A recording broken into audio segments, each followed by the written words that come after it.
Wish I could say I was finally over you, but that's not the truth. Everyone always keep falling in love again.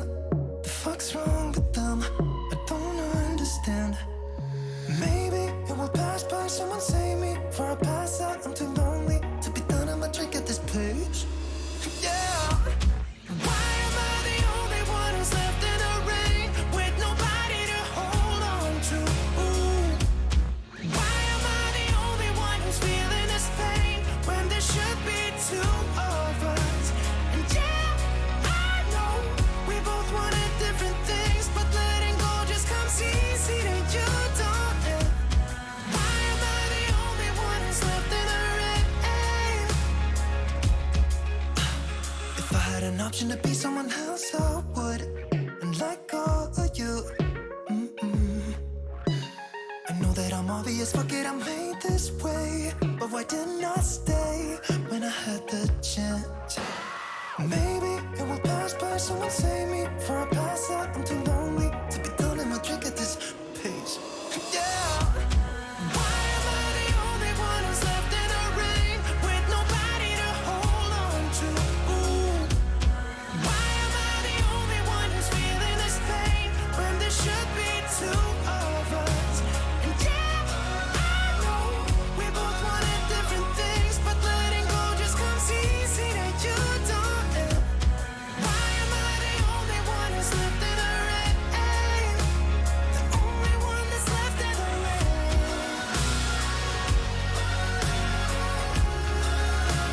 The only one that's left in the rain.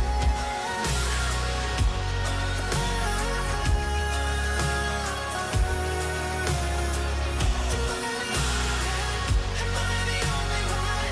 Am I the only one? Am I the only one? Am I the only one? Am I the only one? Am I the only one? Am I the only one? Wish I could say I was finally over you, but that's not the truth. Why am I the only one who's left in the rain with nobody to hold on to? Why am I the only one who's feeling this pain when there should be two of us? And yeah, I know we both wanted different things, but letting go just comes easy to you, don't it? Why am I the only one who's left in the rain?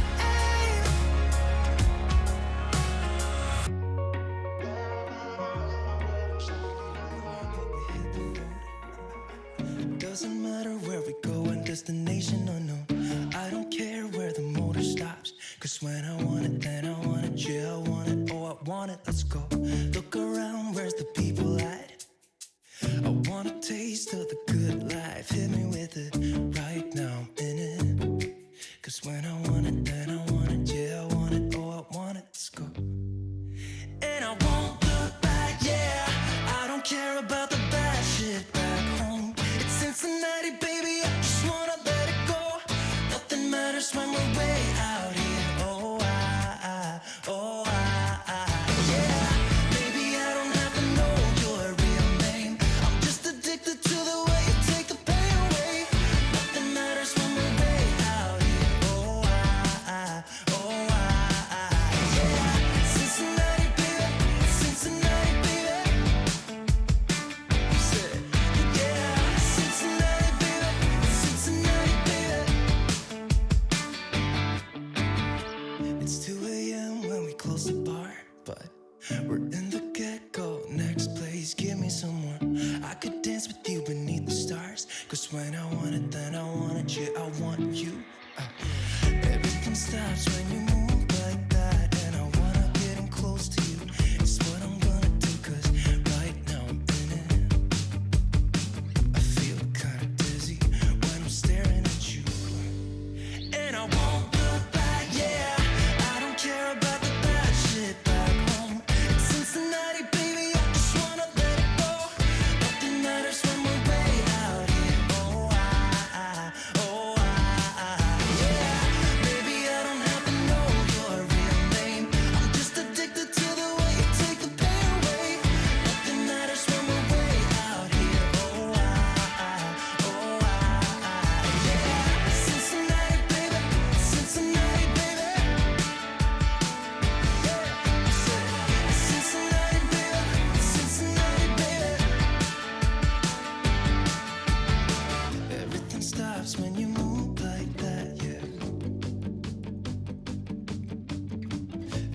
stops when you move like that, yeah.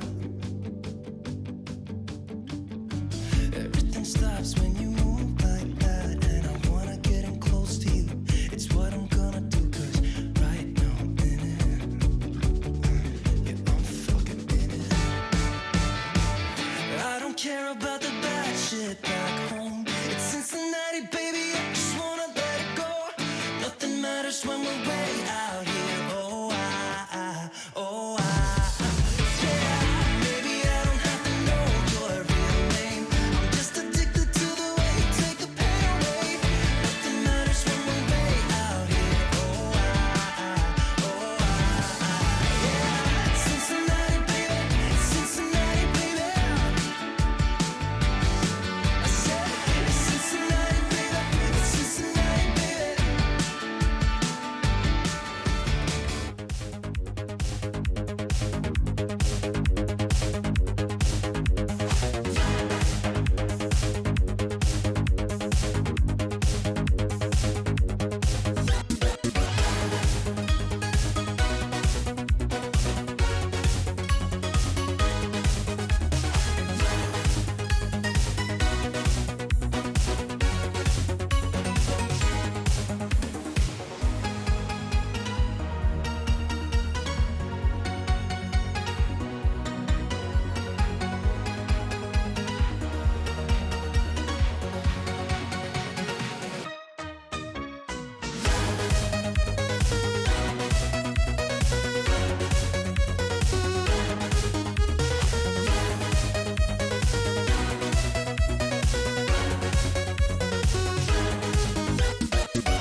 Take everything we got, give it an honest shot. Turning it on and off, we've been sliding.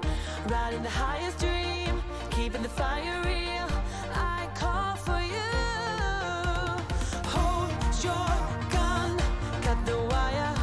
Aim for fun, with a light your fire. I've been flying off the ceiling, taken by this feeling. Maybe we're invisible at last.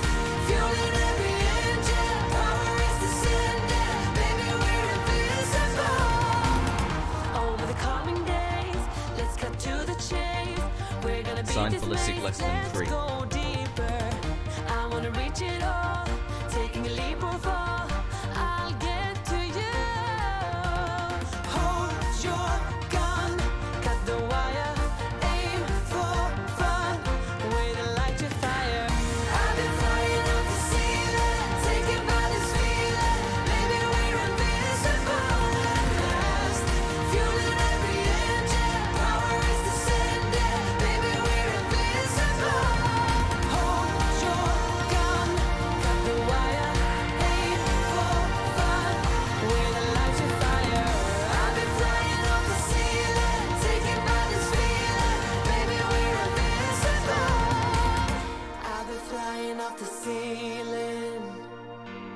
maybe we're invincible.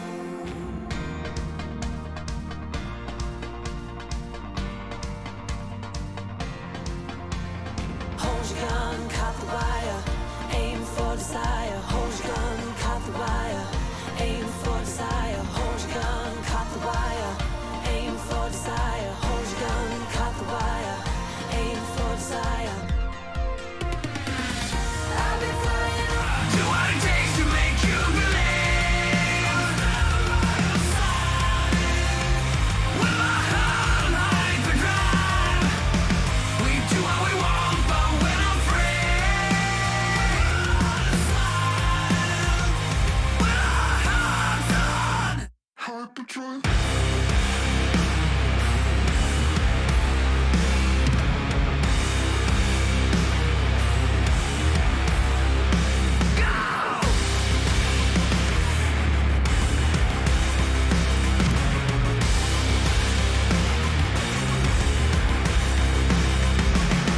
Hello, chatto. It's Sundat. Coming up today on Building a Nation with MTK Budapest. We are top of the Champions League group. It's impressive, I know, but it's all downhill from here. Other Hungarian sides will, of course, be in action in the Europa Conference League. We have two sides there, a huge amount of chances to get some points. Hopefully, we can do that today. Maybe find some excellent scouting stuff, all that and more. Coming up today on Building a Nation with MTK Budapest. And we're dancing.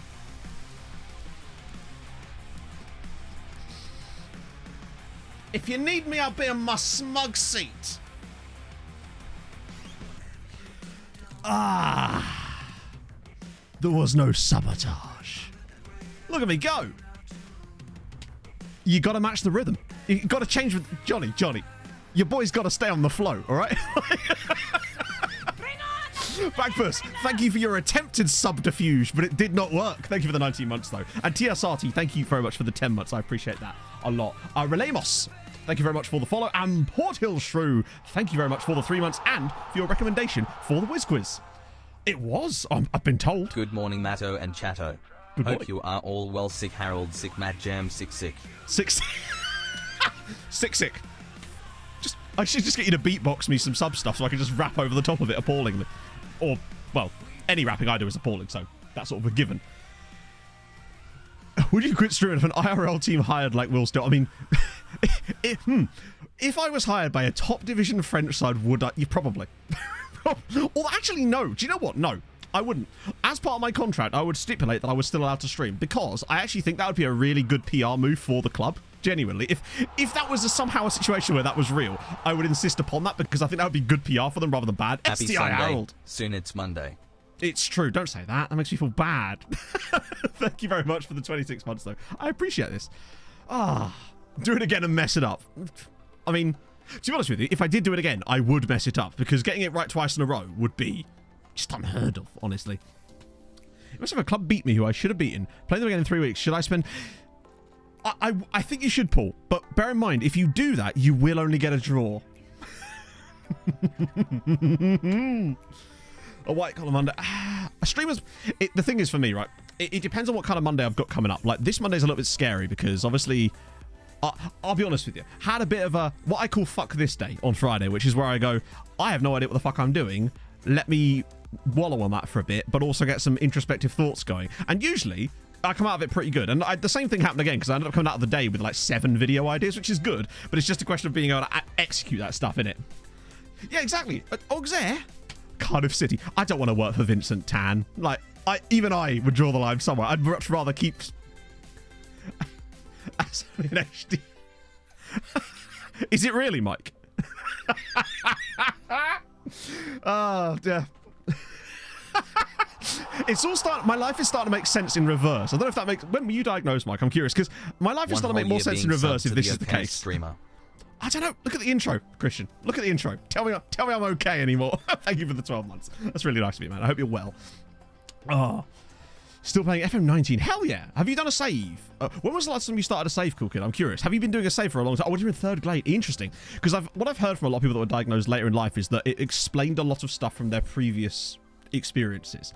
And obviously, again, I'm still really early in the process. Still have to get my private consultation and whatnot done. But it's yeah, from what the doctor told me, anyway, it's a case of like, please pursue this. So we will see. But yeah, I hope you guys are having a lovely Sunday morning. I hope all your teams won yesterday or lost. No, that's mean, isn't it? I hope they all won, even if they were playing each other. How about that? That's right. Ticking all the boxes. Kissing all the babies.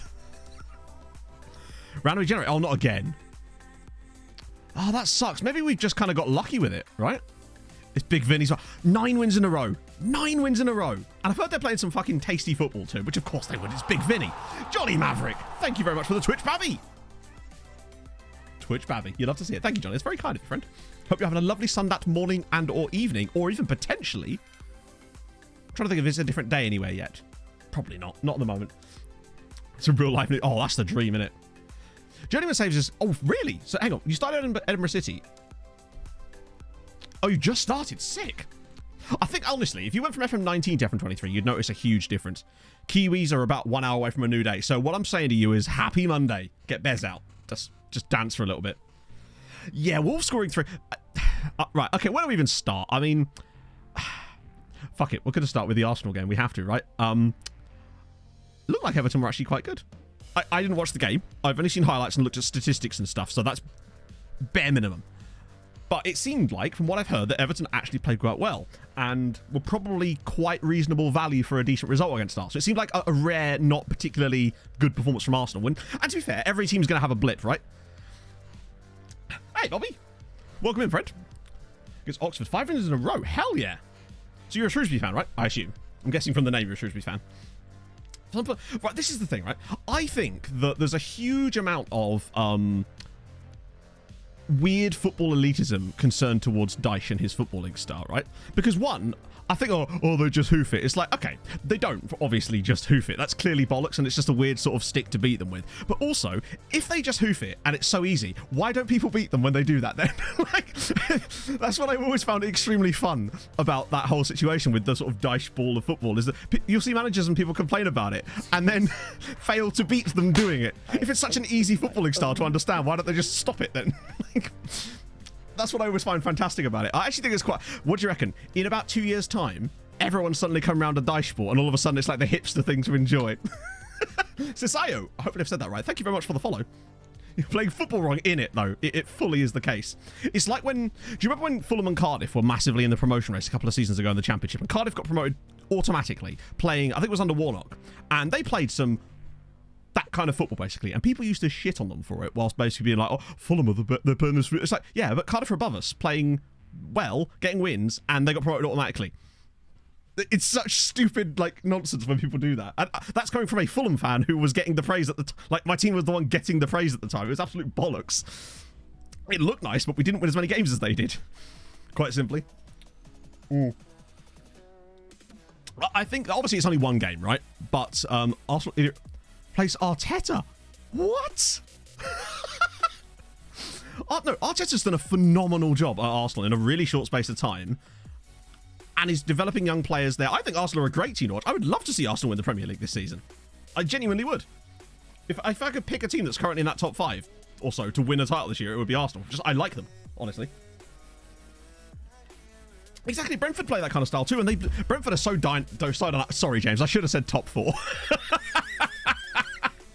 Yeah, Arsenal were terrible yesterday, but Arsenal have been very rarely terrible this season. If I recall, if we're looking at pure XG shit, right? From what I've heard this season, I believe only Leeds and Everton have actually out-XG'd Arsenal in a game this season, which is not bad when you think about it.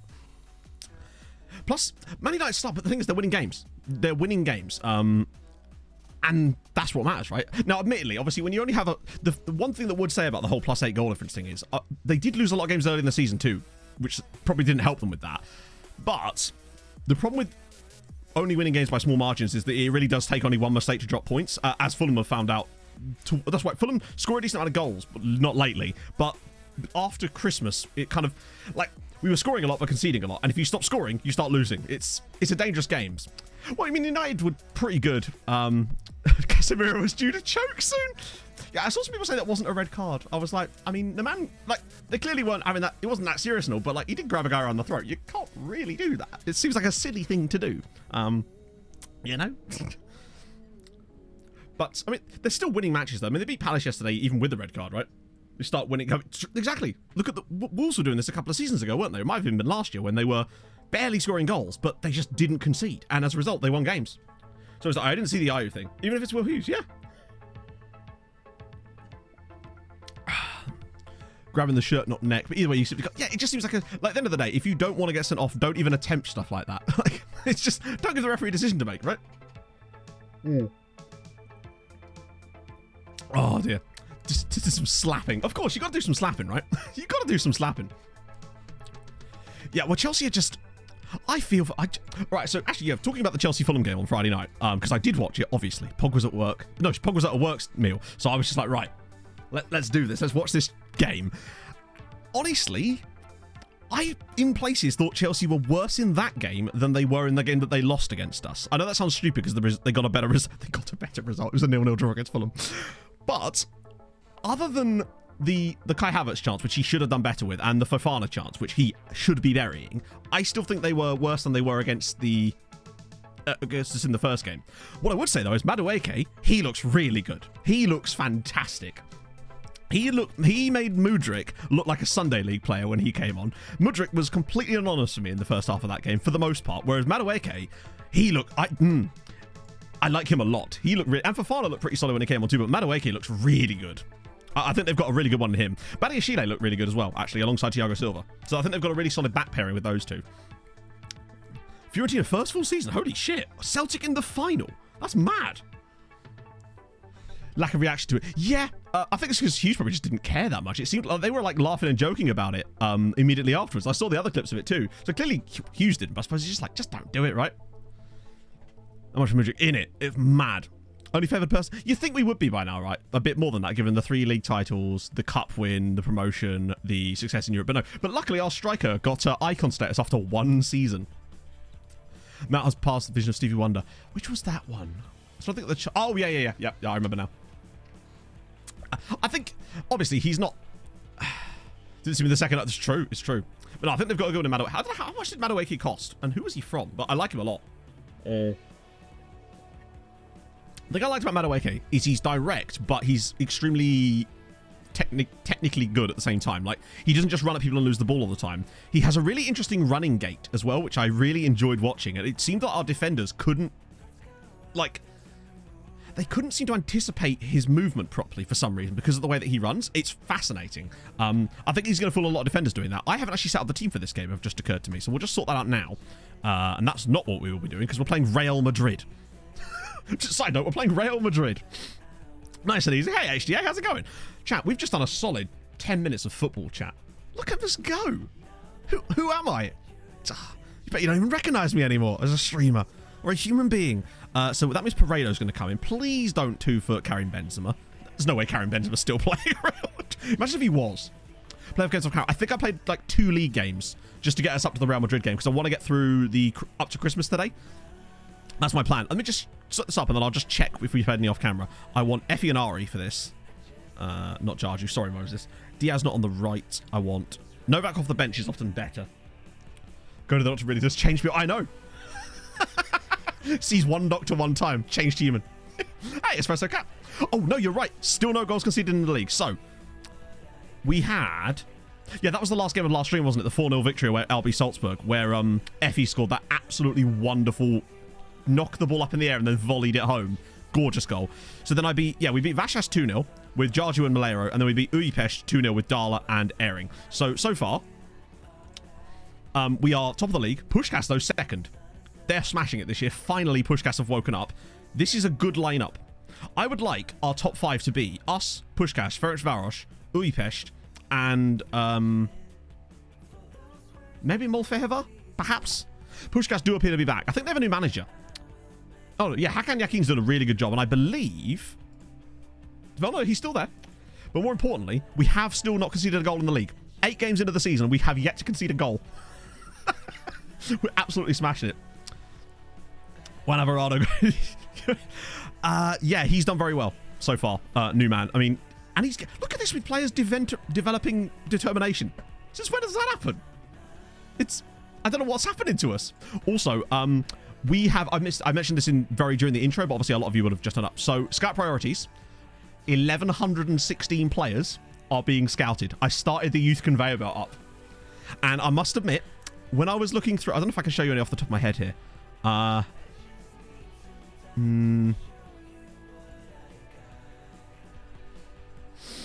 So for example, just as an example of the sort of play, state of this human being. Jesus. Point being, these are the kind of players that you can find by doing this. This is one of the first. Bear in mind, there's 1,100 players, and I've got a grand total of 1 scout report so far. Just the first one that came through. He was one of the players in it so far. I'm even bothering Sophie. I didn't go for every single nation this time around. I targeted like key nations first. Once we got a bit more cash and more time, basically it comes down to the number of scouts we have, really. Who's he want to buy? Let me guess. PSG. Would you believe it? Would you believe it? But yeah, that's just an example of some of the players that might be knocking about in some of these scout reports. But we'll obviously have to take some time and look at these. But we've got plenty of time and money as well. So that's going to be fun as fuck. So we're going to be seeing loads of these today. Diminutive fullback. Well, he was 5'3", wasn't he, right? Okay. So Darla, who's... Oh, let me guess. Oh, it's Milan now. Well, if you give me like 100 million, Milan, I'll take your money. But for now... Yeah, honestly, I think he wasn't the best on crossing. He didn't have like 6 crossing. Probably move him inside, right? Right leg is heavier than him. You could strap him to your right leg and think how hard you could kick the ball. I'm good, Bente. How are you, man? Did you do park run yesterday? I love that. Losing the lead in the table. We're top of the Champions League. We're not going to be after today's game because we are going to get hammered by Real Madrid. But you know what? That's fun. We welcome Real Madrid to Hungary. At 34, I take it you were just kind of chilling. That was usually my sort of, I'm just kind of jogging around times back in the day. £7 ticket to see Real Madrid. You can't say that. Can't say fairer than that, so I do love that our team is mostly regens now, except for this unbelievable front line of Pereira, Diaz, and Malero. 2 of which used to play for Real Madrid. Oh yeah, Lukaku. Shit. And Saka on the right. Any other surprising ones? Upamecano in there too. Wesley Fofana. Just have a look at their bench. Antonio Rudiger there too. Obviously, that's not surprising. Bruno Iglesias. Has a Roy Galvin poster. This is 2027. So, season 6. Yeah, Alaba must be... How old is Lukaku? That's a good question. Let's just check this, because... It is a 34-year-old Romelu Lukaku up top from Real Madrid, who they paid 50... Wow, Chelsea got £51 million for him. That's actually surprising, right? They're paying for us. True, we're the real attraction in all this. Oh yeah, I can't do that now, can I? Yes, I can. And how old is Alaba? He's only 35. Got rid of Big Ben and got Big Rom. Right, this I reckon 4-1. I reckon we're good enough to score against them. Maybe I'm just over egging the pudding a little bit on that one, but I feel like there's a goal in this game for us potentially. Look at us go with our possession. Are we just like secretly quite good now? 20 minutes gone and they've had 1 shot. Oh god. Yeah, I think we're going to give them a game.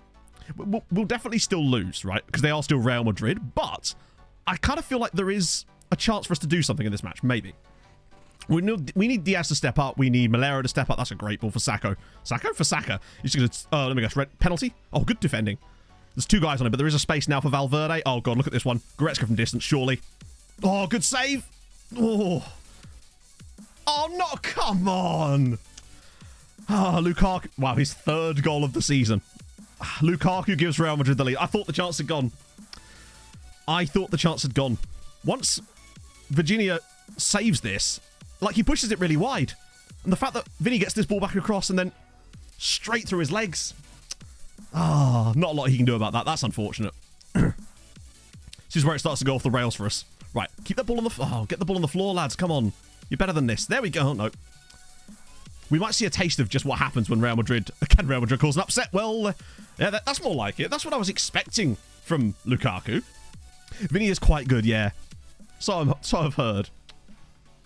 Not better than nothing. Hi, Rob. How's your Sunday? Oh, dear. Well, we've had a shot on target, apparently, which we haven't seen. Honestly, on the face of things, that's a pretty good first half performance from us if it wasn't for that. A lot of yellow cards, though, for Paredo, Ari, and Pereira, which is a little bit concerning. Ari's not looking great out there. But we've definitely played worse.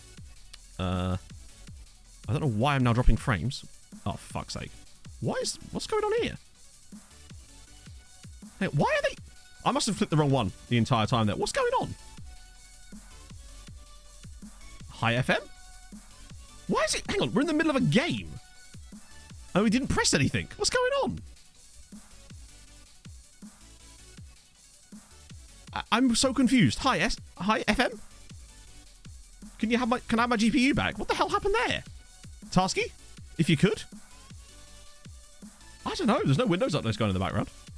I'm just trying to sort this out. Sometimes if I just click Task Manager a few times, it usually just fixes it. But it's weird. Usually that happens when we trigger something that causes that to happen.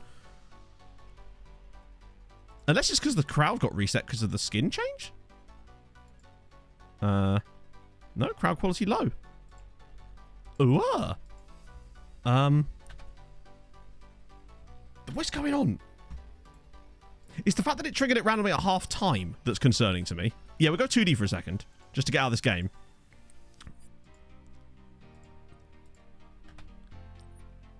No, it's still doing it, even in 2D. The fuck is going on? We've just nearly given them a goal. Yeah, it's still doing it in 2D. What the hell? No, that's something else that's going wrong. This feels like an FM thing. Because it just randomly at half time when I tried to trigger those like team talks, just randomly started lagging out. Even in... Alright, Rob, come on, mate. Like... Yeah, I don't know what's going on. It's like it's just... GPU didn't like the halftime team talk. Yeah. What is going on? OBS, would you shut up? Like... Let's just go out the game for a second. Let's just go back to this menu here. Even on this menu. When I change skin, it stops. Change skin? Yeah, it's still doing it even though I'm not in the match. It might not look like it's doing it, but I can see the actual number in the bottom corner, and it's still doing it even here. And I've never noticed. It's never done that before. Ever. Is this... let me just check my task manager, see what's actually loading in the background. Like, see what else is running. Yeah, no, it's just OBS. OBS has just decided that it wants to use 99% of my GPU for some reason. In this one instance, for no reason. Last patch has made the game really glitchy. Oh, good! Because it just needed that. It just really needed that. It was already bad enough. Yeah, I cannot get it to release my GPU. It's just taken up the entire... It's using 94% of my GPU all of a sudden. And it should be using like 30.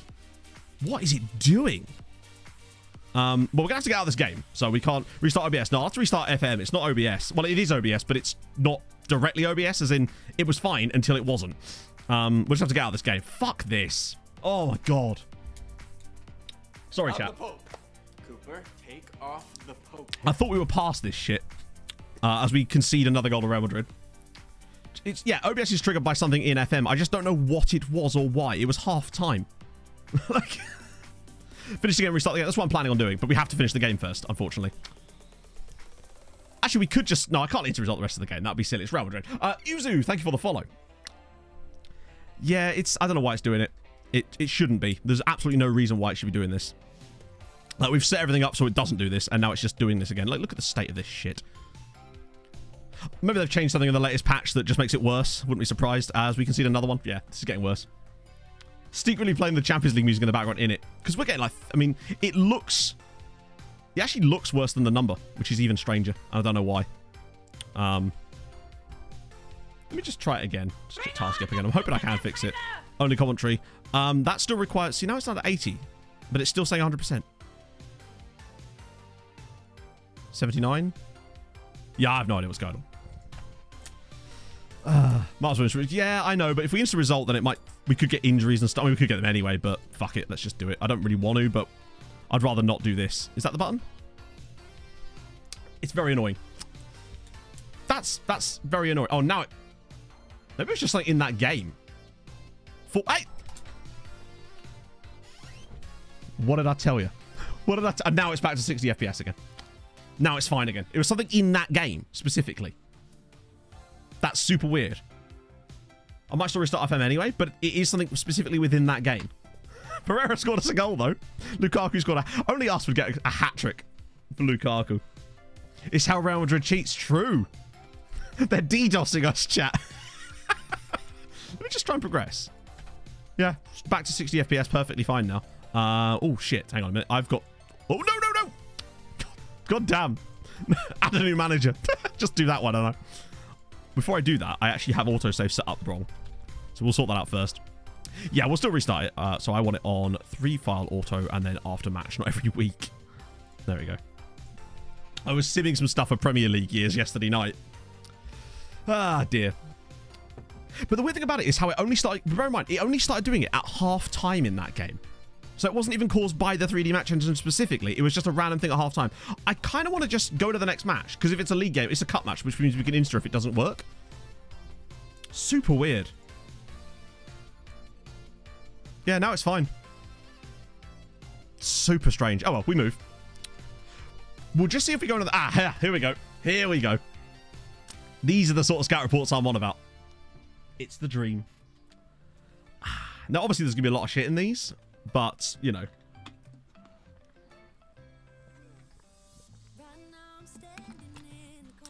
Newest up. Well, the thing is, if the update has ruined matches, don't expect them to change that. That'll just be like, oh, good. I'll have to somehow turn the quality down even worse, you know?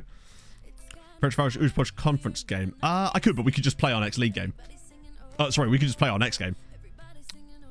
Plus, I find that sometimes that doesn't work when you're watching the game for some reasons. Only during the games. Really? You say 5-star suite for 100k? This guy here? Yeah, I mean, 100k, probably not.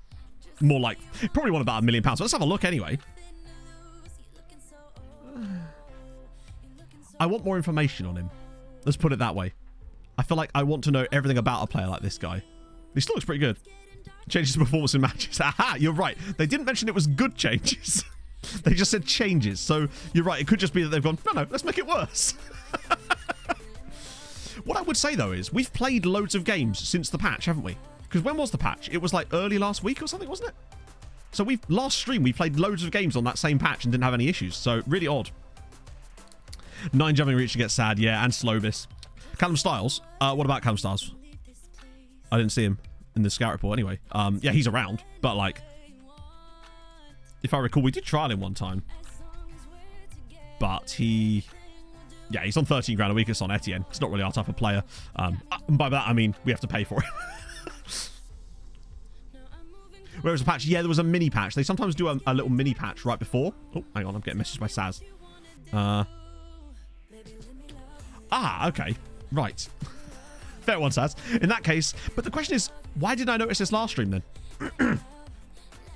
If OBS open, FPS 2. Do you know what the weird thing about that? Throughout all of that, the lowest it dropped to was 49 FPS. But it looked like shit, didn't it? That's what I would say to that. These guys, I think, were probably not likely to be good enough for us these days.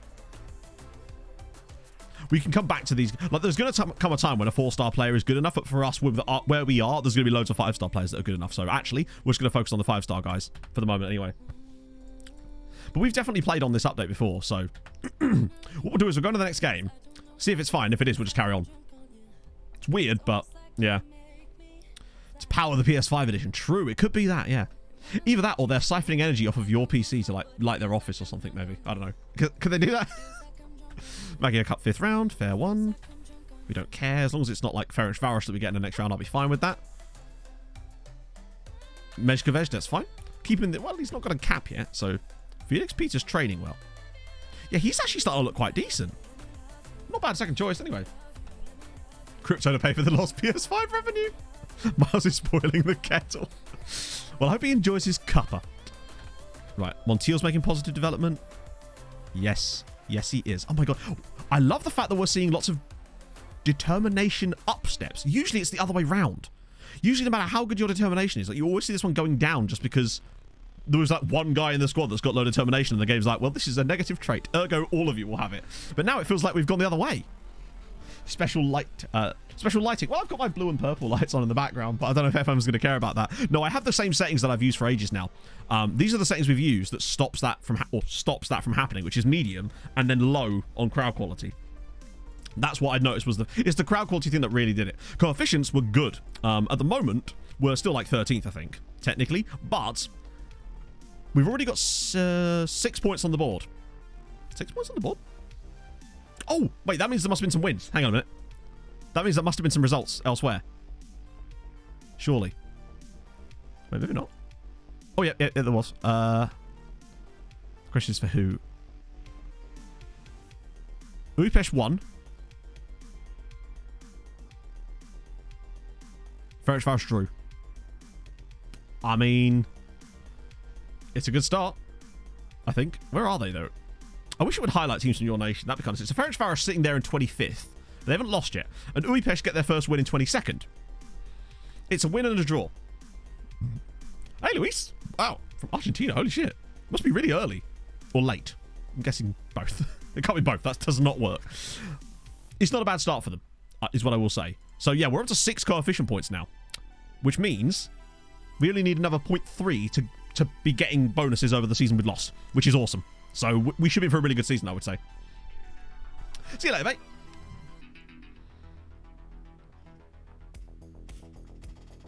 Car wash, man. I can't have been doing it for years, Oliver. I've only been streaming on Sundays for like 6 months. Not even that. £18 for a round trip. That's awesome. It's going to be super cheap. Anyway. What are the tickets like for MTK? It must be cheap enough, right? Second tier. Hey, Quinn.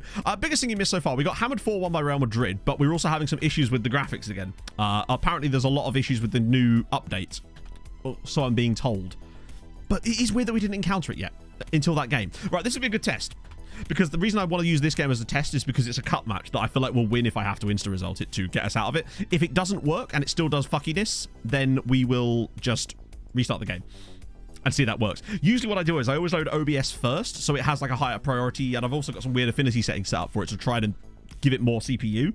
Sorry, more GPU, but it's a bit, yeah, I don't know. Alvarado at left back. How do I feel about that?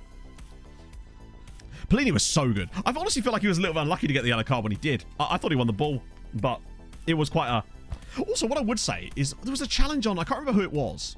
I think it was Pereira, where the commentators on the stream I was watching, which was admittedly beIN Sports, were like, oh, you definitely get a red card for that. I'm like, what are you talking about? It was like a overzealous tackle that a few years ago wouldn't have even been a foul, but nowadays is probably a yellow card because, yeah, he won the ball, but it was quite a hard tackle. But they're like, oh, you should definitely get sent off for that. And I'm like, what? And they're almost taking it too far. It means cute in Hungarian. Oh. You know what? Chiseled jawline. Looks a tiny bit like... How does he look? He does look like someone. Oh, yeah, standard yellow because of the follow through, and they're acting like it's a dangerous tackle. I'm like, no, it's not. Like... If that's a dangerous tackle, then... Oh, there should have been another... There was loads of that. You see those tackles all the time. Morning, Weezer. Right, okay. Not Novak through the middle again. Shame we didn't get a chance to bring Novak off the bench in the last game after it. Hi, FM? Can I select my player at all? There we go. Good lord. It looks like... He does look like Emmett, doesn't he? He really does look like Emmett now that I think about it. I wonder if they've got... No, they haven't got the exact same face, do they? There is a chance that they could, but he definitely isn't Emmett, no. Emmett's a bit more, Yeah, they've got similar hair and beard, though. The way your name means cute. It's a 100% strat. What am I known for? Probably hating the media, I would suspect, is one of them. The game does feel a bit laggy, I must say. Like, the menus feel laggier than normal, too. Known for. Where does it say you're known?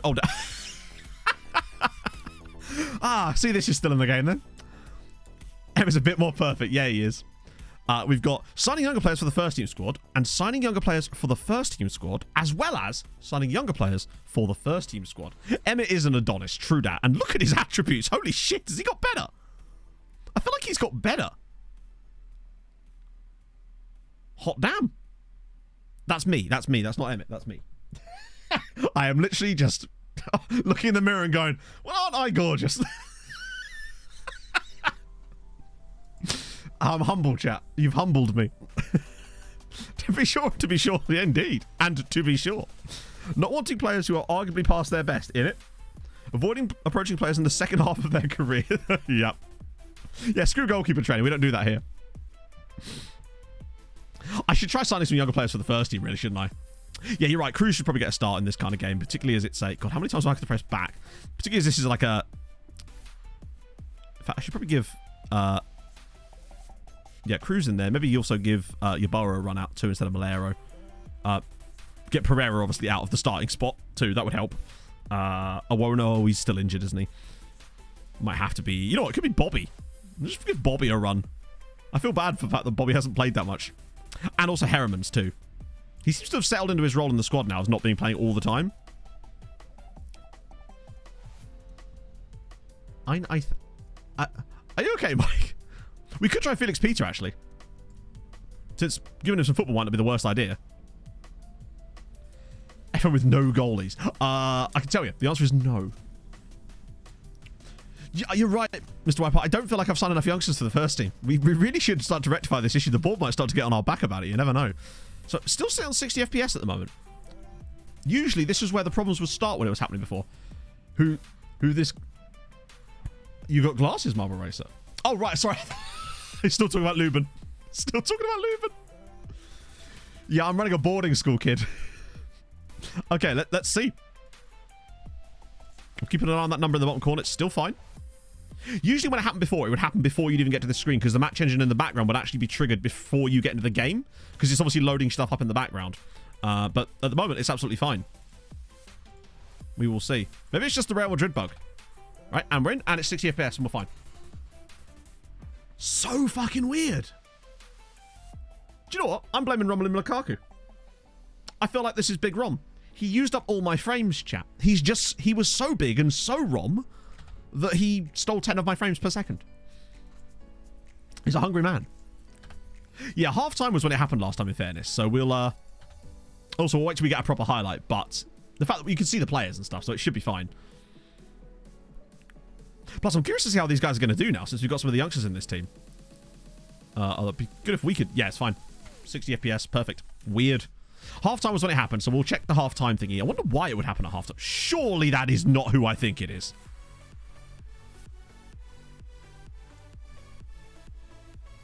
No, it's not. I thought that was Gun Temenushkov for a second. Because we did trial him in Hungary a couple of times, just to see if we can get him a deal. As Laszlo's in, and it's a good save from Felix Peter. You're right. Also, I think Kun Temenushkov just has Temenushkov as his surname. Oh, Aguero. No. I meant Temenushkov. The I think he's Bulgarian. The striker I had on my Bolton save that got 46 goals in one season in, I think, League One. Sammy and oh, my apologies. Ian Ken. Thank you for the follow as well. I'm sorry I missed those. I was busy yelling at the game. Oh, Novak's in. Pulls it across. Oh, Bobby, come on. It might be your last chance to play for us. How many decades? One. We're in the first decade. This is only season 6. So we've made quite decent progress in quite a short space of time. It's just we're slowly getting to the point now where we're starting to speed the seasons up, really. Because the league is becoming more of a formality, which allows me to play some league games off stream and might even allow me to do big chunks of that off stream when we're not in Europe. But that's probably more for a couple of seasons' time. It allows us to get through it a little bit far. Not very far for me, no, it's true. But we were just getting through things a bit slower, honestly. We were taking sort of 2 streams to do transfer stuff because there was so much stuff to get done. Oh, go on, Bobby. Oh, it's lovely. He's still got it. He really does still have a bit of goodness about him. I like him a lot. This guy's a fair wonder kid. Ah, you hate to see it. Some random Bulgarian, of course. To be fair, I wouldn't have said Kun. I would have said Aguero, though, if I was talking about Kun Aguero, wouldn't I? Is Peter Shaw our centre-backs massive? Yes. I think it's actually just that he's quite tall, and they're really tall. Actually, I think they are. I think they're only like 6'3", 6'4". Let me check in a second. It might be that Peter's not that tall. 6'2". Okay, I take that back. And Olga's like 6'3", isn't he? Oh. Okay, he's 6 foot tall. He's just got really good jumping reach. And Montiel's only 5'11", but with 14 jumping reach. Doing the national scout. Hell yeah, Finn. Which team are you managing? Yeah, sorry, his name can only be pronounced one way. The Spider-Man between the sticks. True. He's actually taller than both our centre-backs. Our centre-backs are actually quite diminutive, but they're just insanely springy. Career Alexandra, nice. What sort of players did you find? Oh, well, there we go. Half-time, and no issue. Well, I guess we've got the answer then, chat. It is Real Madrid's fault. I think we can all agree it is Real Madrid's fault.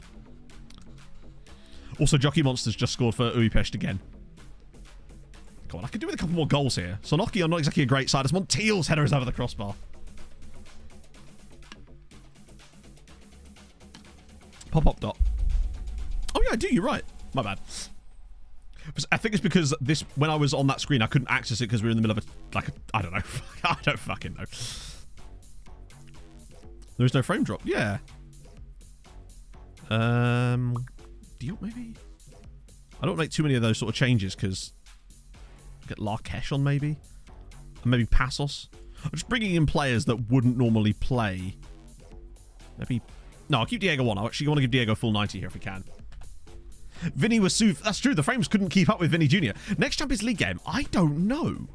Good question. You're right. It's Christian Pulisic's fault. Definitely. It's, yeah, the game, that's what it is it was pre-programmed and it saw that Lukaku was going to score a hat-trick in that game and it just went, well, this is not happening. We're going to have to make sure that they don't see it happen, otherwise they'll never believe it. How do you find specific positions with scouting? So when I'm looking for, like, if I say I want an anchorman, for example, I will go to the scouting and set up just like DM and then the age ranges I want. Malt! Thank you for the 84 months. Longest term subscriber. Thank you very much for the 2 months. That's really, really kind of you. Hope you're having a lovely Sunday. Then you play against him? Maybe. You never know. Best referee? Oh, Paolo Valeri, mate. All about Paolo Valeri. Hang on. I don't know, honestly. That feels like an oxymoron to me. So then what I'll do, Finn, is I have scouting filters, sorry, not filters, views that I use that allow you to show the key and preferred attributes for each position and role in the game. So I'll just use my Anchorman one, and then I'll just go through all the players that show up in that search by the different functions I can search by, get scout report on about 50 of them, and then just go through those when the scout reports come through, and usually from there, I'll get enough to actually be able to find a player. Sorry about that. Unknown referee is usually a good lad, yeah. I don't know. I can't remember the last time I saw a refereeing performance and went, yeah, this is really good. Usually it's the opposite. But then again, they say a good referee is the one you don't notice, right? And in a good way. Brass instrument. Maybe your next door neighbor is Harold Bishop. Maybe you are living the dream, Frosh. The view, I believe it's filters. If you want those scouting views. I think. Let me just run through our different scouting stuff. There's, it's a woman. Maybe it's Harolda Bishop. You never know. Maybe it's Match Bishop. Yeah, filters will get you those. Oh, God. Right, what else is there? There's... Yeah, the National Youth one is scouting, exclamation mark scouting. The amateur scouting one is exclamation mark amateur. The Brazil one is exclamation mark Brazil. And the data analysis views are exclamation mark analysis. How Bishop right. Okay, so basically, I'll never get tired of this, ever. But first I'm going to look up Leo Østegård. That way we've got something on the screen while I tell this story. Romanian referee called Ovidiu Hattigan. Oh, they only just got through. Maybe Margot Robbie. Maybe. Filter's the same. As in the... Oh my God, my voice. As in these ones.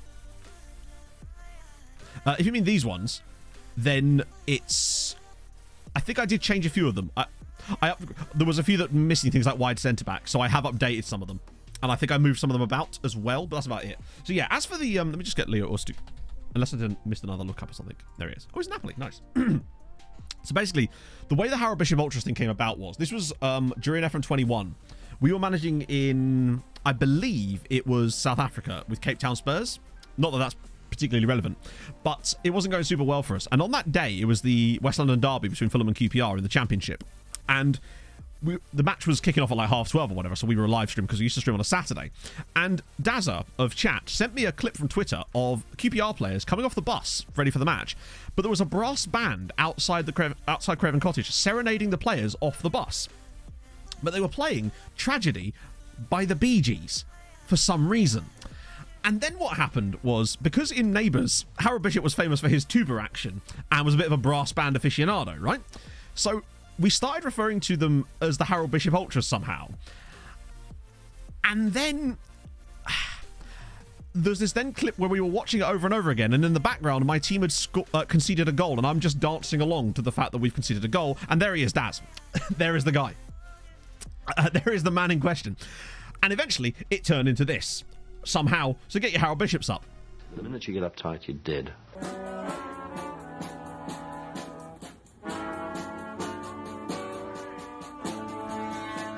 I have to Harold and I'm in the house where the coffee's green and the food is grouse. With sandwiches and lasagna too.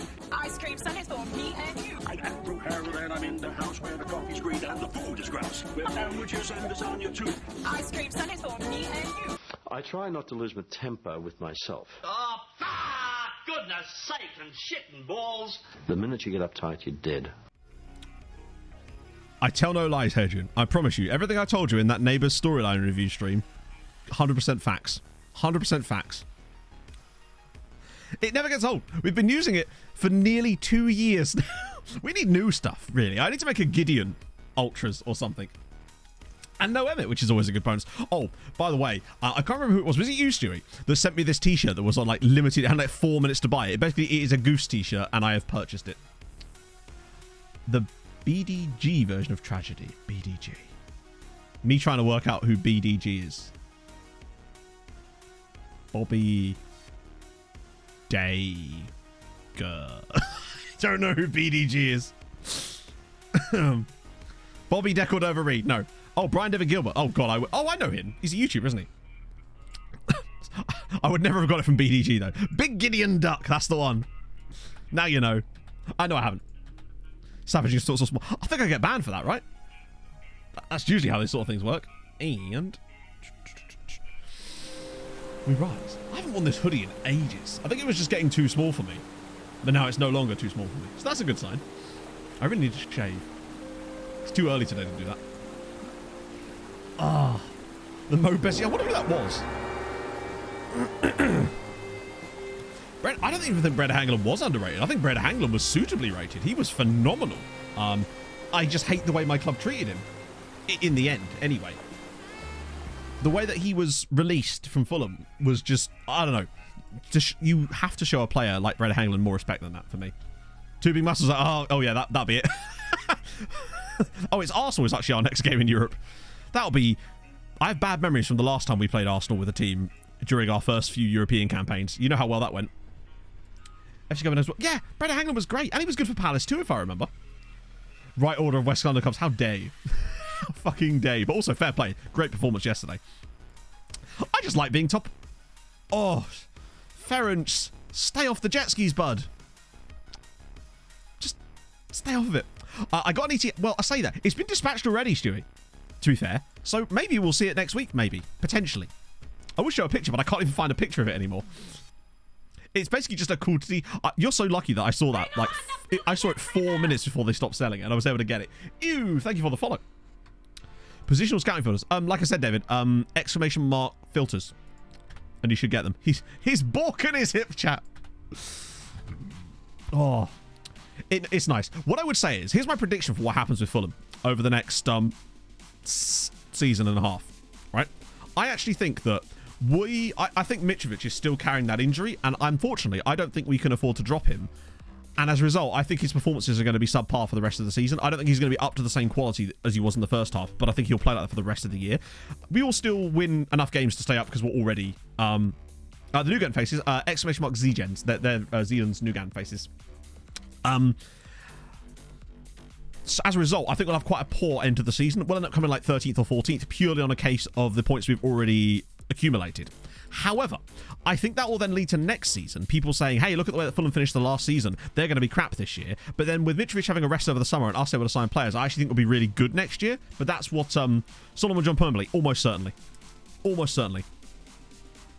But that's what I'm expecting to have happen. I actually think we kind of struggle for the rest of the year. That being said, we've still not looked bad. Even in the games that we've lost lately. Like, we held Newcastle pretty late, and they're a good side. Have only lost once this season. Against... who was it? Spurs, again, just a 1-0 defeat. Against City. No, not against City. Against Chelsea. Like, we haven't scored in 3 games, though. That's the one concern for me. But I actually think we're still quite good. Oh, hang on. Omega wanted by Chelsea now. Fascinating. They've moved on from one to the other. Airing back to the move. We've got a week to the next game, so we can kind of play a bit more full strength here. Although I do still want to keep putting Ari in. I still prefer him in this team.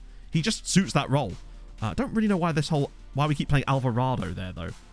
I'd still rather put Paredo in, I think. Not even in the team? No, he definitely must play. We have quality elsewhere. Yeah, we don't concede a lot now, which is nice. Which is a change up for the books in many ways. But we were scoring a lot of goals, and now we're not. He's not trash. Oh, he's very decent. I mean, just look what he's done.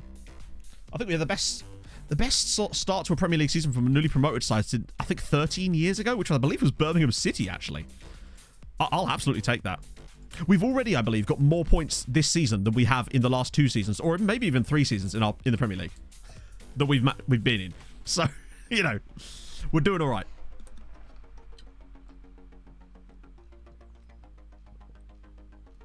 Oh, this is a narrow system. They're going to regret that. Unless this is actually, maybe this is why they're doing so well. They've got a solid squad. They've got Jordi Osei Tutu. 2 more wins. Yeah, you're right. And I think we'll get them. Particularly as we've been on a really tough run of matches lately, and we've actually taken points from them that we weren't expecting. Like, we wouldn't have expected to get 4 points off of Chelsea this season. We have a run, I think, of like 7 games where I believe every single one of those teams is in the bottom 7. Currently, obviously. Actually, now that we're on to this topic, who do you think's actually... Now, we've had enough games now where I feel like we can... Oh, lovely football. Like, realistically talk about who's likely to go down this season. For me, I think it's kind of... The league is starting to shape up to the point now where I feel like Southampton and Bournemouth are the most likely. And then one other. I think it's that one other that's going to be the most bizarre one. I don't think Everton are going down now. I think Dyche will just make them solid enough, basically. Leeds would... I still feel like it's unlikely that it's Leeds, but then maybe it's just because I keep thinking to them, oh, they're actually quite good, and then I look at their points and I'm like, shit. The question is who... I just don't feel like West Ham will... I feel like they'll get out of it too. Leicester... Ooh, you think Bournemouth will get out of it? I just don't think they will. I think, unfortunately, with Bournemouth, the problem was they did quite well initially under Gary O'Neill, but then it seems like the moment they gave him the job, they've kind of been quite bad since then. Although they nearly took a draw with Brighton yesterday, I suppose, but then Forest... I think Forest might stay up. I think Forest have perfected what Fulham tried to do a few years ago when it comes to signing lots of people for loads of money, right?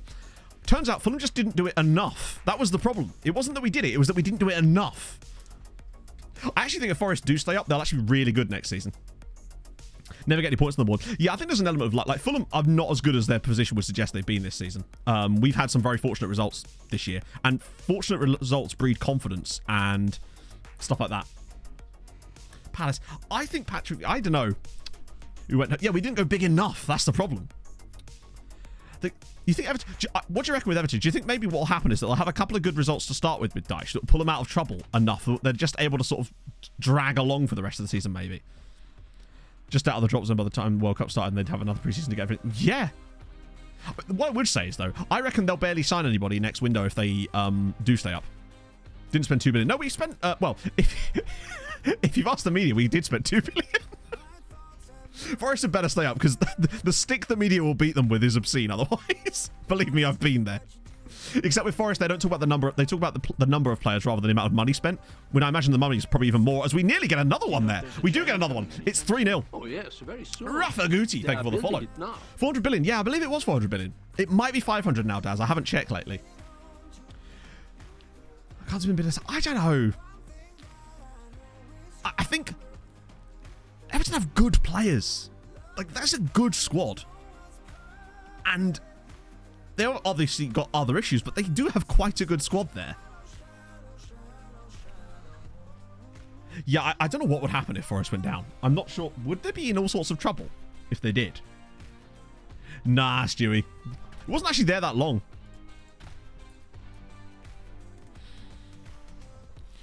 Goals will come from... Yeah. I think that is the problem. Because Calvert-Lewin's not looked properly match fit and raring to go for a while, really, has he? And he hasn't had that run of games without injuries for a while. I mean, he's back now, which is great. But, oh my God. They're playing an awful lot like the team that was shit the last couple of seasons. It's now 4-0 in 38 minutes. Just goes to Olympiacos. True. Olympiacos for Champions League winners in 2 years' time, maybe. Maupay isn't... Oh, God, I forgot Neil Maupay was there. He's a bit of a bellend, isn't he? He's one of those proper bellendy players. I saw him trying to, like, buy something from... I swear, was he just, like... An Arsenal player sort of runs near him and he just pulls him to the ground and pretends that he's been pushed over or some shit. I do not like Neil Maupay. Hey, Osea. How's it going? He is a bit of a wanker, isn't he? Yeah, narrow systems for AI teams are enormously troublesome when they come up against you because they're really easy to play against. Case in point. And that's with inside forwards and not wingers. It just means that our wingbacks get absolutely insane amounts of space because their fullbacks have to push inside to cover our inside forwards, which allows enormous amounts of space for our wide players. Tactic FM. What's your tactic not playing Neil Morpay? I'm curious, because to me, a shithouse, I feel like a shithouse and just a general wankery player are not the same, right? I feel like Mitrovic is a shithouse. And at times I think he can be a wanker, but I don't think he has the same reputation with opposition fans as someone like Neil Morpay does in terms of his shithousery, right? Yeah. Like, I think Mitrovic is a massive shithouse. But I think teams need a shithouse. I think, honestly, what a lot of teams are sometimes missing is that shithousey kind of player. Zarvek, thank you for the follow. See you later, Stannis. Win the golden ball. Oh, yeah. No. Airing's going to. He's got, I think that's his 23rd goal of the season. It was Robbie Savage. I don't know, actually.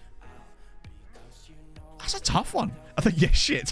Man didn't have a house to live in. It was blown down by the Three Wise Men. Three Wise Men? I meant the big bad wolf. Do you know if there's a train coming anytime soon? Oh, yes, very soon. Osaya Gamer, thank you for the follow. Has your house been blown down by the Three Wise Men? Didn't even bring you gifts. Oh, Jesus. Miserable would you? Yeah.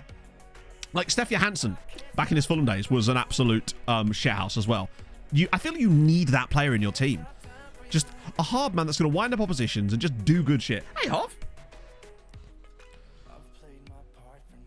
12. Oh, no, I was going to do that anyway, Hov. I saw him start last night. I saw he was playing... Someone will have to remind me before end of stream, though, because he might not be playing FM at the time, and I want to make sure that I raid him. He scored, and after the game said, getting home on the tube with his girlfriend. D. Smith pointed out he was wearing a Bees tracksuit, and lots of QPR fans won't be replied, you never see me fight boss. Jesus Christ. Man's just up for a scrap. I bet he was wearing Stone Island. You're right. Oh, sorry, you meant the golden shoe. Maybe. Maybe. He'd have to score a hell of a lot to get... Well, that's helping. Montiel grabs another. It's 5-0. Remember, we beat Ferencvaros 6-0 last stream as well. We are putting some... Also, bear in mind, we still haven't conceded a goal in the league. This is match day 9, and we still have yet to concede a goal. Yeah, Casemiro's got that shithousery in him. Yeah, true. I feel like every team has one, right? Aaron Ramsey. Yeah, a shithouse goalkeeper. I feel like Pickford's quite shithousey as well. In fact, he's very shithousey. Goalkeepers are a good sort of mould for shithousery, I'd say. But Pickford is definitely Everton's shithouse, surely. Other than Molpay, of course. But I meant players that play.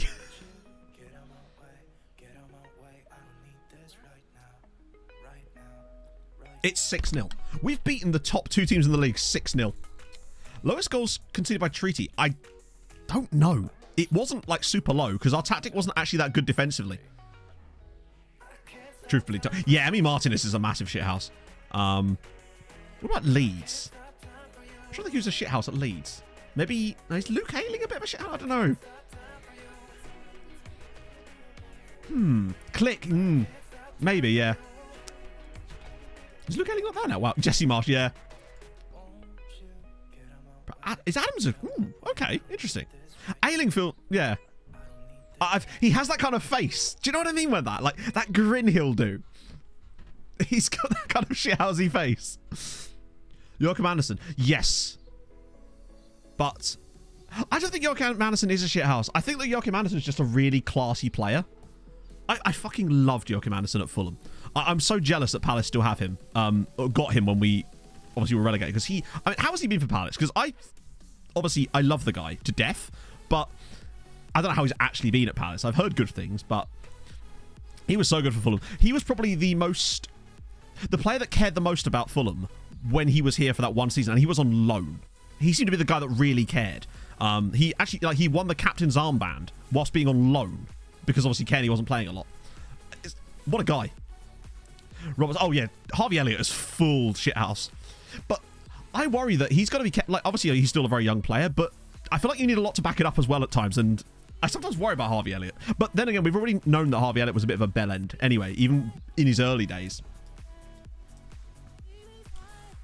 Marshall. Yeah, you need a Brad Marshall. That's what you need. Everyone needs a Ty Domi. Balotelli, well, yeah. Who would Spurs' shithouse be? I'm trying to think. Is it Dyer? Maybe? I'm trying to think who Spurs is. Maybe they're... Oh, yeah, Richarlison. Of course it's fucking Richarlison. I'm an idiot. Of course it's Richarlison. But I guess he doesn't play that often, does he? So maybe Højbjerg, yeah. But like, of all of those, surely Richarlison is the most shithousey of the bunch. He is a peak shithouse. I'm trying to think of other Premier League teams now. West Ham? Would Declan... No, Declan Rice is not shithousey, is he? Xhaka for Arsenal. Easily. Hands down. Yeah. City's would be Grealish. Maybe? Literally punished a fan. Kufa? Oh, it could be Sufo, yeah. Zuma. He's only a shithouse to cats. Aspilicueta. Yeah. I guess the problem with Chelsea is that there's so many players in that squad now. It's hard to even pick, isn't it? Party for Arsenal. Well, yeah, I suppose, yeah. Antonio's a pussycat. Anthony from Man United. Yeah. But I think Casemiro or Bruno Fernandes. Actually, no, Bruno Fernandes is a massive shithouse. I like that the shithouses are not just like defined to one position as well. It's, yeah, Mount's got... Maybe every team has more than...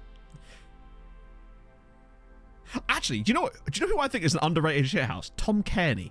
When he comes on to kill games off of Fulham, that man can wind up opposition teams by keeping the ball like no other. He has got underrated shithousery about him, particularly when we're like killing off games in like the last 10 minutes of matches and stuff. He's done this several times where he'll come on and he's just so good at like holding on a possession and at the last minute just nipping it off to the side, winning free kicks, yellow cards, fouls like that, and just winding people up. It's very football cliches. We need a shithouse 11. How about that? Which means, actually, we should do a proper shithouse 11. Premier League shithouse 11 of current players in the Premier League. Because if you start in goal, it has to be surely Pickford or Ramsdale for shithousery. Or maybe Emi Martinez. Maybe. I'm trying to think other goalkeepers that are shithousery. Yeah, Emi, Pickford. Highest aggression player. See how many fouls. Well, that's kind of like that Millwall guy that did on Reddit. Martinez, well, I think you're right, yeah. I think Pickford's not shithousey enough. Lloris, I don't think he's got a house, unfortunately. Kepa, no. I think that's just... I don't think Kepa's shithousey enough. I think surely Martinez or Ramsdale would be more shithouse than him. How do I fix this? You don't, unfortunately, Mr. AJ. They do seem a bit random. More mistakes, yeah, but mistakes don't make you a shithouse. Danny boy, thank you very much for the 29 months. How's it going? Hey, peoples. What did you last see? In Hungary? Missed much? Shit, not a shit house. Just to clarify, for those of you that maybe if the shit house thing isn't like a common parlance in other leagues, it kind of means player who winds up opposition, winds up other teams, is just like a nasty piece of work to play against, but is generally quite decent as well to back it up, and has like a wind-up merchant, I suppose. Busquets, yeah. Right back. Right backs. David, yeah. Last year. So basically what's happened since then, Danny, is we've signed a lot of really good players for once, finally. The guy here to play against, yeah. Danny Alves, yeah. But Danny Alves isn't in the Premier League. We're just talking about a current Premier League shithouse 11 of like the current players. He's been really a right back. I thought he was more centre back, right? Yeah, Pepe is peak shithouse, yes. As is Sergio Ramos too, yeah. Of a mosquito, yeah. An inverted right back. Look, yeah, I think Luke Ayling might be... I think we'd already talked about Ayling as being a shithouse earlier. So I feel like he's probably a good shithouse right back, right? I feel like out of Aspilicueta and Ayling, I still feel like Dave seems a bit nicer. A little bit. He doesn't seem quite as... I still think I'd rather have... I pick Ayling over Aspilicueta as a shithouse right, but remember, not the quality of the player, the amount of shithousery. The man-bunnery of Ayling as well definitely helps. Because it's got a Robbie Savage energy to it. in a good way, if there is such a way to have a good, like, it's called Atletico Madrid in it. Yeah, just think, players that Simeone would want to sign. Crown is flick. Yeah, that's still, I still think Ayling. Maybe. Right, we've got a game against Arsenal midweek, so we want to make sure that we rest a little bit. Yeah, centre-back. Centre-back should be really easy, right? Oh, you built one. So, Doctor, yeah, surprisingly, yeah. Is Martinez that much of a shithouse? Xhaka, definite hard agree. Richarlison, for sure. Morpay, I think we decided wasn't a shithouse. He's just shit and a wanker. I don't think he's actually that much of a shit. I think he's just a bit of an arsehole. I don't know about Robertson. Mitrovic is a shithouse, for sure. Fernandes is definitely. Darwin, I don't know about Darwin Nunez for that. I haven't got him. I don't think I've seen enough of him yet. Plus, remember, what a lot of the things that Darwin Nunez has done, he has like suffered the consequences for. He's a really bad shithouse, if that's what it is. He's not actually like got away with anything. He tried to get in Joachim Andersen's face, and he's the one that gets sent off. But that's kind of what that is, Gully. Like, that sort of is shithousery in a way. But at least Bruno Fernandes is also an excellent player. Diego Costa, yeah, technically Diego Costa still, he plays for Wolves, doesn't he? So he's peak shithouse, surely. He just missed the house. Mbappe doesn't play in the Premier League. And is he, though? I'm not sure. Yeah, I suppose Neymar probably would be a bit, isn't he? I still feel like, of Brazilian players, Richarlison is still more of a shithouse than he is. Callum Wilson probably. I feel like surely out of Callum Wilson and Diego Costa, it would have to be Diego Costa, right? He's peak. Right, let me just make sure I've got this set up correctly. Why would we do that? Let's do that. Aaron can play every week, it seems, because he is the cupboard. Oh, yes, very Although I so. wonder if he's coming back to fitness now, They which are would be building nice. it now. Larkesh, that'll be fine. Brazilian Anthony. Yeah, particularly with his silly spinny shit. So, hang on, they're playing Tonuri up front? Odd choice, I'll admit. 71J193. Thank you for the follow. He just joins in. Yeah, who's Newcastle's shithouse? Is Dan Burn a shithouse? He just seems like a thoroughly nice chap, honestly. I've always liked Dan Burn, ever since he was back at Fulham. He's done so well. Trigger and press on all players. Because defensive mistakes in the match engine. Shelby, yeah, but Shelby's at Forest now. Oh, yeah, sure. Yeah, you're right. Vardy. Yeah, Vardy's... Actually, that's a good point. Vardy is very, very... over. Yeah, Vardy over Mitrovic, for sure. Like, Mitrovic is a massive shithouse, but Vardy's more of a shithouse than he is. I hate... love Morphe. Why do you hate Dan Burn? Why could you not like him? Vardy's wife. Vardy, Diego Costa, yeah. Like, as much as I love Mitrovic's shithousery, Vardy is leagues above him. If anything, he might be the most shithousey. Hey, oh, he just seems like a nice chap. I don't know if Grealish is that, like, repressed, honestly. I think of Manchester City players, Haaland does have some shithousey qualities to him as well sometimes, though. It's Moses Jarju surely is the ultimate shithouse. I've probably said the word shithouse in this stream more than any other word. Even like the and.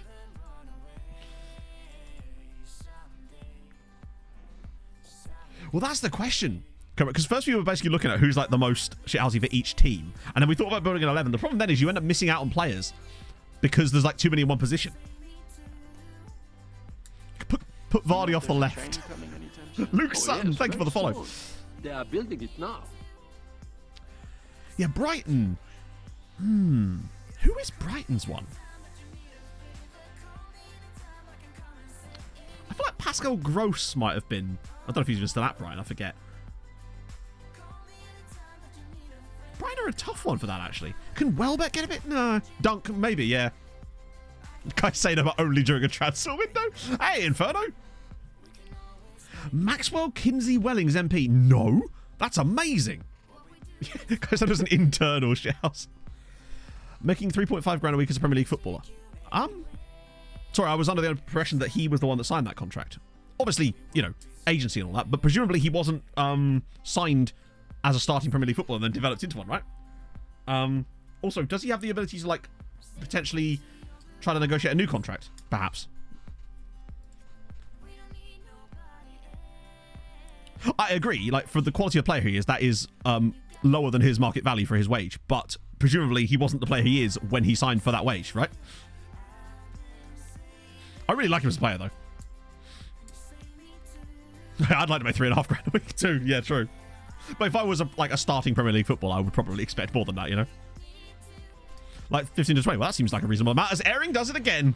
The cupboard just can't be stopped. 24 goals. Was there a club when what? Oh, yeah. Oh, that happens all the time, Worsby. Yeah. It's a quite common name, I believe, in South Africa. Nicest blokes. Yeah, you're right. Let's not be. It's a negative chat. Nicest blokes. Oh, it's much tougher, isn't it? No, it's not. I actually think Jack Grealish might be quite a nice dude as well. Genuinely. I think like he seems like a nice chap as well. When you actually see him interviewed, like, yeah, he comes across like, but he just seems like Scott Park. Oh, I don't know if I can agree to that. Saka. Yes. Saka for sure. I don't actually know, Renan. The one thing we forgot to do was take a screenshot. Yeah, Ledley King seems thoroughly nice. Miggy, yes, for sure. Never wants to score the other fans. Erdegaard does seem like a nice dude as well. Reece James, yeah, actually, for Chelsea. Bamford, Rashford, yeah, Rashford. Come on, think of all the kids that have got dinner now. That alone. I feel like Rashford and Saka, surely. Everyone on the side, well, they're just really nice to everybody else. It's usually younger players as well. We didn't actually fix it, Marge, beyond just like, we just sort of kept playing. For some reason, it was something that happened at halftime in that Real Madrid game that caused an issue. Now, it could have just been like a Windows update, silly bollocks in the background. Unlikely, because I couldn't seem to see anything like that, but it could just be. Juan Mata. Yeah, it's a shame he's not playing in the league anymore. He would have been for sure. Yeah, Lianco, actually. Yeah, agreed. Back on the shithouse dog, he would have definitely been that. Milner, yeah. Pasta Fred. Kante, yeah. I mean, he's just like a nice guy. Christian Eriksen. I'm trying to think of nice guys at Fulham. Polinius. Tete seems like a nice dude. And do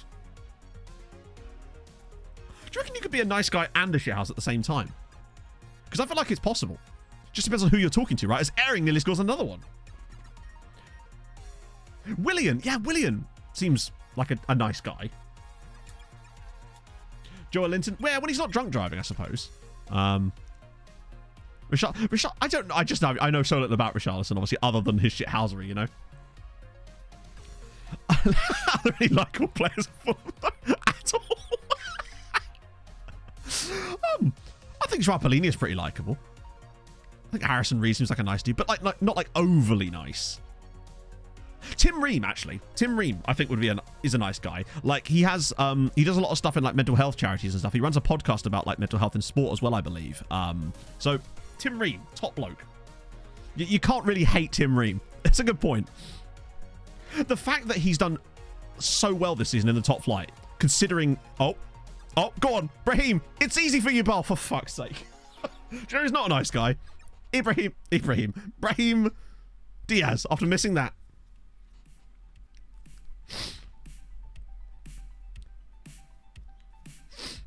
Yeah, I suppose. Ben Mee, yeah, he seems like a nice guy. With the paper.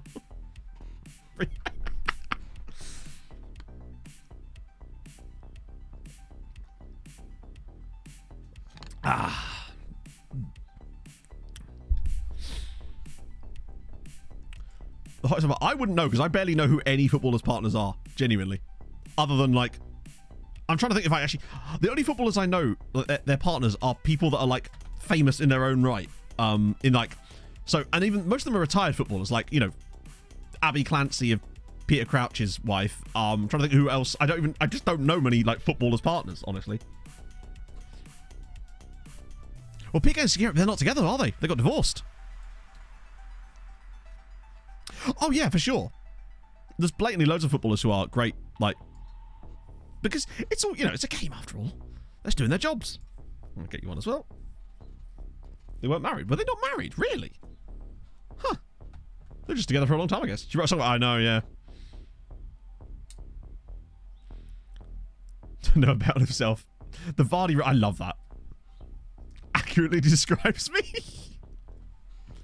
And, chat, we're about to do it, by the way. We're about to go, if we don't concede a goal in the next 2 minutes, we're about to go 10 league games from the start of the season in a row without conceding a goal. Fucking no. Don't you dare.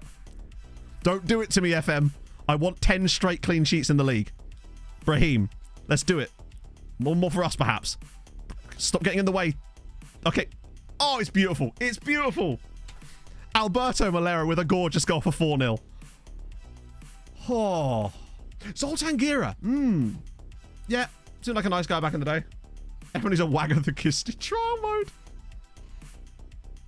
Do they really? That's good to know, Sweet African, actually, because I've seen some of their clips. Obviously, I listen to Crouchy's podcast, and I see a lot of the clips from their, like, couplesy podcast on TikTok. Oh, Malera, yes, sorry. Yeah, we got Malera as well. He was released by Real Madrid, so we picked him up on a free, and we've done it. We've gone 10 league games without conceding a goal. Don't you get an achievement for that? I guess it doesn't count because there was other games in there. Goal difference higher than points. It's the dream. We've done it. Does he have Spain caps? No Spain caps. Incredibly. He's 10 consecutive. That's a shame. Because, like, we've actually not conceded a goal in the league in 12 matches, if you count last season as well. But because we've been playing Champions League in the meantime, the only games we've conceded goal... We've not conceded a domestic goal this season. If you include cup matches in there too, of which we played twice. So that's our last 14 domestic games we've not conceded a goal. Yeah, if we could see this season, it would be a bit of a letdown, wouldn't it? Got any good... honestly, Sky, at first we were like, yeah, but then not... They've not been like world beaters. The best sort of player that's come through the youth intakes, I think, in Hungary so far, actually didn't come through us. It's a guy we've signed, but he hasn't come through our academy. It's, where's he gone? This guy here. Andras Puskás. God, he's getting better. He is getting better. I'm so excited to have him at the club next year. Andras Puskás. Yeah, he's probably, I think, Hungary's biggest youth prospect right now. He's 18 years old, already has 13 under 21 caps. Look at those mentals. Look at the mentals on the man. He is the new Puskás. Simple. He was totally worth us breaking our rule for completely. Because now we get to keep him in Hungary. Just gorgeous. What a guy. Right, I've got some lookups to do, so let's do those. This one should be an easy one, although you never know.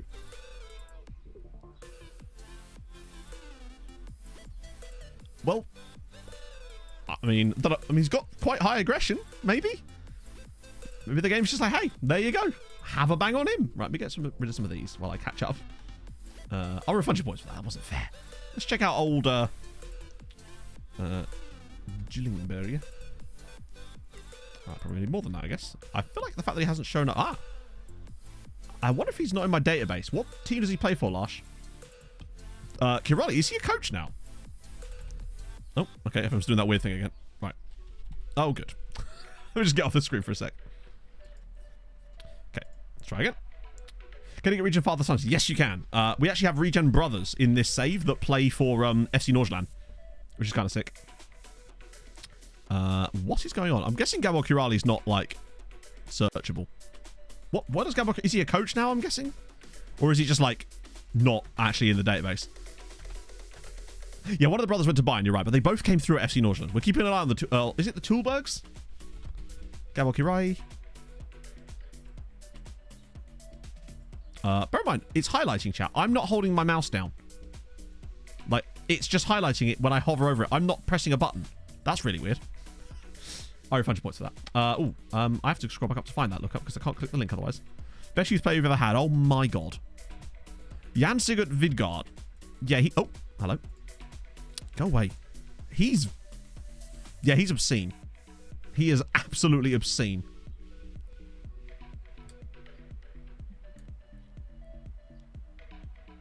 Has he got the detail? Hang on. Who's both born in the same town? Oh, the Tulbergs. I assume so. We'll have to have a look. I didn't actually check that. It says they're brothers, so we know that. So, but to be fair, just because they're brothers doesn't mean they could have been born in the same town. Potentially, you know, moving around and whatnot.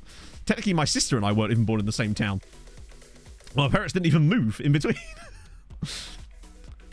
Right, get rid of that. Let's do Amy Tending.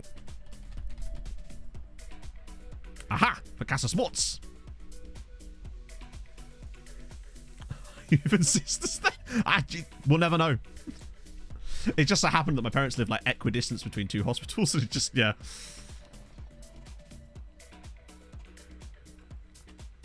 Still at Casa Sports as well. If you've got 3 years extra on 3 years contract, then just keep hold of him. I don't understand this. Like, just keep him. Upset him for a bit. You know they'll come around. He's a very good scout. Is he? He's only 26. I mean, he's not a player that I'm ever going to sign because he's 26 years old. But, like, there'd be no point in us signing a 26-year-old guy who's probably not as good as all the players we have in that role. Maxwell Kinsey Wellings, MP. There he is. Oh, he's a Crawley Town in this save. And he's Irish. I mean, he might be actually Irish, or he could be like, you know, the other kind of Irish, i.e. Grandma went there once. Oh. Bonus subs, there you go. Ekker's a long way to give birth through a Yeah, what can I say? The hospitals in Quito just weren't up to scratch. Oh, yeah, so that's Kinsey Wellings. I'm guessing he left on a free. They almost always do in this. Yep, they do. I just want to check the Tulbergs for a second, see if we can find where they were born. Not Tulberth, Matt. So we've got, yeah, Andreas Tulberg. He's the buy-in guy who was born in Hillerud. And his brother, René Tulberg, who is still at FC Nordsjælland, who's not as good as his brother, but still a decent player, was born in Hillerud. So there you go. Oh, basically, Mr. Wipeout, whenever we find players with long, double-barrel, posh names, we just say their name MP. For example,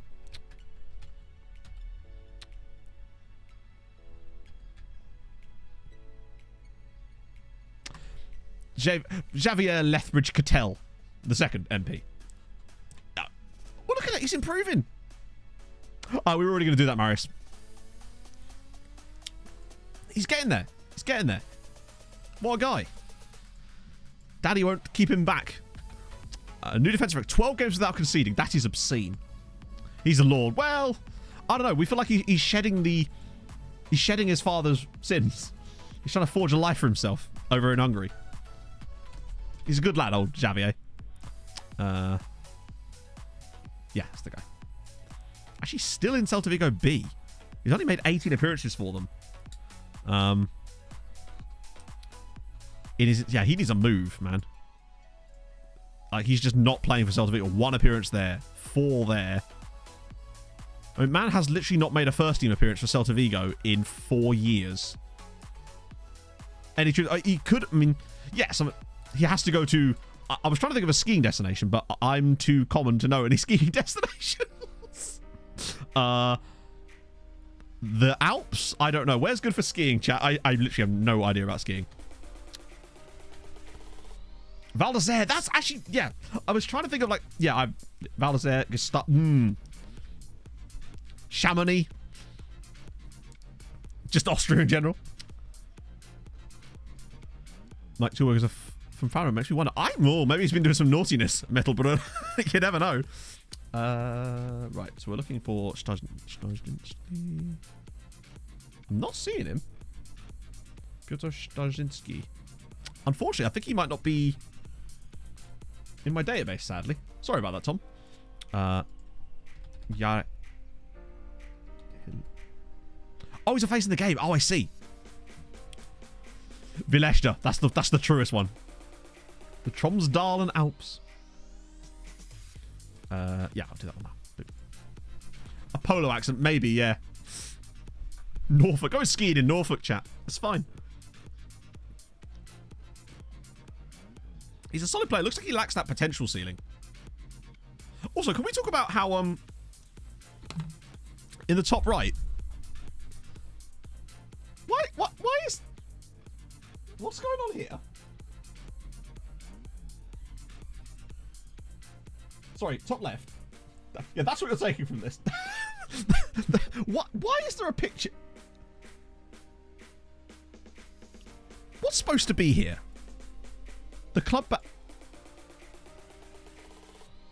Why is Boca Juniors club badge being replaced by... tell the swamp donkey to sack it before I give her a tonk in a tradesman's end. No, this isn't showed up. This is from playoffs. I'm so confused. Merxy FM, thank you for the follow. Yeah, for some reason, Boca reserves. Oh, we can't. What? Boca reserve. That's bizarre. So apparently Boca Juniors reserves. I'm trying to work out. I can't see the bloody name. I'm trying to recognise the face, but I can't. I don't know why it'd be an ID issue though, because bear in mind, playoffs, as far as I know, uses Gibraltar as its basis point, if I recall. It must be that they're I'm trying to work out. I think it's Car. I think it's Car. But I'm not sure. Yeah, I think it's Car. That is actually Boca Junior. That's the guy.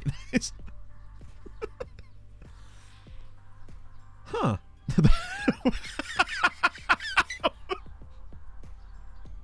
You'll have to tell Carl that his new name's just Boca Junior.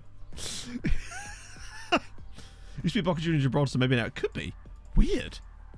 I've not. Does this help? No, it doesn't. I'm almost certain it's Carl though. Boca Junior X. See, it was unlucky. Got me. I don't know how we'd know this, but we'd have to look through the. Hang on. And in hands. Chat, this is not CSI. I do not have the capabilities. Let's see. If I just... How do I even do this? Oh, I know what I can do. If I go to, like, there and then start scrolling down. Yeah, it's just Boca Juniors. It's only Boca Juniors. What if the other playoffs people have had this problem? I guess why would they be looking at Boca Juniors reserve specifically? Yeah, it's only Boca Junior. Oh, no, wait. No, it's not. No, it's not. It's not. Club Estudiantes de la Plata as well.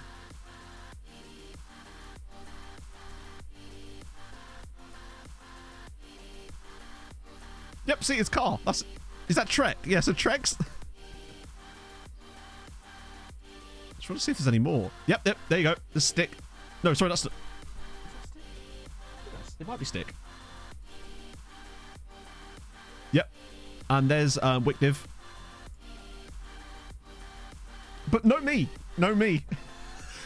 No one got me. Unlucky. Oh no, Goofy was sent off for Pakshi. That's bad. Now Pushkas are returning to form again. Well, that was an interesting... one day we will finally come across me. Yeah, I know. So this is the dream, Adrian. I'll call up unlikely. I think it's very likely. He's surely got to be one of the best Bolivian left back. Oh, no.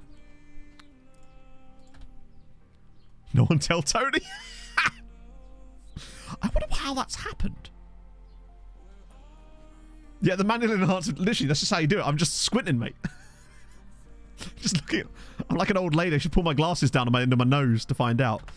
Oh, we've lost money this month. We better win a game. Ross on target. Goof was sent off. Well done, buddy. Oh, Bjornasoy scored as well. And Hegedouche. He was one of our youth players, wasn't he? So he's a solid player. He's just never going to quite be the best. How are Budaurs getting on in the second tier? They're down to 11th now under Gavin Alvin Galvin. I'm already noticing like a hegemony starting to form towards the top of this league. Oh, there's Latif Blessing with 7 assists as well. Yeah, get rid of the manager. He's only got him in the Champions League back-to-back seasons. Remove the skin. I don't think the skin's the issue, is it? It's just the IDs, I think. Oh, Eric. Oh, God, yeah. He couldn't even speak Hungarian. Now he's going to be even better. Maybe. Right, we're playing Arsenal next. Nice and easy. How many goals is there in GOT now? 25 goals this season already in 16 appearances. God damn. Biggest derby in Hungary. Bah! Doesn't feature MTK. Hogwash. Is training working? I have set up, I believe anyway, set up training for them. Oh, wait, hang on. We have to go in here, don't we? Just check the calendar. Yep, I have set up the training. I've just been using the standard one-match one because that's usually how it works, and you can never tell when they're going to get those extra games. So for the most part, we've been doing the one-match ones each week because most weeks they only have one game. Let's just have a little look at the training individuals so we get an idea of their happiness. Well, their training ratings are certainly looking good, which is the main thing. We're seeing upward arrows on a lot of the guys, which is, I think, decent. It would seem that things are going in the right direction with the under-19 squad as well, which is good. It's been Badgerly, FN Graphics logo. So, of course I have, yeah. But, like, I don't care that much, is my point. I think you know what my face meant me. Oh, go on. Let me know. We're expected to... By the way, right, I swear, before the Real Madrid game, they were expecting a draw. I swear I saw that. Under-20 teams spawn with consecutive IDs to the reserves. Interesting. So Boca Juniors under-20 also have a face. Oh, do they? Right, okay, now we're doing it. We're going to find my damn face. Marty, I believe it's because I wouldn't let him move to Inter. And you might notice I pushed him back down again because he wasn't getting game time with the top teams. So I figured we'd move him down again. So under-20 squad. Yep, you're right. You're right, it does happen. Right, let's see. Who got the pleasure of being my team for not having fans? Well, they got one right here. Take your slander elsewhere, sir. Sorry, I'm really close to the mic, I realise. I don't know why I'm like leaning really close. I'll know if I see me.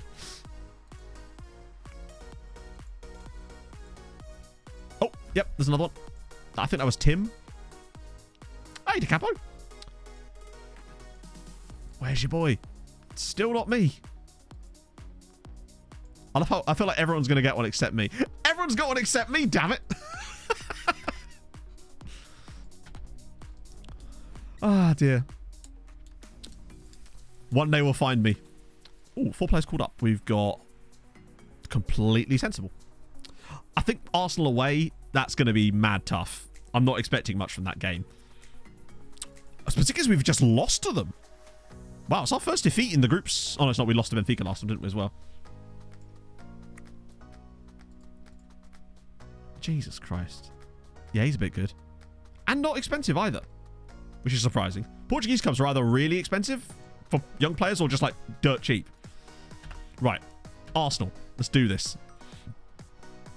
Watch the Champions League fuck us up again. Right. Airing, Diaz, Pereira, Malero. No, I want Effie and Ari for this, surely. They're the lads. Alvarado not playing left back either. I want... And Dye's not back fit yet, but Paredo is... Omgar and Moores? Is Montiel not available? Or is he suspended? No, he's there. I know he's a bit high on that, but we need Montiel, right? Someday you'll find me caught amongst the landslide, right? In the Champagne Supernova chat. So let's see what the Arsenal team's looking like now. Oh, is he still on the bench? Shit. Sorry, they really need to, like... It feels like it's so dodgy with that. Right, let's try that again. Yeah, what can I say, Hibbos? I had to go. Their family thing, you know? So they've got Ramsdale, Aarons, Ben White, Zinchenko still left back there. Casemiro.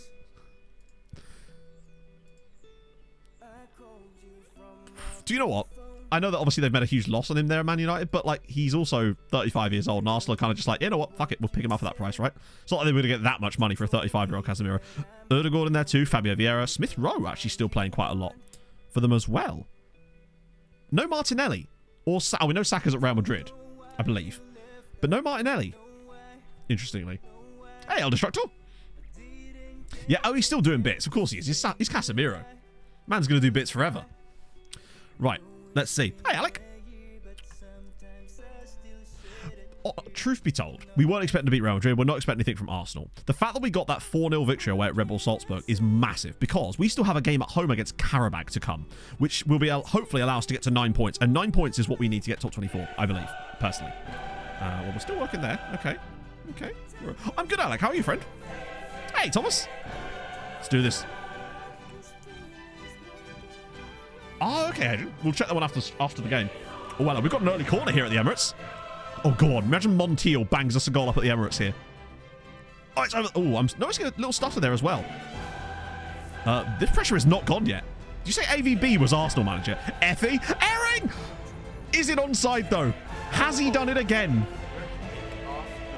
Yalatol, thank you for the follow. I appreciate that a lot. I hope you're having a lovely morning. Are we going to get the goal given? How close? It's a goal. It's Arsenal 0, MTK Budapest 1. The airing cupboard has done it again. What a ball in from Effie. That is like Jordan Henderson type of crossing. Lovely little ghosty header from airing. 26 goals this season. We're not even at Christmas. Yeah, watch Arsenal switch the lag on now. That must have been close. That's not even close, actually, at all. Great header. Airing is so... He's really stepped up this season, especially. The cupboard is always onside, true. What a guy. He's really... Like, his goal scoring has improved massively since we changed the tactic before Christmas last year. He was on 12 goals before Christmas last season. Finished on 37. Effie, can he bend it? It's 2! It's 2-0 at the Emirates! Effie makes it 2! Come on! Oh, my goodness me. Effie from Skins puts it top bins. It's 2-0 to MTK Budapest. Look at this from Malero. Effie's run is so good, though. Just arrives, opens his body out, bang, top bins. Watch us find a way to lose this 4-2. There's a long way to go. We could have it. The problem is we wouldn't be able to search for the ID in the game. As in, you can't, as far as I know, actually search for the ID. Bang. Shut up.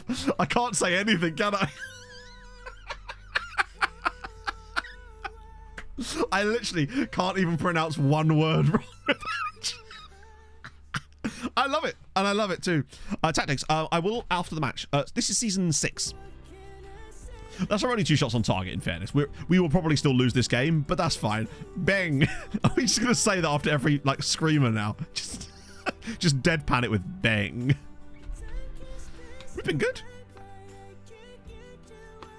Do we deserve to be in front by 2 goals? Probably not. But what I would say is we've kept Arsenal fairly quiet so far in this match. Silent bang. Oh, God.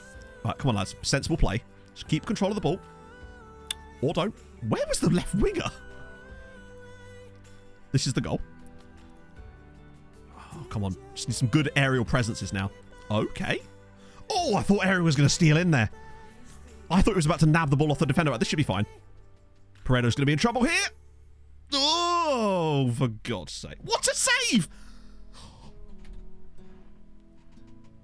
I cannot believe what I've just seen.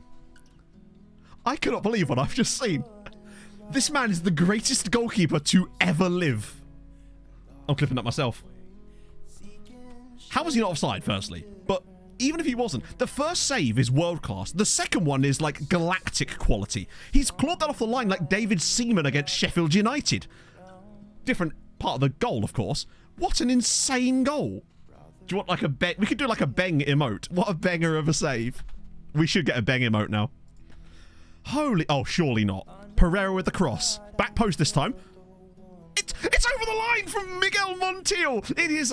Read this out loud. It is Arsenal 0. MTK Budapest 3. Oh, worry not, chat. Mam is here. Absolute bang. Great header. He plays it off the bar. He's seen what Airing's done. Read my lips. Bang. It's 3-0 at halftime at the Emirates. AVB's job is on the line. Watch us somehow win 4-0 here. Bear in mind, all 3... This is our 3rd away game in the Champions League. 4-0, 4-0, 3-0. We're extremely lucky. Right. Okay. Don't want the... Right. Okay. So still 60 FPS. I'm going to outstretch arms them. No more talk. So, yeah, tactically... Hopefully this is what we've been doing. The only tactical change I made, though, was to have it so that every player minus our striker is on shoot less often. The idea being that... Hang on a minute. How? Matt, I have a question for Joao Virginia. Just one word, really. How? Yeah, in it. Thank you for the 100 bits. And Lord Richard, you'd be the expert on this. Would you say he's having the game of his life? Because I feel like we can actually legitimately say that after those 2 saves. What a save. Oh, God. Yeah, so all we did was we put it on shoot less often on every single player except the striker. Because what often was happening is players were getting into good positions, and yeah, 7.2 for that. And they were just shooting from silly places. Now we're trying to feed him as much as possible, and he was on 12 goals before Christmas last year, ended up on 37. He's already hit 26 this season, and we're not even at Christmas. Oh, right. Let's see. Watch him now have the worst second half of his entire life. BTEC point 3. Think about it. Effie provided the assist for the Airing goal, and he also scored that absolute banger towards the end of the... Good save again from Joao Virginia. He's in the right place at the right time to make that save. Good stuff, lad. Well done. Oh, God. This is where it begins, isn't it? Saliba! And I think that's at the bar. Yeah, it has. Okay. Oh, the Virgin doing wonders at the Emirates. He is no monumental Virgin to chap. Benfica 3-0 up against Karabakh in the first half there as well. Oh, a little stutter there as well. That's a game stutter. That's a stutter in the game. I've just realised what that is. That's not my end. That's the game. It's not. I'm not losing any frame rate. It's only the game that's stuttering. That's really interesting. You're right. It is a performance issue. That they've changed something to do with performance in the game since that update, and it has made things worse. Specifically, I wonder if it's to do... What's going on here, by the way? Do you think it's to do with the Champions League ad boards, maybe? Because what is going on here? Are they trying to sell some new form of, like, Burberry? Oh, and they've hit the bar again. Arsenal are getting quite unlucky in this game. Yeah, the ad boards look broken. I wonder if that's what it is. Oh! Oh, the defending here is absolutely obscene. New graphics drivers. Well, that wouldn't affect that. The game doesn't have graphics drivers. That's, yeah, those two things don't work. Yeah. If it's the game, then it's not graphics drivers. Malera's hurt. Plus, the graphics drivers haven't been updated for ages, and there's no new one out as far as I know. I say ages, like a reasonable amount of time. We're going to switch this whole lot out to get some more pressure here. I'm also going to get Saggy on and leave the rest, right? That would make sense, yeah, because it looks like the ad boards are balked in some way. Try clicking the ad. I don't have that thing set up so that if you click it, that it shows it, because I was doing it too often accidentally. Right, if we can just get through the last 17 minutes without conceding 3 goals, do you know what? I'd still take a point. I'd still take a point. But, you know, when you're in this position, you want it, right? You want 3. It's a good ball. Jesus is in. That's a good goal. It's just a good goal. Maybe a Wono, and particularly with airing... The cupboard does look a little bit tired, so maybe we give a Wono a little run for 20 minutes. You're right. Okay, Arsenal have got a goal back. Fair play, good goal. Moore's just got a little bit caught flat-footed on that one. Because, yeah, he's got a massive head start, and Moore's just doesn't... Oh, no, wait. Yeah, Moore's just doesn't turn and run fast enough. Good finish from Jesus. Not much that Virginia could do about that. The question then becomes... Yeah, look at Arsenal in the second half. Given that it's a 2-goal advantage, at the moment, I don't yet feel like we need to kind of shut up shop. Because if you shut up shot too early, you just provide chances for them. We don't really want to do that. If they score another one, then obviously we'll have to. Do you know what? This is Football Manager in the Champions League. We're going to concede 3 goals. Jesus. Oh, for fuck's sake. He's going nowhere. Yeah, there you go. Right, okay. This is going to finish 3-3. Guarantee it. Might even finish 4-3 to Arsenal. He's going nowhere. Why are you fouling him there? He's literally running the ball out of play. Well, we know what's about to happen. We've played this game before. Let me just quickly set up our substitutes. Not substitutes. Let me just quickly set this up to slow the tempo down. We're not going to go defensive or anything like that because that doesn't work. But we will do that. And where's time waste gone? Oh, it's there. 6. 4 goals. Oh, I think it is going to be 4. I think it'll be at least 3. We're definitely not winning the match. I'll be almost guarantee you we're not winning this match. Oh my god, he saved a penalty as well. What on earth? He saved a penalty as well. This man is an absolute machine. Oh my goodness. He's sex on wheels. That's a good ball in. Cleared again. He's covering up other people's... Win the... It's right there. The ball is rolling towards you, son. Just go and get it. Actually, to be fair, he does just foul the guy, but that's fine. With that, we should, hopefully, be able to get out of it. Hopefully. Although we did concede twice in stoppage time to Benfica, if you remember. Keeper only just got a new contract, I believe. Oh, God. Right, come on, lads. Get back. You should be able to get a block in from here, or at least force a relatively low-quality shot. That's fine. Well done. Oh, yeah, Son's been at Barca. How do we know that? I think we might have played them at some point. Virginia is the guy. Oh, we're absolutely mugging them off for sure. First half, we certainly weren't mugging them off in terms of it was quite an even game. Oh, that's another one for Jesus. That might be offside. I don't know. They've got one back. There's still 2 minutes to go. Arsenal 2, MTK Budapest 3. Oh, can we survive 2 minutes? That's unfortunate. Oh, here comes a far player. I still think it could happen at 3-3. There's still a chance. This is Football Manager after all. Come on. Arsenal 2, MTK Budapest 3. What a win. Airing Effie and Montiel. We've won at the Emirates. That's going to put us through to the next round of the Champions League. It is. Joao gets a 9. A 9 and man of the match. 13 saves. Including a penalty saves. And 2 of the best saves I've ever seen on FM. What a win. Because you can see up till half time, right? Pretty even game. We were obviously massively in front, and we shouldn't have been. It should have been like a fully even match. Second half, we couldn't offer anything, and they just got a lot better, but still. Oh, God, can you imagine Arsenal Fan TV after that? Hey, we got mugged off a few times in the Champions League last year. It's like we're finally getting the return of the muggery. all those late goals we conceded last year against Bayern and Porto and the Hoffenheim result where we battered them and lost 1-0. And where are Arsenal? Down to 13th. We are 6th in the Champions League, 9 points on the board after 4 games. We still have Karabag at home. We still have Karabag at home to come. That could get us 12, and that will surely do it for us to get to the next round in some form. And think of the extra coefficient and just extra 2.5 million quid from that. We're basically through.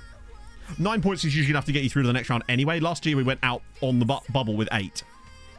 He has to go, blood. Oh, gorgeous. Right. Valero out for 2 days. That's fine. We've won all 3 away games in the Champions League, including in Salzburg and at Arsenal. Guaranteed top 24, maybe. I don't think it's like guaranteed, surely, because of the other teams below us. There's still 4 games to go. So there's no way. Yeah, we can't be guaranteed because there's 12 more points to play for. But we're very likely. Because top 24 at the moment is, ironically, Atletico. We're already 5 points above them. So technically, we aren't guaranteed anything yet, but we are kind of. Like, when you look at the last few seasons of this, last season, technically 8 points got you through in the end, but we ignore that. The year before that, Benfica went through 7 points. And the year before that, which I believe was the first year of it, 9 points would... Actually, 9 points wouldn't get you through. 1 more point, and I think we're pretty much golden. There's no way you don't get through with double-digit points. Yeah, 8 points would have got us through if we didn't have the corruption. Of course, there's that. God, what a season Airing's having. He's just... And he's not even developing amazingly, but he's just... The thing is, I think he just suits our style of play, right? I reckon that we now have a system whereby a good player that's quite well-rounded could really dominate. And I think there's going to be better players in this team eventually down the line than Joseph Airing, but he's going to be the first guy of that mould, I'd say. We'll do coefficients after we've done the... Oh, hang on, let's just see. Conference League probably isn't playing, you're right, actually. Oh, no, it is playing. So we'll do Conference League first. A nerd scoring machine? Ooh, okay. I mean... Good signs, right? Peter Marash. Oh, there's stuff there. There's Yanjun, who is... Janjun? Wait. Oh, he's just checked. For some reason, I thought his name was like Chinese or something. But there you go. Get rid of the bookmark. Bookmark? Which bookmark? Hang on, what? He's obviously at Angers. He's really expensive. There's Labat here at Monaco, who looks remarkably cheap. 15 is... That's true, yeah. Johnny 2 months himself. He can only be signed in the first half of the year. 80 separate emails. It's to do with your... I'll show you. You have to go to Scouting Center, and then you go to these settings up here, and you make sure that everything, in theory, other than this, because I have specific stuff, obviously, is sent to your scouting inbox and not your inbox itself, and that will force all the inboxes in there, basically. Only one of those is true. We'll have to sign them in January, chat. It's the rules. Okay, there's quite a lot of quality there. So these guys will all get a second look, because I think they're all reasonable at the moment. There's no, like, extensive, and there was no, like, A's in there, was there? Lots of B pluses, though, which is exciting. Got Angers, Montpellier. They're obviously onto France now, as you can see, which is exciting. Though I suspect those kind of players are not likely to be the kinds of guys that will sign for us, but still. Moses guy's 19 now. He's very good, but 19, a lot of players. Yeah, the French top, those aren't the guys that we're actually going to end up signing later down the line. It's more likely to be once we get to, like, I don't know, Montenegro or Bosnia. Hey, Rob, thank you for the 14 months. Matthew. Hello. I went to the zoo yesterday and enjoyed watching the capybara feed up the MTK. Did you actually? That's awesome. I'm hoping Pog will take me for my birthday. I bought Pog a birthday present earlier. She doesn't know about it, obviously, because that'd be stupid. I might, just for the basis of keep these guys one more go, as we can. The rest of them we can bin. Because we've got to get through this list and this is the only way you get through this list quickly. At least this year, though, you've got the... I should be doing that more. I should be doing the whole add to discard list for 6 months. It would be perfect, yeah, but we already have room in Playmakers, and I don't think I want to spend more money on a 19-year-old that won't be registerable. Like, we've got good players in that role already. I think Effie's good. I think we've signed like 3 guys that can play that role over this summer as well. Over the summer. Remind me to make a Beng emote. Ambitious. Yep, that always works. I don't mind if he leaves, honestly. Oi, oi. Well, I'm not going to tell you what it is, chat. I'm just going to tell you I got Pog a birthday present. It's just like it goes on a pizza box table. No. But when I do that, I will be doing that. But also not... Yeah. I will get like a custom... My plan is to get like a pizza box table made that's like made of like solid silver or something. Exclamation mark bang. I love how me misspeaking just turns into... Like fucking Wemp, for example. Like a simple misspeak turns into that. Have I missed any lookups? Yeah, we were going to do the Belgrano thing, weren't we? That wasn't a Falklands War reference. Oh, we didn't do Will Still or Charlie Patino either. Will Still, who is still at... He's still there. Still bashing away. Doing big things. Thought there's full length, so abs aren't always on show. Why would I do that, Rob? That seems like a terrible idea. Seems like the opposite of what I want. And he's got his pro license. No more fines for them. At least they're saving some money. Charlie Patino. Has he finally started playing? I'm getting chat shit and I got banged. It's true. He looks like a competition winner, bless him, but he is not really playing for them. He's made 9 appearances so far. 1 start there, a start there, 3 appearances there. Yeah, Charlie needs to move. When's your contract up, bud? Still got 2 years left. Any kind of... we don't know that details, do we? He feels like, for me, he's got full-on Science of Ferenc Varoshin 2 years energy.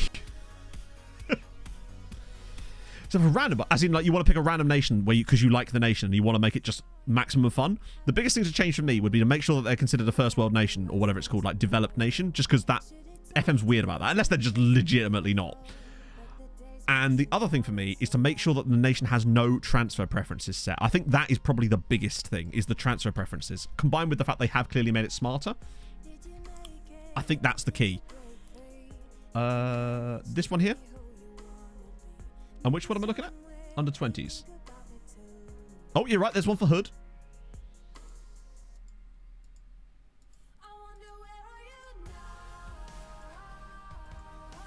We've immediately found Hood. Still no sign of me yet. We'll get there. Maybe. It's definitely going to be in Argentina, right? I love how we found everybody pretty much except myself. Only Club Organa. Ah. So where the hell am I? Damn it. I've been robbed of my face being at the club badge. Not a moron. Watch me actually be at moron. Oh, oh, they are Argentina. Imagine. Imagine. Can you imagine if I was at this? Oh, yeah, it's Friday. My bad. Yep. So we should be now into the plus in terms of benefiting over the year we'd lost, right? For sure. In fact, that win against Arsenal was probably enough to do that. Right, let's just look at ECL. Come on, show me the goods. Right, we have...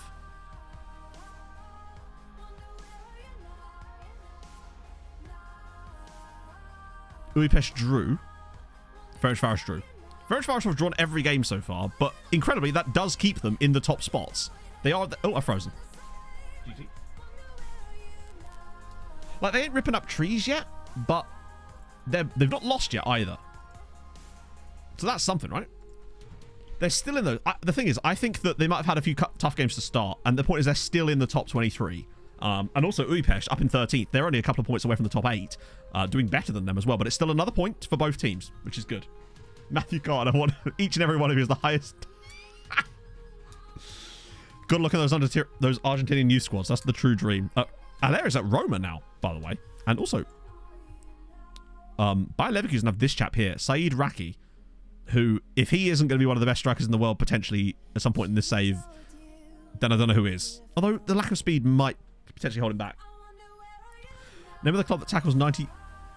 tackles per 93rd guy. Oh, Jeunesse Esch. They're from Luxembourg. I presume that was from the qualifying round. Were they actually here?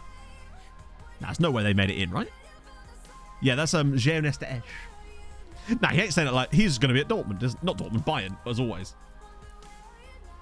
Oh, yeah, I mean, this is the thing. We're so far ahead of the schedule. Like, we should be close to 7 points from that, right? Literally dead on. Dead on 7 points. What does that do for next season? At the moment, there we go.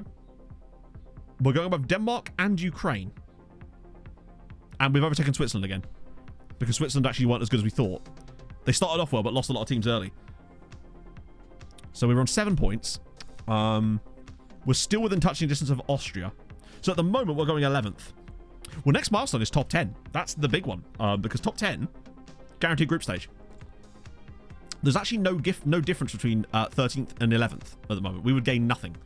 The biggest... I don't mind it, Navi. Like, for FM, it's actually fun. But for real life, I think it's going to be shit. Honestly. Sadly. Stop touching Austria. No, I will not. So, yeah, we want to be getting... If we can get 10th this season, which is bloody close, right? UL difference. You're right, yeah. But this is the one with the big difference. So it'd be slightly easier, true. Actually, yeah, it gives you... Yeah, it's easier. But the problem is they could still draw a really good side here and drop... But actually, what it would do...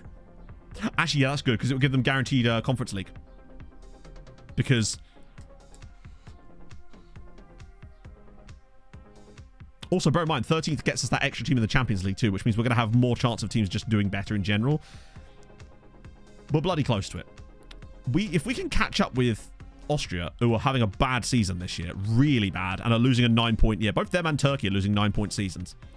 And neither of them have actually caught up with that yet. I think there's a chance. Get to number 1 too early. I mean, if we get to number 1, I can't imagine. I don't know what I would do. I don't know what I'd do, honestly. I'd figure it out. If we were looking like getting closer to it, then I'd be like, let's figure it out. But at the moment, I'm content. We can do this. Have extremely high standards when they're saying that 15 strength players must improve your strength. I think that's just... It might just be a text glitch, potentially. Yeah, Turkey are going to fall off the wagon, it seems, in this save. Ryan Hall, thank you for the follow. Hope you're having a lovely Sunday morning. Who we got? So, Flavien Moore's in the full Belgium squad. Oh, sorry? Are you okay, Hungary? Like, are you alright? You're telling me he is in the Hungarian national team squad this season. He's playing for Szeged in the 2nd tier. How desperate are they for left backs?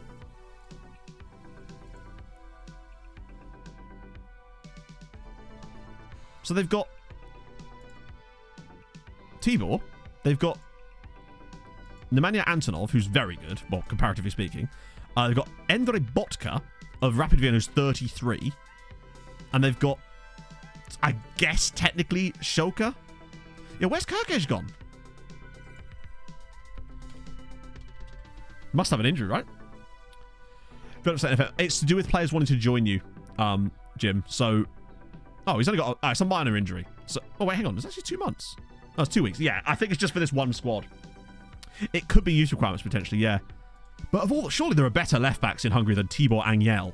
Surely we have produced. Oh, actually, I was going to say Daniel Yepes, but actually he's not developed the right way, despite having high potential. Despite having his higher. What about Majeri?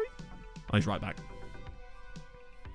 And best experiences, but maybe so. Well, that'd be kind of mad. Imagine if he was the first player in our squad to get a Hungary call up, of all people. And he's homegrown. We'll take that. Millennium, thank you for the 30 months. Keep up the good work, Card. Try these alternative monikers on for size: the Sultan of Bolton, the Wimbledon, I like that a the lot. Wizard of Warsaw, the Stockport Count, that's Count with an O, or the MTK Very Best. I like Sultan of Bolton. That's solid. I'll take that. Goes with a bang, you know? Any more full national team call-ups in here other than Airing and Joao Virginia, who thoroughly bastard deserves a national team call? Look, he's very good, isn't he? How on earth did we get Joao Virginia? He has been arguably better than Bart Verbruggen was on the other save. I love this guy to death. The Marcus of MTK. I'll take that. Decent reputation. That'll maybe help us get him a big move, potentially. I don't know. So we've got Kishvada. I think Owusu was better. I agree. He was the absolute Donny. Where did you find the cupboard? The cupboard came through... Actually, the cupboard was from like a... Yeah, cupboard came through at a lower league... No, the top flight. Oh, this isn't where I parked my car. Yeah, they actually are top flight. But, yeah, Hrvatski Drugavalac in the Croatian leagues. He came through a scout report just randomly one day. And we were able to get him for like 60 grand in the end. Just a great player. Hang on. IH12 Racing. Racing? Yeah, Racing. Thank you for the follow. Mid-journey update. Full skip, let's go. Oh, really? Oh, nice. What? With V4? Low restriction of 8 is so annoying. So that wasn't a thing when we did it in Norway. As far as I know, we never had any loan restrictions in Norway. You came in summer, in winter. So that was how we did it, because that didn't exist on that save. I think he was... Oh, he was a Romeo Magic. He was on Doff. Basically randomly put him in a scout report. Bobby, thank you for the follow. Basically, our Doff has had this random record of occasionally just tossing players into our scout reports who are, like, ridiculous. He's found so many players. He found Effie, didn't he? And Novak. Our Doff is actually the guy responsible for me finding that amateur method, because he randomly recommended us a load of amateur players, and we were like, what? And then just progressed a bit further, and that's how we found them. Also easy to blend images. Nice. Okay, cool. I haven't actually checked that out yet. Obviously, I've still been using Midjourney because it's how I do my thumbnail backgrounds, but I hadn't actually thought to go in and actually check. Yeah, Doff's being useful. Whatever next.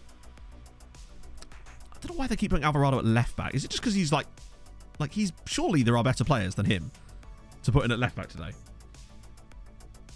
I might put Cruz in. Skizvada. Want to give him a chance to play, and maybe even a bit of Yaboa.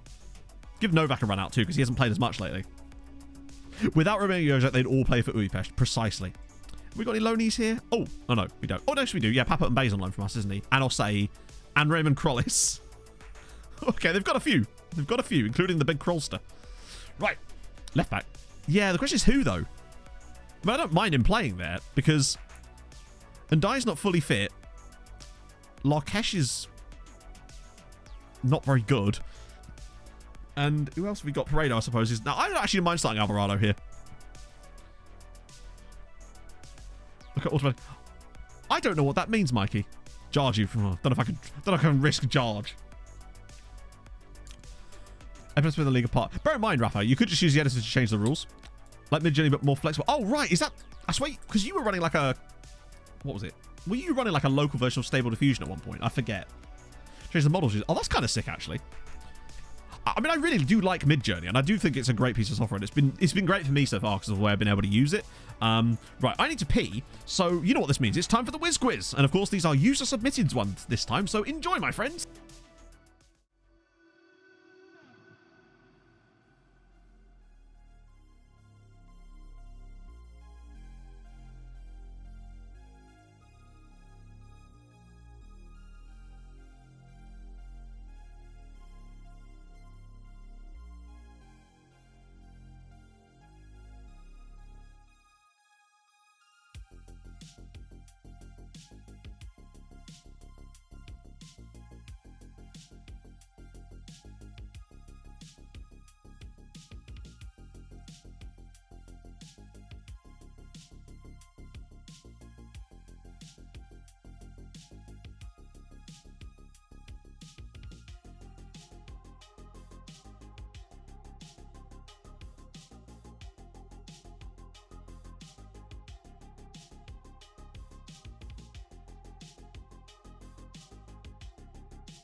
Did you get it? Did you get it?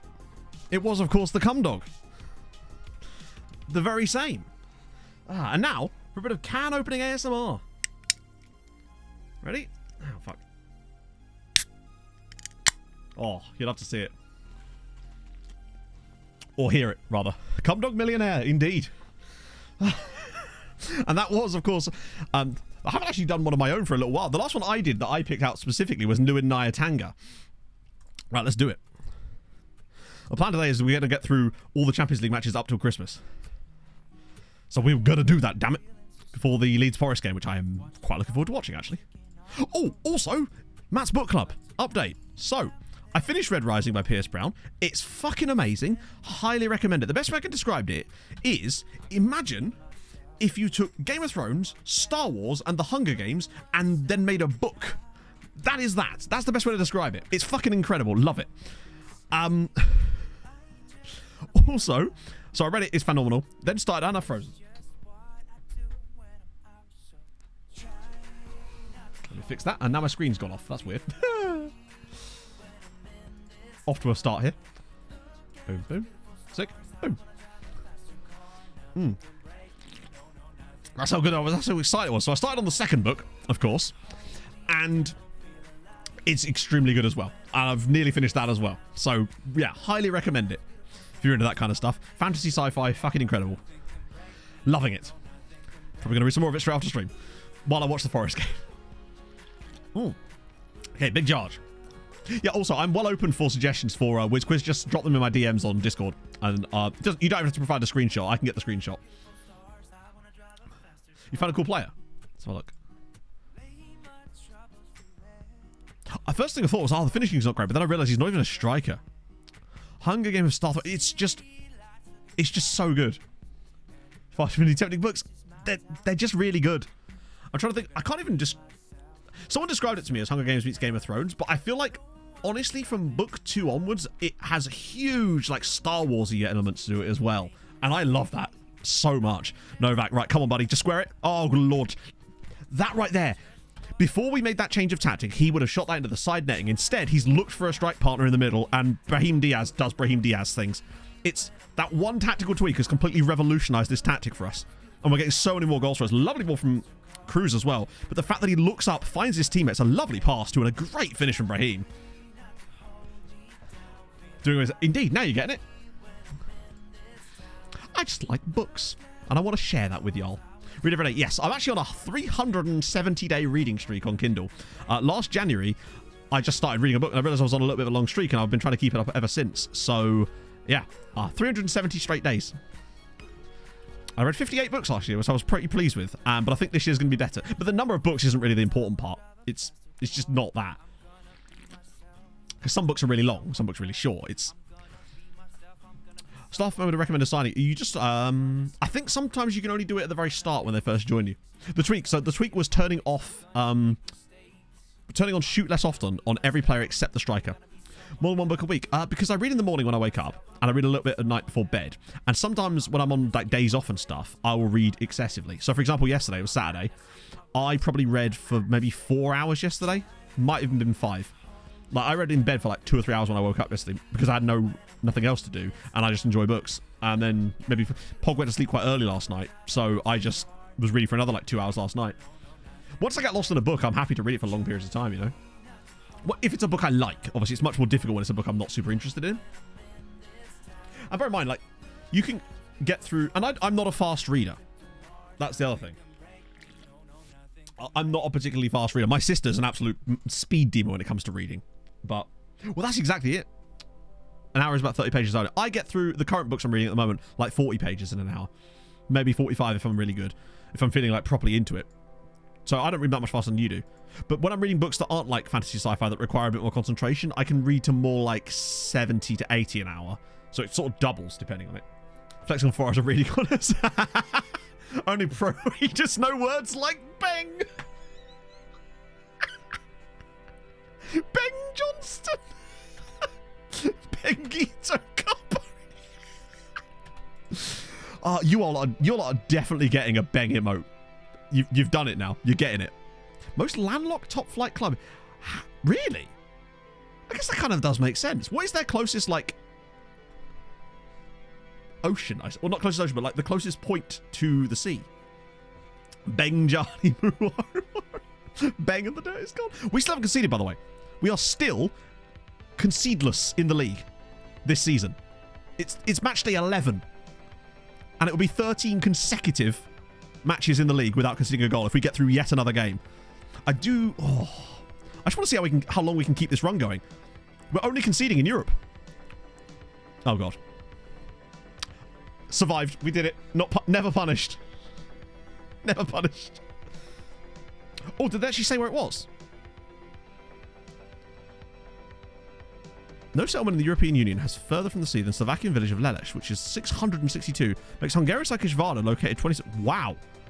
That's kind of sick. I would show it, but we might be about to score here. Cruz. Oh, it's up. And the keeper's caught it, actually.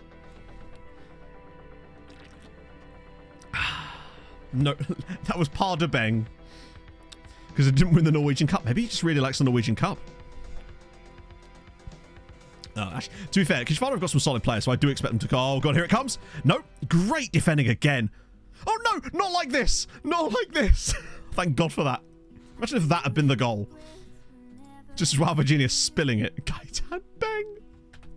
Don't forget Big Bang. Famous clock. Ah, jeez, look. Might have to get Airing back in again. Truth be told. Maybe a Dali. Not to be confused with the art bot. They have Krollis, yeah. We loaned him to them. They've got Krollis, Osai, and Mbaye on loan from us at the moment. The day I'll be really happy about our loan farm progress is the day we come up against the starting 11 from another team who are entirely built up of our players. That definitely could have happened in Treaty, but it couldn't because of obviously the rules in Ireland. But in this save, it can. Dr. Benji. Right, get across to it. Oh, no. Yeah, our Godfrey's being higher than our points is kind of mad. Oh, God, it's going to be one of our own players that does it, isn't it? Yes. No, it's in the post again. The game is just like, you are not going to concede today. Hey, Zombiecraft. How's it going, friend? I am excellent. Hope you're well. Bang 10. Someone says Effie. I agree, Anna. I don't think long shots matter that much. Like, Effie only... All of Effie's got... The least far out goal that Effie has scored was the Beng goal against Arsenal. That's the only goal he scored from inside the box in his entire career. And we win again. We've done it yet again. 11 matches from the start of a season without conceding a goal. And 13 in total. A proper banger, it was indeed. Pushkas got humped by us. That's part of the reason. They lost 6-0 to us. And when they win, they don't win by very much. They don't concede a lot of goals either. But they get like little scrappy victories and they get twatted by us. Which kind of helped. We are looking very, very stable. I mean, this title is in the bag. We're 13 points clear already. If it carries on like this, we'll finish by like 35 points clear. So that's good. We won 12 straight. We've also not conceded a goal. Oh. We're going to sign another team by way of actual transfer. How do you mean? Oh, like we signed a 15-year-old guy from, well, he was 16 by the time we signed us, from Maribor on an actual transfer. With the time before Christmas. Hey, it's a challenge, right? Crosby. We could find Ben Crosby. Imagine if there was a guy called, at least like, yeah, Crobsy. Crobsy just sounds like a guy down the local pub. We've noticed that a lot of players don't want to leave, yeah. It has happened a lot. They do the whole want to continue their develop thing, but we just put them on the short list, and wow, that's not a lot of Crosbys. We've got Crony, Cosmin Crosman. Wonderful. Cross 8, Charlie Corsby. Did I write Corsby? No, I didn't, did I? Hang on, you told me there's not a single Crosby. Oh, wait. Wow, there's no Crosbys.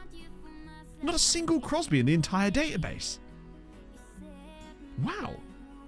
Longest run without conceding? I don't know, but this might be my longest run without conceding ever, to be honest.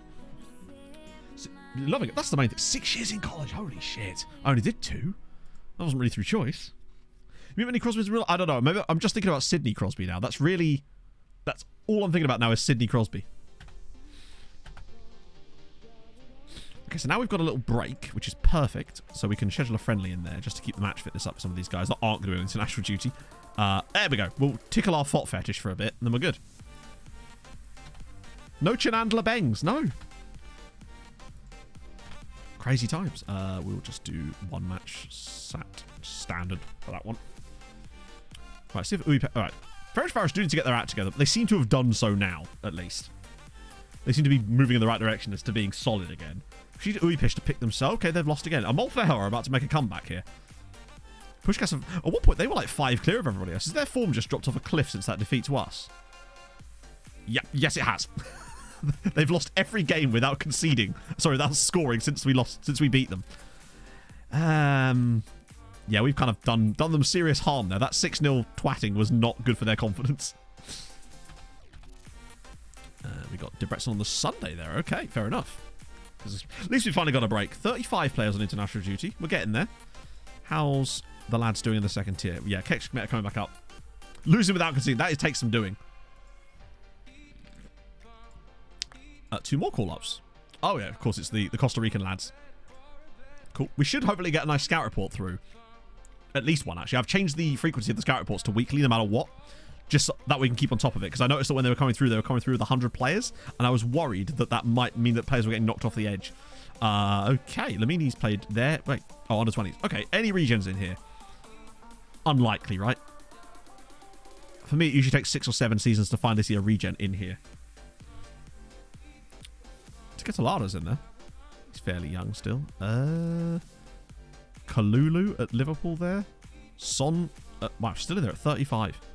Bellingham. Big bells. I mean, he is ridiculous. Like, look at the state of him. Oh, Jesus Christ. He reminds me a bit of the German guy we had at Treaty. Yeah, not a single region on this list yet. Come back to us. Honestly, no. In terms of, like, some of them are good enough to play for us, but I don't want to have them play for us because they're so good out on loan. So, for example, Puskás, he will be coming back, actually. He's the one for me. When you look at performance-wise, like, Jordan Ross is actually doing quite well. 17 and 18 for Kekshmet. Axelson's been solid as well, but they're good for loans, not much beyond that. Petrosel, obviously, Krollis. Puskás is kind of the one guy, I'd say, that looks like think of people like Osei and Schmitz.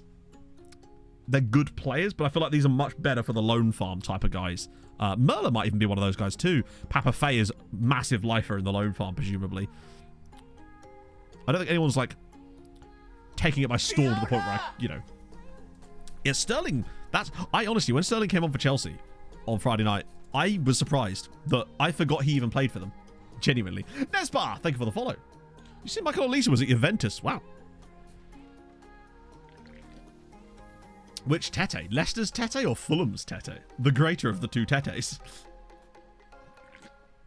Nah, sadly not Hadrian. They started off well, but they've sort of fallen down to mid-table at the moment. They're fairly small side, so the fact they're doing as well as that is kind of mad.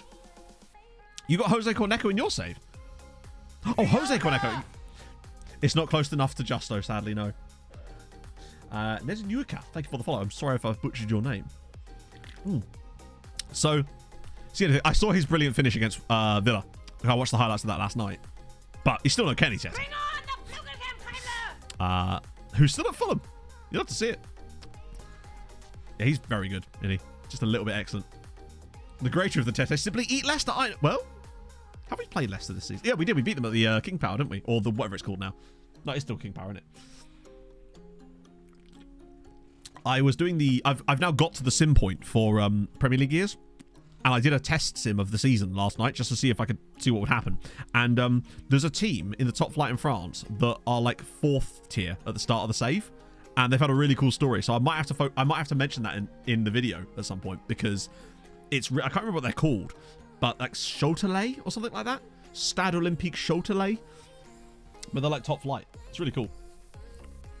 And there's also some mad shit in the Premier League, which is going to make Premier League years way more interesting than it just being like Man United and all this kind of... Man United, Spurs, Arsenal. There's different teams towards the top, which is going to make that video really, really fun. But I won't tell you much more about that because it'll spoil stuff. Referring to Teddy's old club. Change room in and after. I bet they bloody do. I bet no one can get past it. Because that guy is just... He has telescopic legs. He's a wonderful player. I bloody love Kenny Tete. That's not how I spell that. Oh, there he is. Oh, free agent. It's a shame we're not in a transfer window, actually, but we'll try him anyway. Why the hell not? If we weren't in a transfer window, he'd be fine. Not to pick up for us, probably. Yes, Sammy! Thank you very much for the 16 months, my friend. I hope you're well. I was going to do all sorts of stuff. I can think... That's the beautiful thing about it. I can do all sorts of stuff with the storylines for it. And then just hire a female voice actor. That's the plan. I just need to find a female voice actor on Fiverr that sounds a bit like Georgie Thompson. Bonita? Oh, there he is. Ryan Bonita. At Ajax still, actually. He's 57 appearances for... Oh, he's not made a single appearance for... Oh, he's only 21, to be fair. So he's still got a bit of time to go yet. He's been in the first team squad a couple, and now for the last like 3 or 4 years, he's mostly been in the second tier with Young Ajax. I'll do some looking around first, because it means I can write the script first, record it myself, and then relay it over. Why hire when you have Pog? Pog is many things. Wonderful human being, philanthropist, ab extraordinaire, right? Not a voiceover artist. Basically. And she'd be fine with me saying that. Zeborgia. So this was the team. They've got a guy called Bart Blom. Who's... Oh, is he... Are they amateur? Oh, of course he's one of the Dutch amateur peoples. Have they got any more? Or is he their only player? Oh, it's ChatGPT. Yeah, I don't think that works with vocals. Shole, I have a really nice badge. It's, show... Hang on, I'll find it. I think it's Cholete, like that. This one, yeah. Stade Olympique Cholete. Anti-Brummy discrimination. Yeah. But this is they. This is the team in question. But they're in the database for Premier League. Sorry. Can we talk about Martin experience? Sorry. Experience. I mean, he's 28 and he has played 217 games, so he does have experience, right? But yeah, so these guys are actually in the top flight and like top half in France on the Premier League years database, which is kind of sick. So we're going to bring him on trial. There's also some other mad shit as well. Like Barcelona failing to do videos on that. How do you mean, Bobby? I assume he's played for that. Oh, he scored. He's finally got a goal. Wait, I can't... That's weird. Why can't I, like, say, hey, well done, buddy? I mean, I'm all right with it, but... Sky Sports graphics too, yes. But, like, retro-style ones. Like, you know, on the old Premier League years, when they would go into a match, and you'd get, like, the score at the bottom, and it would have the white bar with the sort of orange gradient on it, with the little blue and red bit in the corner. I've recreated all the graphics from scratch. Premier League years database. Basically, I've mentioned this before, but I've been working on this for a long time, but now I'm really pushing towards it. I'm going to recreate Premier League years inside Football Manager, i.e., it's going to tell the story of a fake Premier League season in the future, and it'll be presented in the style of Premier League years, basically. Not with me managing a club. It will have, like, I'll be doing the commentary for the matches. It'll have all the music. It'll have all that cool stuff, the graphics and stuff, like it's an episode of Premier League years. I'm going to hire a female voiceover artist to do the Georgie Thompson parts, because she's the best. Easy. Like, she was the best voiceover for Premier League years, hands down. It's just not been the same since she's on it. But yeah, that's what I'm doing. Because I think it'd be quite fun, honestly. And so I was simming the database to get to 2049, because I want to do it's Premier League years 2049-50, because they can sort of maybe throw in some Blade Runner-y type stuff in terms of like graphical styles. And it just seemed like a fun year. So yeah, that's what I'm doing. But it took a while to sim it, because obviously I had to set up a database that's going to be really detailed. Because you have to have full detail level for a lot of the leagues on. Not just playable, but full detail, which takes a long time to process. So it took me like 4 days of overnight simming just to get to that point. I would say 4 days of overnight simming to get to the point, to get to the 27 seasons. Because I've got the top 5 leagues loaded as playable. View only below that. I've got my database thing on top of that where it's, you know, got all the players loaded. So that way the transfers are more legit. And I have full detail on as well on top of that. Predict next season after the winter update. I don't know what that means. Predict next season. What's that got to do with... I don't understand. But I'm curious. Apple Nicosia. We'll look up Apple Nicosia. Hey, Nelly. The skin bars. Hang on a minute. Have a lot of 6 career stats. Yeah, so you just change them. So you just go to here, change it to what you want. Yeah, so the players are regens, but most of them, 19 of the 20 Premier League managers are actually not regens. Yeah, so if it was next season, that'd be pointless. That's not fun for me, and I feel like it would severely limit what I can do, because of all the players would be real. Everyone's real. There's no fantasy to it. The reason I wanted to do it far enough in the future like that is because it gives a chance for all the players will be regens in the squads. Most of the teams have still got real managers. Arsenal have a regen manager. He's actually Gibraltarian, by the way. That's going to be a fun story. That's not really a spoiler because it's not going to give anything away. But that's the reason it has to be done like that. But yeah, you have to make sure that you don't, that you untick overwrite custom panels, otherwise it will change it back. You'll notice on players that, as in before next season, get transfer update so it's live, and then do a sim and talk through who does what. To me, that's just not that interesting, because it's just, with a transfer updated season, it's just based on what effort. It's not going to be a true prediction for me, because the transfer updates don't take into account a lot of other stuff for me. Do my lookup for? I thought I just... Oh, sorry. Did I not... I was typing it in and I forgot. I got to the middle of a sentence. Sorry, Jason. I was literally in the middle of typing it and I somehow got distracted. Imagine that. So yeah, this is Applewell. I can't really show you much beyond, like, their squad, which... Oh, actually, they do have some players. Any youngsters? Surprising, actually, that they don't have any, like, massively good youngsters in their team, to be honest. But yeah, it has to be the regens for legal reasons. Music I'm going to use, whatever I want.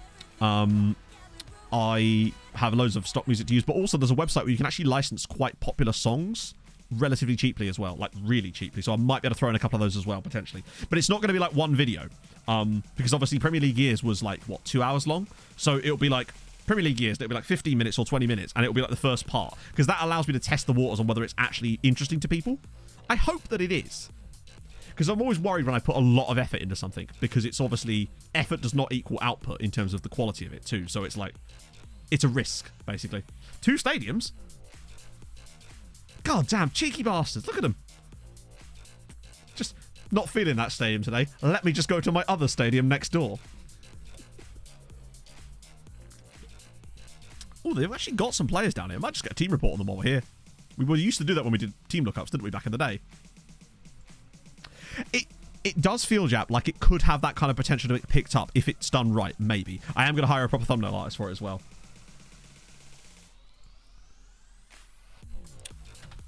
Oh! Well, Montiel's got his first cap. We knew that was coming, to be fair. He's extremely good. But yeah, I'm glad that you guys seem to like the idea as well. That's, every time I've talked about it, like, properly, people seem to really like the idea. Well, if it was to be successful, it would maybe allow me to fill that little void that people wanted a Let's Play from. It's not directly a Let's Play, but it allows me to do the storytelling stuff that I love the most, whilst actually being able to be more creative with it in a way. Krish, thanks. Thank you very much for the follow. Premier League stuff. So basically, yeah, this is the thing, Anarith. It will be hopefully more of an appeal to... Well, I don't do Let's Plays because nobody watches them. It's just not a watched...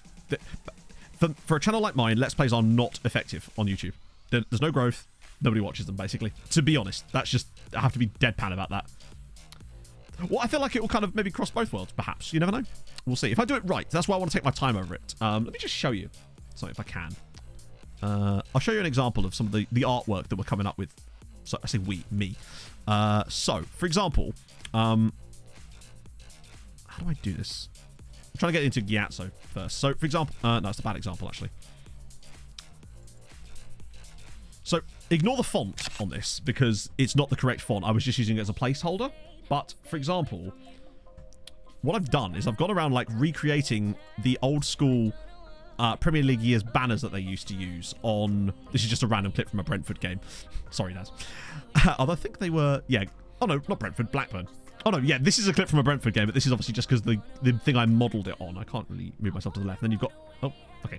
You can't see it properly. But basically, I was just recreating all the graphics for it, basically. That's what I've been doing at the moment to really kind of get that shit going. Right, let's get rid of that. Sick. Right, we move. Oh, it's the Carabao game. That's hugely important. So annoying that the Debrecen game's on a Sunday right before that. Wednesday, Saturday. Sick. Last one to be plural. Yeah, I used to love watching them. Where's the Blue Star save? In it. Not really the target audience. Yeah, I mean, those videos do really well, but I just kind of want to... I like being creative, you know. That's what I liked about doing Nomads and stuff, was being able to do shit like that. But I feel like this will allow me to scratch that itch a little bit. And have fun. And it's something I don't think I've ever seen anyone do before, which is actually why I'm more interested to do it. Because as well, I think it could be something quite cool. It's one of the things, if it works brilliantly, then I can do more of it. I could do multiple seasons of it, potentially. Which would be sick. It would give me a thing that I could have as my thing again, which would be kind of cool. But if it doesn't work, it doesn't work, you know? But it's certainly worth a try. Oh, it's Diaz. Yeah, I kind of agree with him. But at the same time, get good. He might just...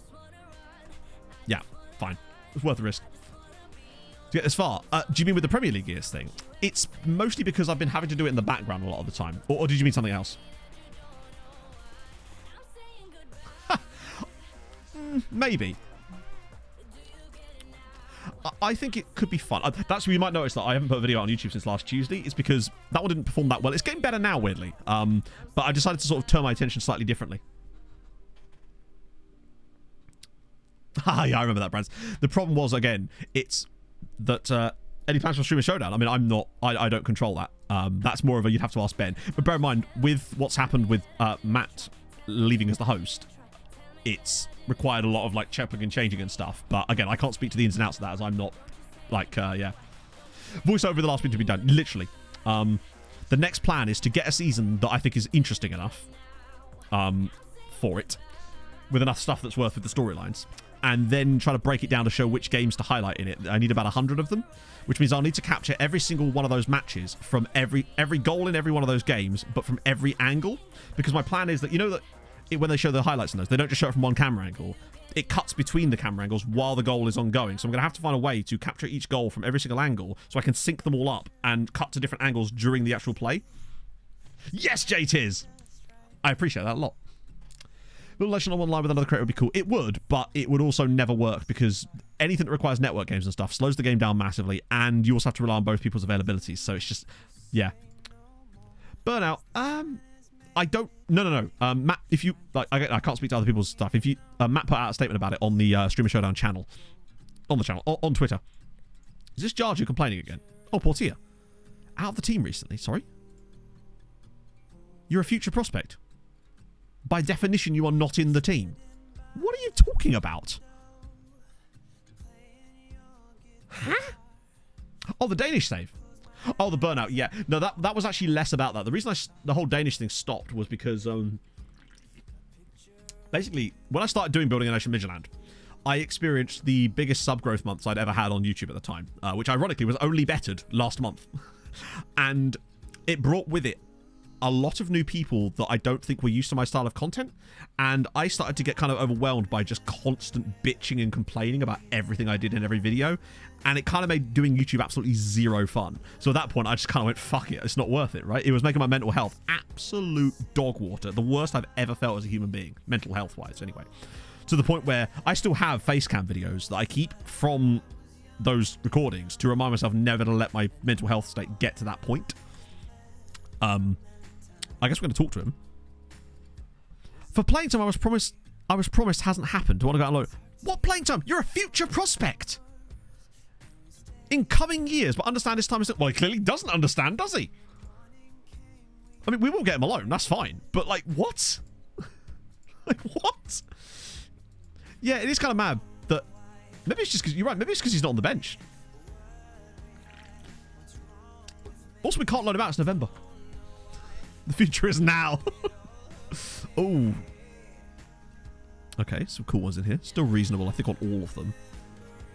Afghani dude looks quite good. Look at the we're on to Norway, chatto. We are on to Norway and Denmark. I'll go all the way down to, like, here.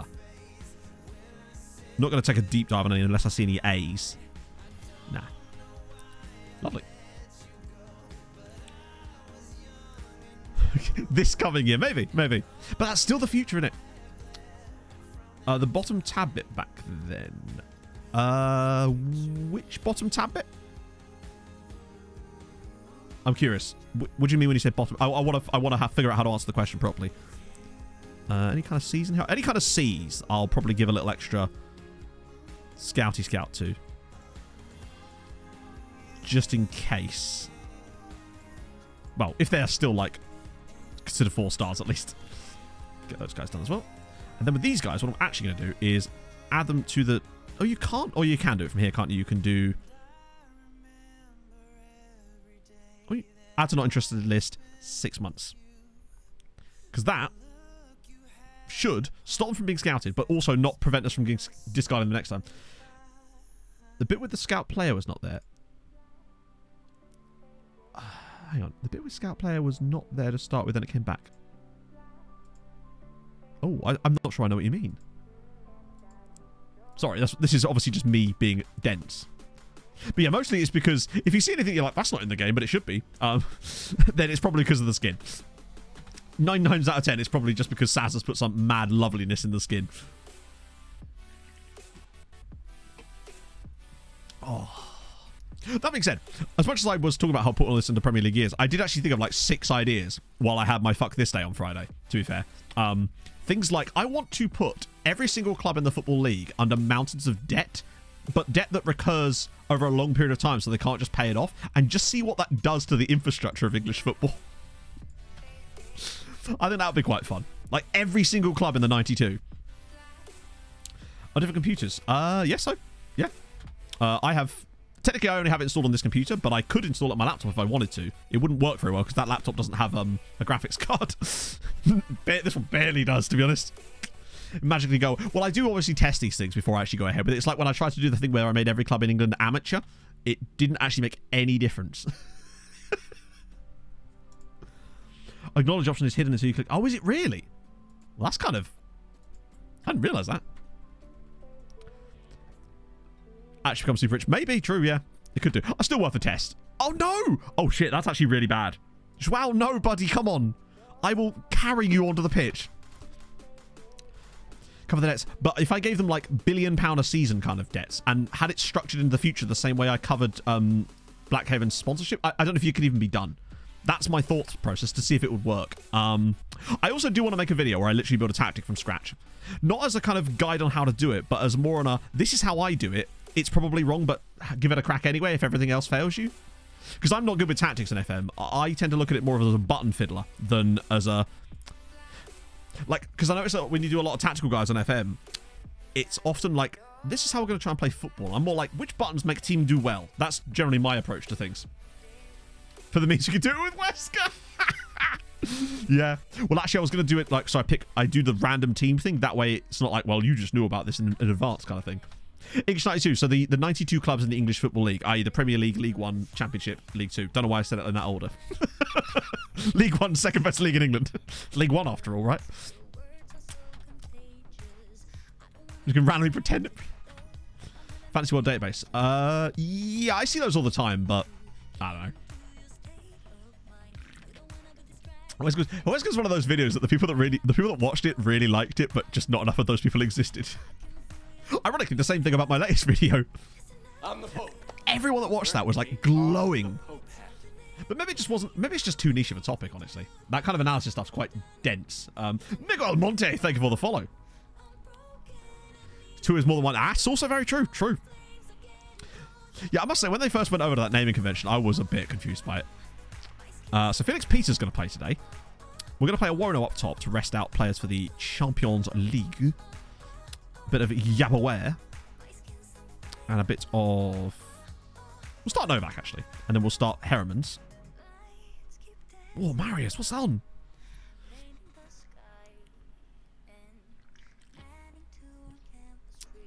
That's the thing. Wesker was very... It wasn't for everybody. The thing with Wesker was, because it was literally one game an episode, and we were concentrating on the minutiae of controlling everything. That's why it was called Total Control, because the whole point was I took charge of every single facet of the club and was trying to learn. I wanted to do it as an experiment to see if I could learn to be better at the game at the same time, and I feel like it did make me better at certain aspects of the game. So I feel like it was a positive experience for me on that one. I think Undai starting here is good because it means that he gets some match fitness back, right? We actually have to do mentoring. Oh, God. So glad I did it back then. Plus, it was coming to the end of a game cycle, too, when we did it. And I literally went on holiday midway through it as well. Just pissed off on holiday with my mates. Overgrown bread! There's no such thing. Bread can only be... There's grown bread and then bigger bread. But thank you for the follow. I appreciate that. Bread is great. The leagues were called Division 1, 2... So it was just done like Division 1. So it was Premier League, Division 1, 2, and 3. But before the Premier League, it was Division 1, 2, 3, and 4. It won't be long until they get another takeover, and then League 1 is renamed to, like, the Excelsior League, and then League 2 becomes Excelsior 1 or something. I don't know why I went with Excelsior. Don't at me. Thanks for realizing it's actually bread and not beard. Everyone says beard. Do you know what overgrown beard? I nearly said beard because I was about to make a joke about my own beard and then I read it again.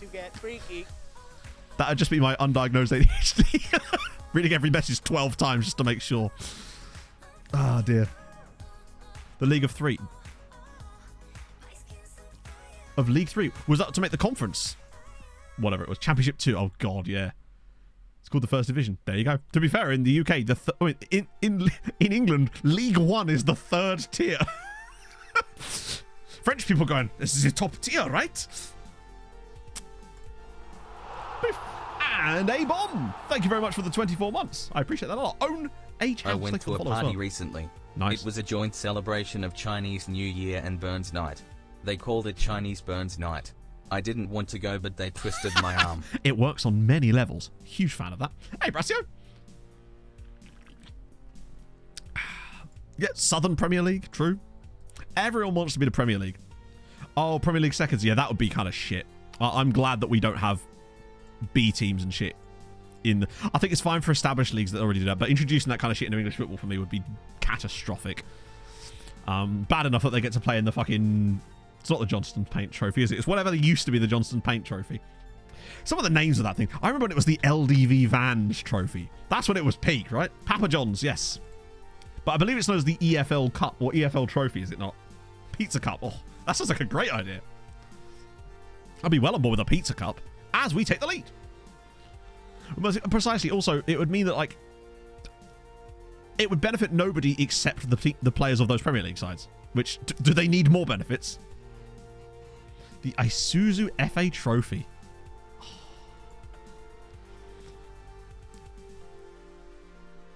Oh, EFL Cups. Yeah, EFL Trophy. Yeah, because you got you've got the FA Trophy and the FA Vars as well, which everyone always forgets about. Not in non-league, you don't forget about them. Also, this could be match day number 12 without conceding in the league this season. If we look at Jarju, Speed Demon, Awono's in, and it's a good save from Drake Callender. The first time I've ever said that. Auto windscreen shield. Oh, don't get me started on auto glass again. The Milk Cup, solid.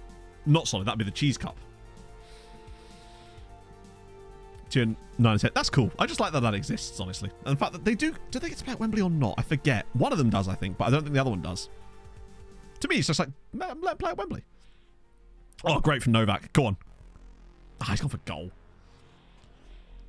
Go and bust and wants to keep the league for. I guess that kind of makes sense, but I feel like in England, there'd be no reason for it. Oh, shit. Philip. He's done his groiny groin. Wow, look at Philip. He's already down to 2 stars now. Or is that because he's on the other side? I hope that's because he's on the other side. A bit worried about him, actually. Maybe it's just because he's not playing as much now that we've got Malero in. Which does worry me a little bit. And yet I'm the only one with any power to do anything about it. It's these jokes, they're so highbrow, Johnny, you know? No one understands my peak humour or something. Like some Whitley Bay in North Shields. Oh, North Shields, wow. South Shields always do really well if you sim to the future. I assume they've got money or something at that club because they always do really well. Especially another game at Wembley. Less than 24. I know, but like, just that dangling that carrot and shit, you know? Give them something to believe in. Where do they normally play the finals for those? But I suppose if they gave it to them, then every single like Sunday League team would be like, well, our cup final should also be at Wembley then. It's National Team Stadium, isn't it? It's a national final. Get them in at Wembley. That's my logic. In fact, that is my logic. I'm sticking by it. I like that they've got a player called Igor Vinicius. Which I reckon it's like a Bulgarian. What a goal from Pereira. He's still got it in him. 7 goals already this season. I think he'll comfortably get to double digits in both goals and assists, just like he has done every single year at the club. This next game we've got against Karabakh, by the way, is so important. If we win that, then I think we're going to be in for a nice sort of 13th, 14th place Champions League spot. I have to do a friendly against them when he finally gets to the Prem so we can get revenge. Speaking of like lower league stuff, I assume a lot of you guys watched Clates as well, and I think this might have been from his stream yesterday, about how if you're a lower league side and a big side comes in from one of your players and offers a friendly as part of it, your board are way more likely to accept that transfer above your head because of the friendly. Which to me seems a bit mental. But yeah, goal difference is back to parity. It's perfect. Right, let's make some changes. Let's get some of these. Let's get Diop on for a bit. Man deserves a little run. I don't know. Maybe Larkesh for Ndai. He's done his job. He's not damaged himself in the process. It's good. Diaz has even got to run out. Other Diaz. There's many Diazes. Diaz-I? Words are hard. I don't know Blue Pineapple, honestly. Can't make a lot of money for it. Not like you used to, no. The friendlies are not worth anywhere near what they used to be on FM. You could absolutely spam friendlies and it would earn you loads of money, but it just doesn't work like that anymore. They changed that like 4 years ago, I think. Fiona! And UFC, thank you for the follow. Recording is financially valued by the game. True. Yeah, we should maybe we should start including friendlies in outgoing transfers to get money off. I wonder if that does work like that. Do you know what I mean? Like, maybe we could get money off of transfers from outgoing sides. Oh yeah, Shoot Less Often was the gift, absolute gift from God, for sure. I haven't, alright, Chris. I don't like watching TV shows like that until they're actually out.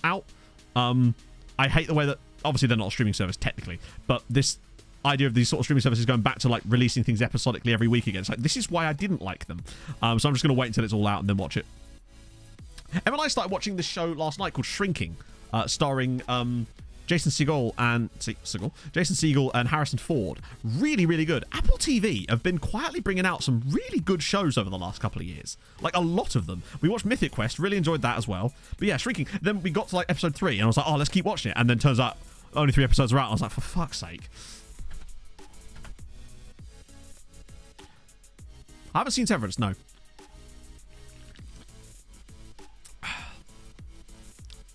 We're 7 minutes away from doing it again. 7 minutes away from our 12th consecutive league game this season without conceding a goal. Come on, we can do it. I've actually got the book of Slow Horse. So I haven't read it, but I do actually have the book. But I have seen the TV series advertised as well. From my kind, no, I haven't. But I've just enjoyed. Basically, I don't watch a lot of TV. Like, literally, Pog and I at the moment are watching Wire in the Blood, which is a really old show that used to be on ITV1 starring Robson Green and Hermione Norris. That's what we're actually watching at the moment. Oh, Pereira Square. Yep, there you go. Boom. The definition of the shoot less often. That's right there. Herrera, he gets in the position, squares it to his teammate. Gorgeous. Well, corner goals. Wonder why. To be fair, he does have a bit of height about him. Maybe he scored a lot of corner goals, to be fair. I don't think it's any different to last year, really. 4-0. Good stuff. And hopefully that's going to do it. There you go. We've done it. 12 consecutive games. Average rating at the bottom of the panel. I can't because we're no longer in the match. But I can do it next match if you remind me. There it goes. 12 games without conceding in the league. How long do you keep this going for? Yeah, we actually did quite well in the Cup first season as well, if I recall. 12 points above Ferencváros. Puskás have returned to being rubbish again. They've lost every single match without scoring since we beat them. Let's do it. Yeah, Neslo and please don't be too serious. Oh god. Wow, we've lost a couple of quite good players in the last couple of days. It's not ideal. No, that should be fine. Good stuff. That's 13 matches now in a row. I think it's actually 14 though. Yeah, perfect season. I mean, the perfect season's... Imagine if we didn't concede a single goal. That would be the true perfect season, I suppose. Would be no goals conceded. But that is just unthinkable, given the way that the FM match engine works. There's no way we get through an entire season. Season 2. No, season 3. We came third, I think, for first season Top Flight. I believe. The Invisibles. Yeah, I'm going to keep tempting FM. I'm going to keep, like, tempting it to destroy us in a dumb way. Like, own goal or horrendous defensive error. Full season, no bangs. This is the bangless challenge. Oh. Yeah, which is, I mean, it's okay. It will be a penalty, right? It'll be a bullshit penalty that's either not in the box or one of those ones where they just win the ball cleanly. Has anyone else got a goal different, like a record that's even close to being as good as... Look at that. 0 goals against. Oh, God. Zalagasek are doing the reverse of that. They're going to go for the 5 goals scored. Was meant to let people see. The picture button is covering the whole player. It's not possible to see. I've only seen it work in the second half. Okay, interesting. Interesting. Okay, so remind me when we get to the second half against Karabag. Hopefully we'll be comfortable by then. Watch us now lose to Karabag. That seems inevitable, right? Without... Oh, shit. My scouting setup, I don't have one. We don't have recruitment focuses. We're doing manual scouting ourselves. So the current method I'm using is the one that will be an exclamation mark scouting. That's where we're getting a lot of the new players. All the players you would have seen before that were from exclamation mark amateur, exclamation mark Brazil, and exclamation mark filters. But yeah, well, I don't use recruitment focuses because I think they're dog shit. Well, not even dog shit. They are quite shit, but they'll never be as good as this type of scouting. They just simply aren't as effective. We maintain forever. True, that's true. No one can ever beat it. That's a good point. Pog, well, I mean, technically, we don't really ever watch live TV anyway, so it's never really an issue, right? Ooh, yeah, when do we play against Pakshi? There you go. That's the one. That'll be the time. That's the guy. That's when the goals come. Then again, if we can get to that point, that's still a hell of a run, right? See my save on Discord. That's strange. Let's see if I've got on to. I don't. Jealous. Hopefully we can bring Booty back as a staffer. If we just keep him out on loan. Oh, speaking of loans, would you like to extend? Yes. Excellent. It's called Flow TV. What? That's a new name for sending a scout out for us, but it sort of is. It does have some slightly different things to it, I believe. But then remember, back in the day, I never used to send my scouts out for anything like that either, because it didn't work properly. For my money. It didn't work how I felt it should have done. Actually, let's not say properly, because it works how it's supposed to for SI. But for me, it just didn't work efficiently enough for me. But that could just be because I'm neurotic. There's every chance of that. Oh, right. Okay, here we go. There wasn't any, like, random other games in the meantime. No, there wasn't. Have they got any games this time around? 24th, they do. Yes, they're all playing tomorrow as well. Okay. Chance for those guys to pick some stuff up. No, neurotic. No. I mean, I've got nothing until it's diagnosed at the end of the day. If only I could remember to make an appointment. If only I could remember to call up this clinic. Least favourite feature for me is recruitment focus. Like, my least favourite feature of the new ones is manager timeline, technically. If I'm looking at it in terms of, like, overall with those three things, that would be my least favourite, technically. But I also think recruitment focus is just the same thing. I think that recruitment focus is half finished. I think it feels like a feature that should have been left a year and then put in its full state. This is the problem, Bobby. This has happened to me several times. I've been like, oh, I'll probably just book that appointment now, and then something will just catch my eye and I'll forget about it.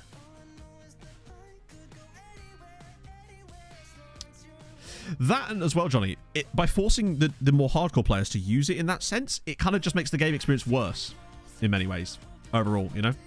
Don't really think manager time is a feature. If it wasn't a feature, they shouldn't have put it in their feature video and talked about it for 5 minutes. Is my yeah, this is what I was about to say. Is we don't have a goalkeeper.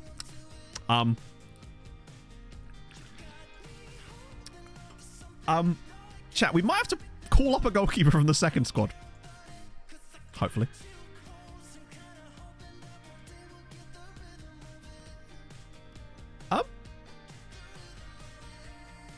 Why is he not putting a goalkeeper in the team?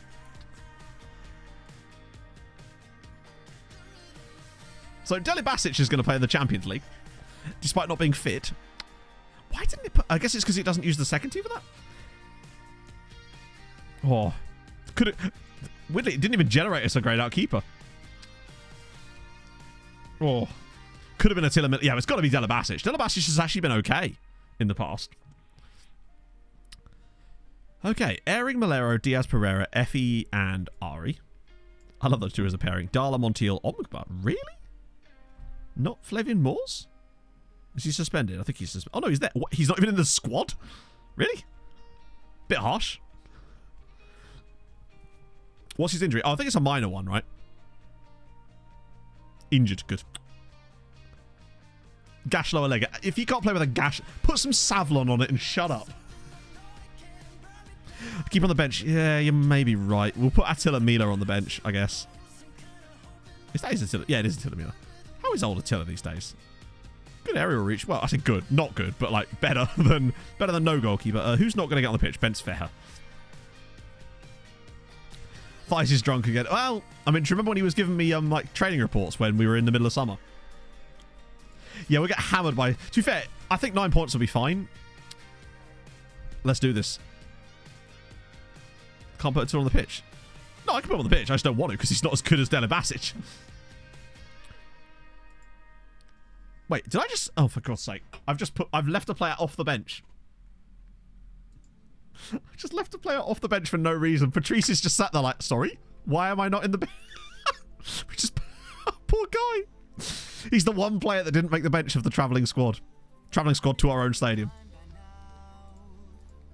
Okay. The guy just suffered for in real life, God. Right. We should... God, I love that we... Oh. Do you remember when we deregistered Joao Felix going... Joao Felix. Deregistered Joao Felix. Joao Virginia going, well, goalkeepers don't get injured. We'll be fine.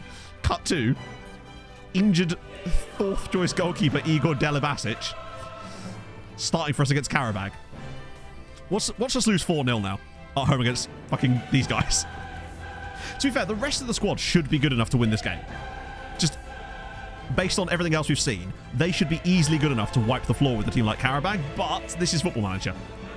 And they look quite tasty to start with, playing some nice stuff. Plus, these guys aren't actually that bad. Like, they knocked out Malmo to get into the Champions League in the first place. They're clearly a decent-ish team. Brahim coming very deep to pick that up. That's a dreadful pass. Peter Felix... I think I might have been, because Peter Felix is... Oh, God. 4 minutes gone, and already Delibasic is going to have to save a penalty. Brahim Diaz committing Oh, no. We know what's happening. It's... Here we go. FM's like, no, you're not going to play that goalkeeper. You're going to get punished. What is Brahim doing? Deregistered your first choice? No. We deregistered our second choice goalkeeper because you only need to have one, and we needed it to slip another guy in as we trail at home to Karabag. The team that won at the Emirates now trail to a man called Rico. To be fair, Delibasic does have a mohawk, and he did get up in the ref's face, so he's probably going to get sent off for mouthing off. Plenty of time. We got this. It's fine. Although this was the most winnable game, I think, in the entire group for us. Which makes me think we've got a chance still of making this work. We've got to come from behind, but this team scores goals. It's fine. We'll get our heads down. We'll get the win. Even if it's only like 2-1, we'll take it. Watch us absolutely batter them and lose on batter them on XG and lose 1-0. That will be the only goal of the game now, I suspect. And die. Yeah, they're not covering people properly. There's loads of gaps. Airing's in there, but we're going to come back to this, maybe? No? Oh, here we go. Airing. Oh, okay. They look like they're going to leave gaps. And we should be able to exploit them. Here we go. Bit more room. Ari. It's Malero. Oh. Okay, that is a woeful first touch. Yes, let's do it. Dali! He must be offside there. He must be offside there. But it's good signs. Second choice goalkeeper is... well, technically, our second choice goalkeeper is... No, our second choice goalkeeper is Felix Peter. Then it's Junior Portillo. Then him. Yeah, he's very, very offside. He's a cupboard in another house. It's going well, Felio, except for today. We beat Arsenal at the Emirates, but now we're losing to Karabakh at home with our fourth choice goalkeeper. You know, normal stuff. They can't get out their half at the moment. I think it's going to be a matter of time before we score the goal. Dala again. Go on, drill it. Try the same thing again. And now a third time. There we go. Finally. Got it right the third time. Brahim. Oh, it's Diaz. 1-1, 12 minutes. This is fine. Best season we've had so far was probably last season. Won the league. Came 26th in our Champions League group, but that was unfair.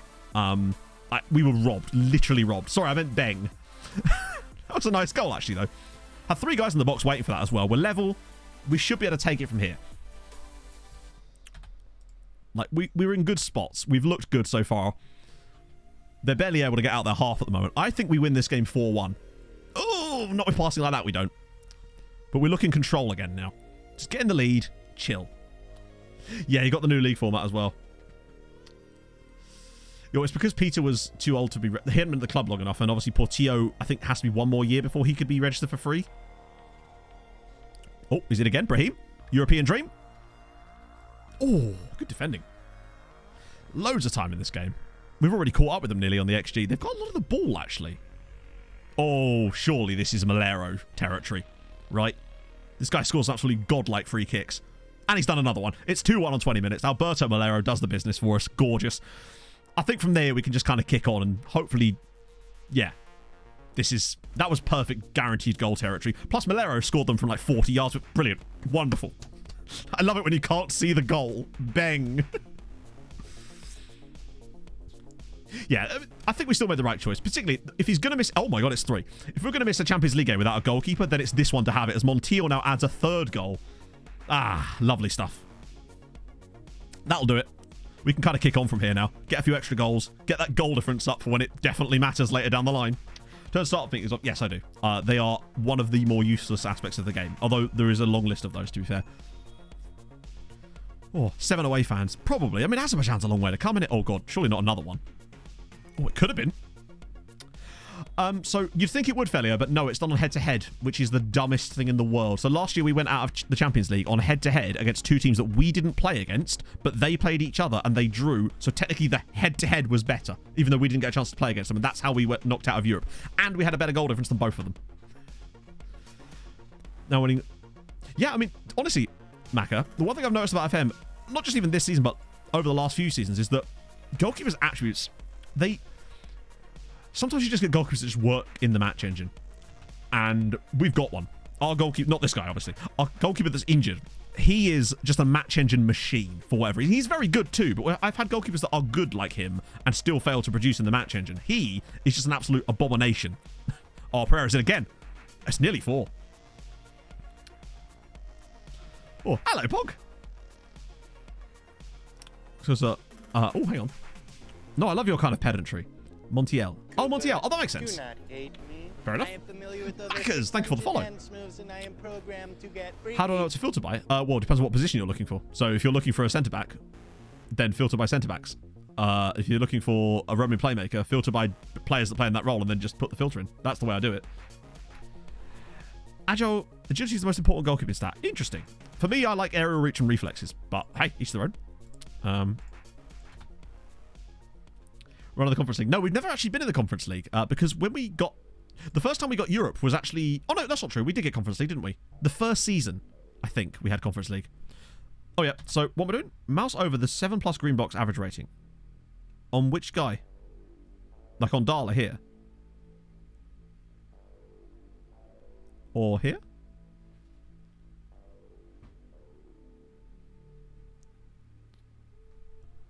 I'm not seeing anything. I'm curious to know what I'm expecting to see. Oh, hey, oh no, wait, no. Do I click it? No. What am I looking for? Attributes. Oh, well, it's whatever you value most. So if I'm looking at centre-backs, I'm obviously looking at marking... Sorry, I'm looking at tackling and jumping reach especially. Because not easy to train. Well, basically you can't train it. A little bit of jumping reach. Maybe on pause. Maybe, yeah. No. Should see this. Oh, let's have a look. Oh, yeah. Okay. So, okay, I'm not seeing that. Let's have a little look. So if I scroll down to like here. No. Just unpause, maybe? Not seeing it. I've always found it... I guess it kind of makes sense, but... It's at a 6.5. I mean, I think it's because he... No, he didn't see the penalty, did he? That was... Oh, go on. Dink him? Oh. Close. I'm expecting more. That's kind of strange. Bear in mind, I do have the latest version of the skin. I updated it before... Other last stream on this. Oh, Pereira's just going through people like they're not even there. Oh, Enrique Pereira. It's 4-1 to MTK Budapest. We are just taking them apart here now, which is what we expected. Him and Pereira doing the weird celebration of the synchronized sock up pull. A new one for me. Definitely better than a knee slide. This is a really nice pass from Airy. This is very Harry Kane. That drop in and then spin around the corner with a nice pass there. It's like I see Kane do a lot for Spurs. But then Pereira's just ghosting through people, wearing the captain's armband, drills it home. No, Deli Basic has played for us in the past. If I recall, when he did play for us back in the day, he actually played quite well in a couple of games. If you remember a few years ago, before we had Real Virginia, and Wushu got injured for like 3 weeks, and Deli Basic had to fill in, and Ehring's now just going through... Oh. Effect remove squad reg. I don't actually know, Strongo. Probably. Well, it won't affect the registration, but it will affect things like work permits. Yeah, it just went straight through. Oh, yeah, the ads are still balked. Yeah, European ads seem to be a bit buggered since the update, don't they? Because this has only been an issue in the European games. And I'm still wondering what caused the that glitchiness in the other one, the first game. Speak normally. I was kind of mad that you considered this me speaking normally, honestly, just because... Oh, my God. I usually get a lot of fast talking complaints. The usual sort of, oh, slow down. Speak slower. I'm always like, listen faster. Hey, you never know. If I can get some... Maybe if I'm diagnosed and I get medication, I might start speaking slowly, chat. You won't know what to do with yourselves then. Airing and Doran. Oh, Doran. Because Prime Doran is better than Prime Airing, I think. Attribute-wise. At the moment, anyway. Oh, what a save! Deli Basic. That is an absolutely top-draw save from the youngster. They don't do subs. No. Honestly, that used to be the issue, but now with Instant Result especially, it always does subs. Sometimes they're a bit weird, but... Oh, 2x button on Twitter. I'll take... What a save! I always watch... Yeah, I watch videos usually... I did say 4-1, to be fair. 6 hours... Oh, it'd be double... 8-hour streams, innit? Like a Terminator. What, you mean a sort of bad German accent? I suppose it'd be an Austrian accent, wouldn't it? Get Diego Cruz on for a little bit. Fuck it, let's give Attila Miller a run out. Spread the love. Paredo. Jacobo. Lovely. Look at us sitting fourth in the Champions League. Benfica being top of it. It's 48 hours stream to celebrate. Yeah, I just won't be able to sleep because I'm so wired. Hey, Dan. Junior's going to be so annoyed, isn't he? Nice 8,000 capacity for this game as well. Prioritize higher reputation. Yeah, possibly. That is right. Because they have the neck, that's probably what's doing it. Oh, Pereira's in again. And I... Come on, Yakubu. Just pushed it over. Did you see that? He just takes the shot, hits the player, and he just pushes the player over. I've had a good time. Oh, yeah, it's still Sunday, isn't it, really? I've actually forgotten it was Sunday. I took the day off on Friday to have a mopey Zoo Lion day, and I forgot that it was Sunday now. Good lord. I'm excellent though, Millie. I have still forgotten to send you a DM though, and that is on me. So I am sorry. I feel like I say this at every stream now. It's going good, Dan, honestly. We beat Arsenal at the Emirates. Which is, I would say, the best thing that's happened today so far. See you later, Bobby. Oh, and Awono. Hey, Awono struggles in this team. He really does miss a lot. Obviously, that's offside, but he... Just high. Yeah, particularly in the lower leagues, Maka. Like, if you're managing in the lower leagues, getting either strong, tall guys for your centre-back spots or, like, fast, pacey strikers, it's the dream. Fast and pacey, eh? Oh, look at that little touch from Dala. Pops it up. I feel like there's one more goal in this for us. They've just brought a player called Wild. I want to know what his name is. Gordon Wild. Oh, he's a German dude. It's a real player as well. Love it. How wild. Oh, Brahim's going. He's on one. The European magician. What's he got up his sleeve here? Oh, okay. Losing the ball, apparently. Did Neck score again? Yeah, Awono doesn't seem to suit this style at the moment. Maybe it could change. There's plenty of time. But, oh, what a ball. Brahim's in again. Oh, he's done it again. Brahim Diaz is just a European machine. He's so good in Europe.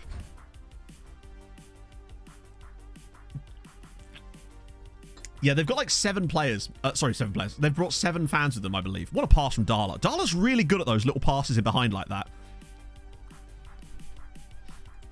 Yeah, the fact that Brahim Diaz is really good for just getting us 15 goals a season every single season. Look at that performance. We may have conceded that penalty, but then 2 from Diaz, 1 from Malero, 1 from Montiel, and then Pereira as well. Not even a goal for the striker in this game.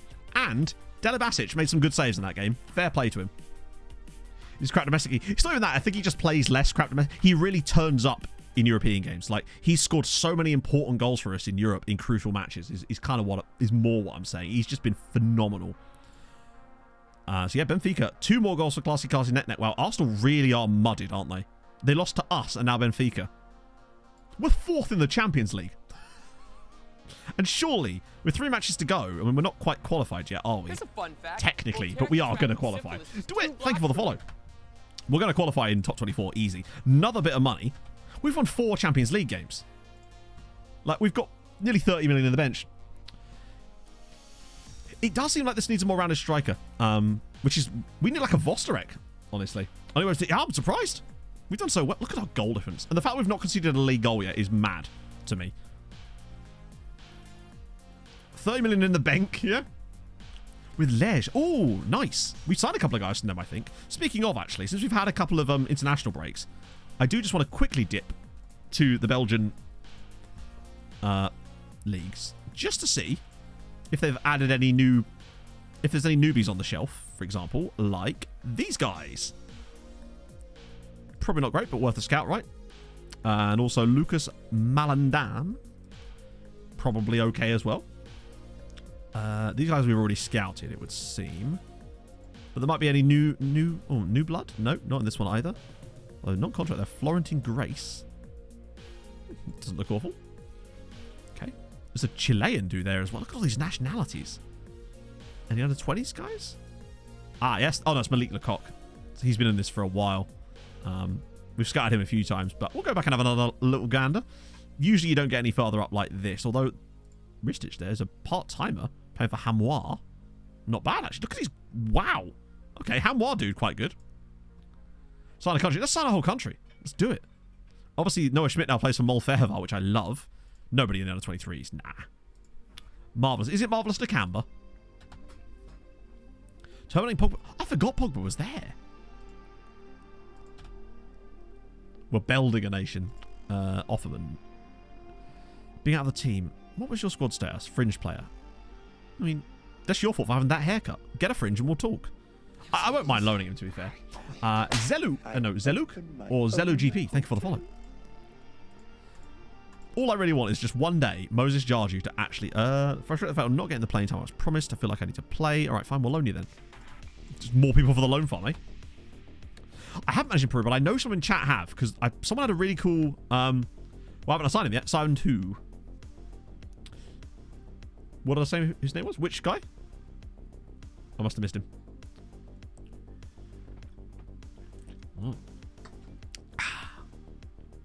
Lecoq guy. Oh, Malik Lecoq. That's his name. Malik Lecoq. Malik Lecoq. It's funny, I know. But is it as funny as... Who was that really funny name we found a little while ago? In this save still. Ah, Pushkas win a game. Then again, they were playing Zalagaseg, who are doing the opposite version of us this season, basically. They don't score. They don't win. Oh, that's what I was going to check. The data hub. Let's see how far ahead we are actually expected to be. Okay, that is actually kind of ridiculous. That is actually kind of mad. Wiggly, yes. Wiggly might be the guy, yeah. And Disney. We've only conceded 4.2 XG this season. That's insane. Do you reckon you can keep it under 10? Yeah, Wiggly tells us that we do actually have a shortlist, I think, for memes. I think. Oh, yeah, we've got Kokuk Jin, who's that North Korean guy that actually looks quite good. And then there's Julius Yakubu, because we wanted a second Yakubu. Omga's training really well. You'd love to see it. So, how many games until we've got the... Because there's a little gap, and then it's Sporting... Wait. Yeah, that's January. That's fine. So we want to make sure, as long as we get the sport... Oh, that's at home as well. Javier. Oh, he's knocking about. I swear Wiggly was on the list. Maybe we just didn't ever add him onto the list. That might be what it is with Wiggly. I don't think I ever actually put him on that list. Got to keep an eye on Wiggly. Yeah, Xavier's just here. Oh, now, thank you for the follow. They are building it now. I do feel a bit for Jarju. What I am surprised about is, given his... he still started 12 games for us, I guess. Given his... There's no way he thinks he's an important player. Yeah, so why hasn't he complained yet? I'm surprised that he's not yet kicked up a fuss about it, honestly, but I guess he has been getting some games. He's a very good player. Just because he's kind of quite versatile, can play in all these different positions, and that's kind of useful for us. Just a good guy. That's what I mean. I'm surprised the hissy fit hasn't happened yet. But yeah, Xavier's he's just here, really. That's all we can really say about him. He's our mascot. He's the next Roy Galvin. I can have Jarju. That's true, yeah. Maybe the one person he can solve the problem with would be himself. Yeah, after we win the league, then he'll have the problem. Joao Virginia's back, but truth be told, I'd rather start Felix Peter for this one, just to be sure. Though, watch Felix Peter be the first one to... actually, no, can I trust him? No, we'll bring Joao in. We need to keep that record going. It's imperative. The reason I use the colour attributes like that is so that it's really easy for me to see from a distance how good a player is. If I'm scrolling through a huge list of players, then Xavi. Wait, who am I talking about? Oh, right. Yeah, sorry. Hey, Arnav. But, yeah, the reason I have them set up the way I do is so that, firstly, I just know immediately that blue is good, green is... Sorry, blue is excellent, green is good, yellow is solid, and then red is crap. But when I'm looking through, like, scouting reports on here, for example, it allows me to, like, just go through these enormous lists and just look for clumps of colour that I like to get further knowledge of when I see good colour. That's why I have them set the way I do. Blondinio, thank you for the follow. I think he is still scoring goals. Oh, he's left. He's gone to Anderlecht. Wow. We did say that he was looking like he was going to leave Man United, and, well, he's certainly stepped it up at Anderlecht. 7 and 12 for them. So my moustache hairs keep going up with bloody nose. I hate it. It's a shave. Yeah, imagine if he was just at Újpest. That would have been something. On a free. Yeah, imagine that. They're going to make moon money. Oh, actually, speaking of moon money, this is a perfect example. Okay. I thought of an idea. Now, I don't know if this would be a fun series or not, but something I might want to try. I don't know what I'd call it. Maybe something like Career Resurrection. But I want to see if I could sim like 5 years into a save. Find 2 or 3 players who are really highly talented players, but are not getting any game time at the club they're at because of the way FM works, right? Then go in and find them a suitable, appropriate move in that save file. Then sim to the end of their careers, both versions of it, both with the move and without, and see how that affects their career, basically. I just thought it was an interesting idea that I might try out as a video, potentially. Ironically, I actually got the idea from the book I was reading yesterday, somehow, considering what that book was. Yeah, and the thing is, I think it's got mad potential for other for future videos too, potentially. I thought it was an interesting idea. What was the book? The book, I can't remember what the book's actually called. It's the second book in the Red Rising Red Rising series. It's called probably something similar to that, I would say. Well, so what I would actually do, Hedron, I'd actually do it properly. So I wouldn't do it in the editor. I'd do it by actually waiting to a transfer window and taking over the club potentially, and actually signing. Then again, I don't know what would work best there. I'm not sure. Because that would make it... Because I wouldn't want it to be, like, to the point where people can say, well, they wouldn't actually sign for that club in real life. I'd want to make sure that I can actually sign them officially. It's called Golden Sun. It's the second book in the Red Rising series. Basically, without any spoilers, the main character sort of being cast away and is having to rebuild his career, if you like. And it made me think about how cool that would be to do in FM, potentially. But if I did it with, like, pick 3 players... I went, like, 5 years into the future with a big save. Found 3 players that suited that mold. Someone like a Garnacho before he went to Anderlecht in this save. And then found them a suitable move. And then did a comparison of what their careers were like if they didn't make that move. I don't know. I thought it might be quite a fun video. But I think that might be onto something there as a potential good video idea. You guys seem to be responding to it, so that's good.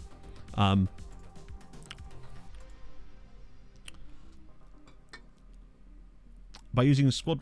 roles, however, that's like rotation and prospects and actual game time role. How do you mean, Snake? As in with relation to what I just said, or is this a different question? Oh no, real players. This would be real players. Because that I think will make it much more interesting. Because if I did it, because I could just, there's so many chances for that to happen with players that are young right now that are in their sort of, that need football, that maybe if they're not getting that football after 4 or 5 years and they're hitting that sort of 23, 24 years old point, yeah, I think it could be interesting. Like a sliding sort. I'm not sure what that means, DMC12. So if you can explain what that means, I might be able to tell you correctly or not. Basically, I'll just explain it again quickly. What I want to do is a video series, but a one-off video to start with. If people like it, I can do it again. Where I go 5 years in the future in a save with a nice big database set up. Find 2 or 3 players, let's say, and you said you'd find players by their PA and contract expectation. Not the contract expectation so much, no, because that's not actually that important for me. It's more to do with the PA, probably. It's how much playing time they're actually getting, rather than their expectation. It's more about how much they're actually playing. But yeah, I just looked through the deck. I'm sure I'd find a way to find the players fairly fastly. So what I'd do then is find players that are good high potential players that are not getting game times at their clubs, usually at big sides, find them an appropriate move in the save, being different clubs obviously, and then see how their careers would have worked out from both paths, basically. Element of the team is what happens now. That to me is not that interesting. I like to do videos that I would watch, and I don't find that interesting personally. Gwyneth Paltrow film, kind of split view where she misses the train. Yes, exactly like that. Yes, very good. Ooh, I like that. I've never seen that film, but that does sound quite interesting, actually. And I exactly like that, yeah. I'm liking this now. The response is, okay, that makes me good. I thought this last night, and I was like, ooh, okay. Oh, we got a pen. Nice. My first thought was, like, oh, are people going to say that's too close to, like, Luke's rebuilding stuff? And I'm like, it's not really the same thing in any way, is it, really? Yeah, actually, that movie sounds quite good now, as well. Episode 20 is still on Manchester City backups. Well, this is the thing, right? I would have to see what it works on... But because I can sim 5 years, it could be different. You get so many different scenarios for each time, potentially, that I can choose from. And you just have to find like interesting players that are kind of clickable, right? People like Garnacho, for example, would be a perfect example of that. Like, that's the exact kind of move that I would have found him. Now I do, Stu. You're right, I do. It has to be done. I might start working on this tomorrow, actually, since you guys like that idea so much. Because that's quite a... Oh, I'm quite excited about this now. I'm glad. I was a bit worried about what I was going to work on tomorrow, but that and some Premier League stuff, Premier League years stuff, should get me through the day, provided I can concentrate.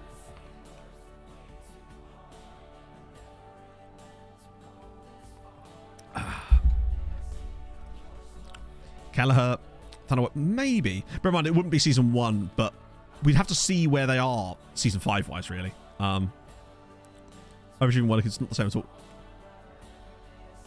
I guess I've never actually seen those videos. I think this is more about, this one still has the story element of it, which is what I like the most, I think. Oh, basically, HD, I've been really deep diving into that, getting it working right now, so that's coming a lot soon. That's coming, I say soon, like, it's massively, like, one of my biggest priorities is Brahim Diaz has just absolutely killed a guy. What are you doing, Bree? Well, that's ruined my day. We're definitely going to concede now. Oh, dear. And it doesn't have to be Premier League players, bear in mind. There's so many options that are like that. Yeah, you're right. We probably should give Ehring the penalties for the golden shoe. Just to keep boosting his numbers up, really, I guess. We're not going to change anything because it's that's the one role that I normally take out whenever we get a red card anyway. So what if we manage to keep a clean sheet here, then this is what I mean, by the way, about Brahim Diaz not turning up in the league. Definitely the first one, Hadrian, I would have to prioritise Premier League players for the sort of watchability in that sense. But I feel like there's enough players that people know about to sort of kind of get enough out. Are we going to get another penalty? We are. Sorry for need to move for their own good. Weirdly, I don't know. Honestly, I think Fulham at the moment are a very good club for the opposite of that. Where, like, oh, God, no. Snake Jazz, no. The one change I make normally, if we get a red card, particularly as we're dominant and they're not, there's no need. The only change I would normally make if we were against the better side is I'd sometimes push the striker back to a shadow striker there. But with that being the position I normally sacrifice, it's just, yeah, we kind of just leave it as it is. Penalties, that's what I was going to do. What's his pens like? They're not even awful. But you're right, he should go on them permanently from now on, I'd say. But Fulham have kind of become lately a home for the sort of the lost and discarded, the lost toys, if you like. Like, when you think of the number of players that we've picked up this season alone, who are those sort of players, your Issa Diops, your Pereiras, your even Willian, considering how, even though he's not a younger player, we've done a very good job at rehabilitating players this year. Ehring scores another one, we're 2 goals to the good. Players at Fulham.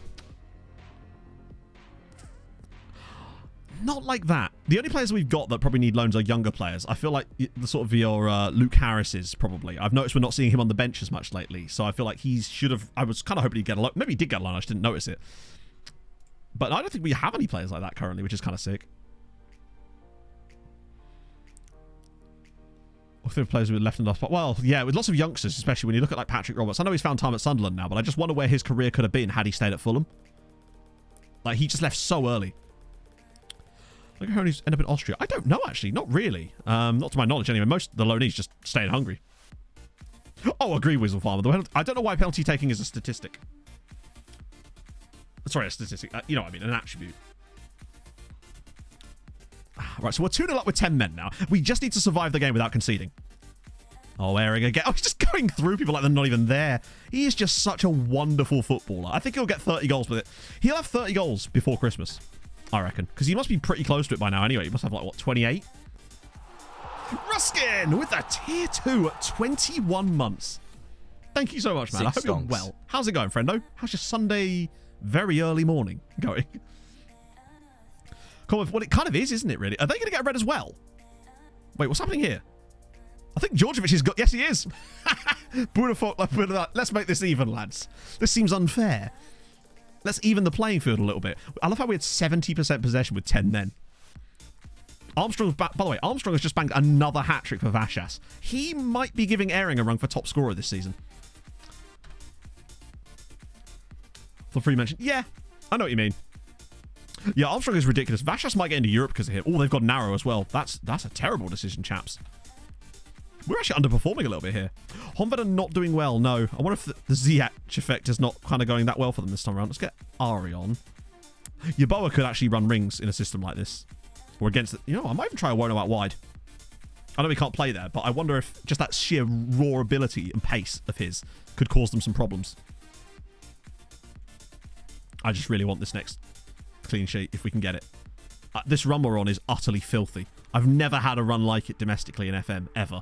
I just wonder what way it's going to choose to end that run and whether it will be gut-wrenching as I expect it to be. I think I might actually say... Oh, no, this is us. We're fine. Diaz. Oh, crap. What do you reckon? Oh, it's Laturi. Watch it be ended by one of our own players. Oh, big tack from Diaz. But Mama Laturi, our own player, on loan, is still going.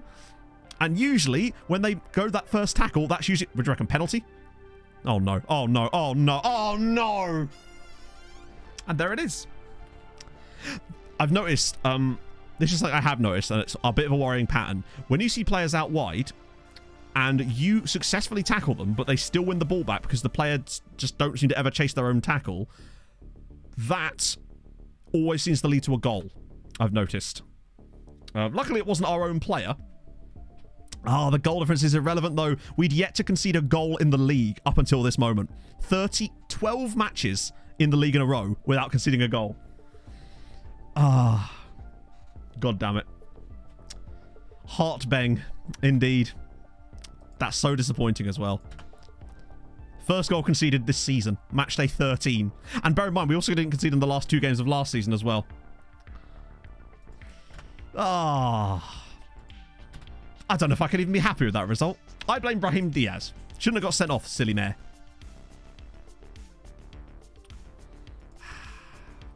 Damn it. Yeah, that tackle one does seem to happen. Yeah, there you go. Not conceded a home goal yet, right? Good. Gotta change the paradigm. I like it. Diaz banned for 1 match. That's going to end up being 3. Good luck. Enjoy your rest. Promontor. What a great stadium name. You're right. I've been testing fate way too much today, haven't I? That's what it is. Qualig, thank you for the follow. The defensive AI there truly shitting itself. But I have noticed now those successful tackles that lead to them maintaining possession of the ball almost always lead to goals now. I've seen way too many of those happen to the point where I'm like almost certain you're going to concede when you see that. It's always final third, corner of the penalty area, but out by the touchline. Like parallel with the corner of the penalty area, out by the touchline. That kind of zone. If you have your defender, usually a fullback, successfully wins a tackle there, but the possession stays in the possession of the other player, you almost always seem to concede from it.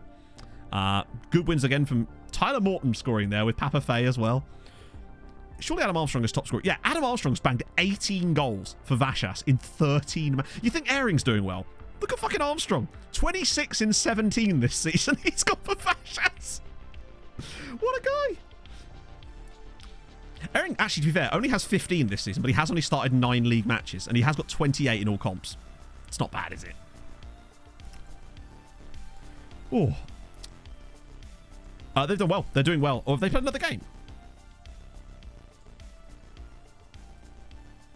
Oh, yeah, you're right. They have, haven't they? Shit. Let's see. I think any home games anytime soon. Ferencváros 1-1 again. That's their 4th consecutive draw. Come on. Újpest for the win. Újpest for the win. 1-1 draw with Ludogorets. So Újpest stay 17th. Ferencváros still occupying a 24th spot. They've drawn every single match in the Conference League so far. 1-1, 1-1, 1-1, 2-2. I get the feeling that they'll end up drawing like 5 of the 6, and then they'll either win or lose their final game. But Újpest, they're looking pretty good for qualification. I know they've only got 5 points, but who are their last 2 games against? That's the key. Dino Batumi at home. That win there, I think, is going to be what... Hopefully they'll beat them, and that should be what qualifies them. They're 28th, and then Slavia are 8th. They'll struggle in that game. And then Ferencvaros, who have they got left? I like that at least tells you. Servetta at home, who are 34th place. You'd expect them to win that. And then Donetsk Australia, who are 26th. I think Ferencvaros pick it up right at the end and probably pip Újpest rather. So coefficient-wise, that's going to help. 8 points. We're already on to 8 now. And I think... maybe... Yep. No, we're not. We're not above Austria yet. But we're getting bloody close to them. We're reeling in Austria for 10th place. That if we could get 10th place this season, that would be sick. Because remember, we're going to have an extra Champions League spot next season as well. We're going to have much, much easier rides for our clubs getting into other competitions. Ferencvaros knockout.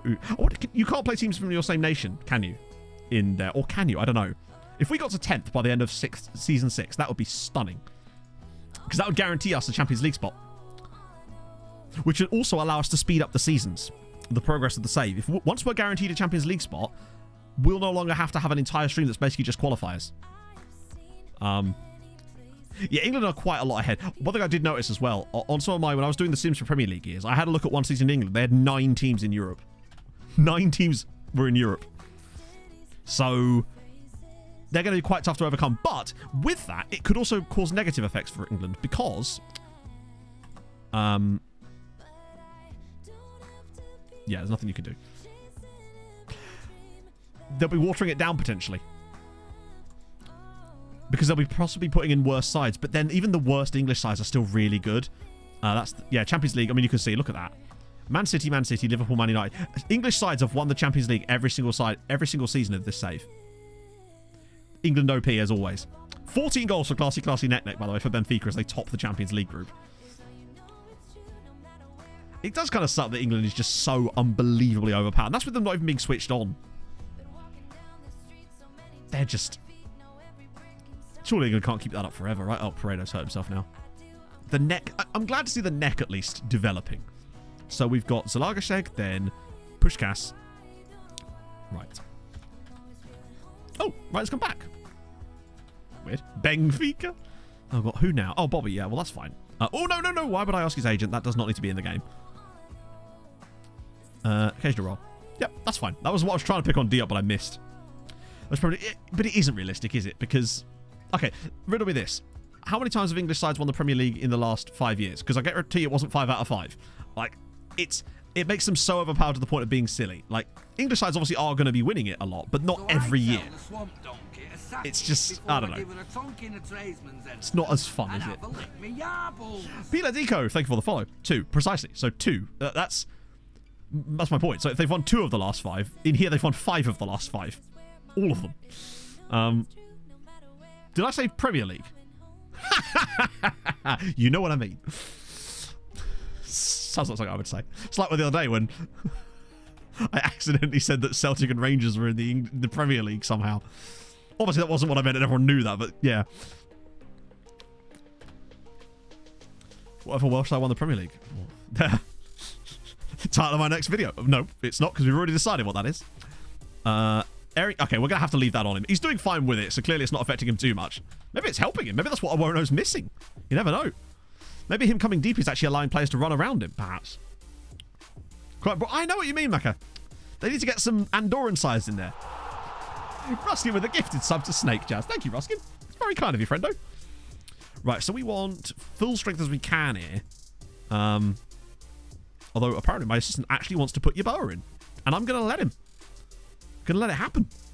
I'm going to consent to this. Do a bit of that. Outside of 1 win for Real Madrid.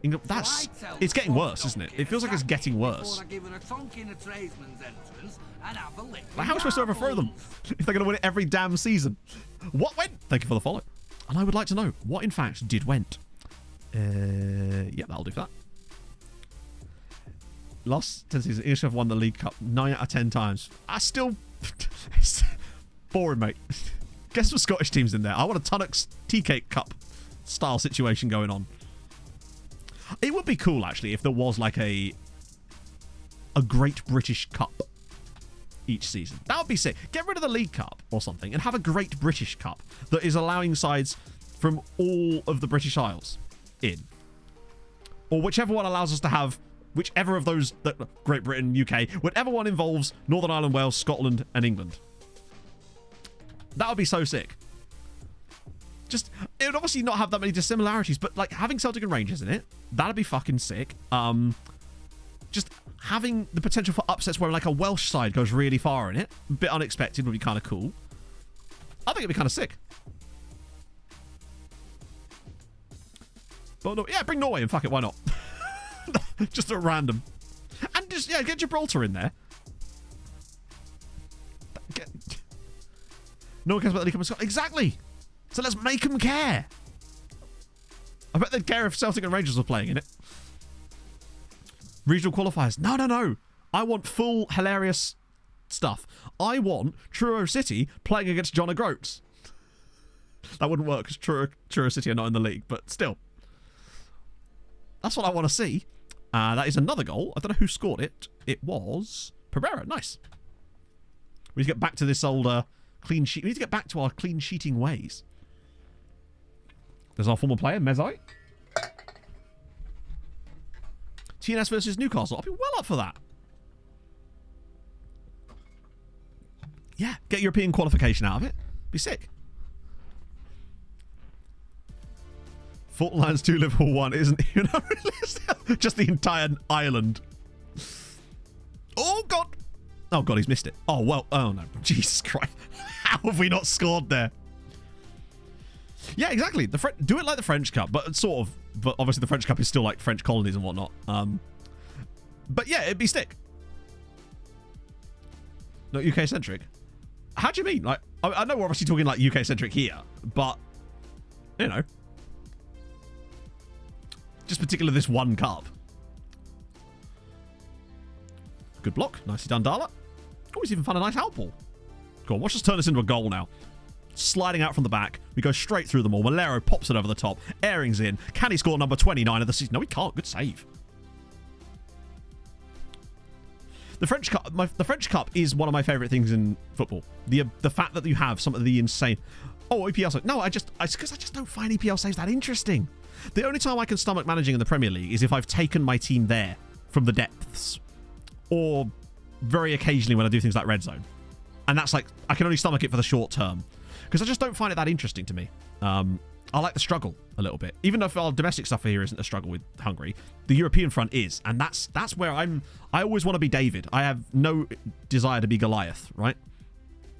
I ain't about that. I ain't about that Goliath life. The Goliath? I don't know. Why is he shooting? Madagascar in the French Cup. Hell yeah. I'm all over that shit. That'd be amazing. I just think that the French Cup has some of the coolest like, you regularly see sides from like the 6th tier in the French Cup playing against top flight sides in France too. And I just love that.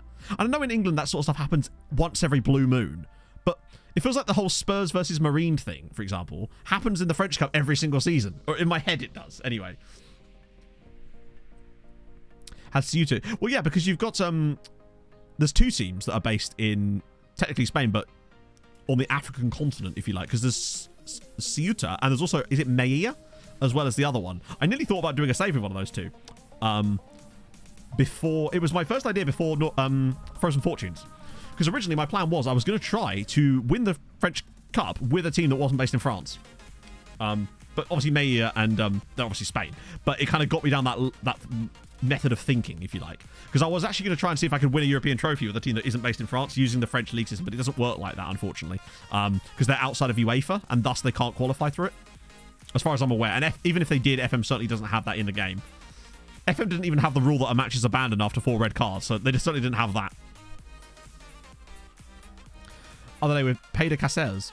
Oh yeah, of course. Yeah, I remember that. Exactly. Other World Cup for non-FIFA members. True. Wait, do they? Oh, it's called, is it Conifer? Oh, sorry, you're talking about Isle of Man. Yeah. But the cup you're thinking of, I believe, is Conifer. The Conifer Cup. Because it was in England a couple of years ago before COVID, wasn't it? World Cup forward. I just don't think it would that bit. You just get so many games that would basically just feel like qualifiers. And then I suppose the argument then would be, why aren't they just qualifiers, right? I feel like if you had every nation in the World Cup, it would lose its ability to be special. It would sort of no longer be that interesting. Yeah, Union de Madeira. I miss them. It sucks someone out. It just sucks. Because the club that literally made me love FM doesn't exist anymore. It just makes me old, doesn't it? Forcing a replay. Nice. Yeah, you see them less in FM. I must say, I had a look through some of the FA Cup results in the Premier League years test database, and there wasn't a lot of... There was... By the third round, there was almost never a side that was even outside the Football League in it. Great goal, by the way. I should have done the Ndai thing, shouldn't I? But I've missed my moment now. Good bang, though. Very solid bang. What do you want for the emote? Might as well just ask you lot now. That's a great hit, though. And I will always love you. Qualifies a short tournament final. I suppose, yeah. The Benga boys. Somewhere in the middle of Wales, Alice has just sat upright like, what? Nah, and Dai's fine. He's just come back from injury. He's working his way back into the squad. He has now got an injury, though. So we'll get Larkesh in for a little bit. And Airing. No, I leave Airing on. I want him to get that record. Just the sound effects. Got bang in the big journey. Fuck it. Actually, I'm going to ask it for a Twitch emote. I wonder if I could do that. That would be kind of sick. Right. Imagine Twitch emote with the word bang. I have no idea how well this is going to work. Probably terribly, but we're doing it. Twitch emote with the word bang. All right, let's go. Oh dear. I wonder if you could use Midjourney to make emotes. Have I made subs? Yeah. No, I made one sub, didn't I? Let's make some more. Ari on for Jarji. Pabby comes off there too. Bit of Herrimans. Bit of a Wono out wide again because I'm just doing that now apparently. Words I think. I don't know. I think it's unlikely, but it might at least get us a background for it potentially. Do you know what, chat? Even though it's not the exact word, I think you're going to like one of these, honestly. Good finish, by the way. I didn't see the goal. I'm just assuming. Really? Good finish from your boa. You'd love to see it. I think you might want one of these, honestly. What I might do, chat, right, is I might just show you the 4 of them that's picked, put a poll up, and let you pick which one gets to be the Twitch emote, because I think you're going to like these. And we can just literally have it straight in for next stream. Oh, it's a good header from Ering. Let's just let this game finish and give Midjourney a time to finish things off. And we should have this very soon. Good.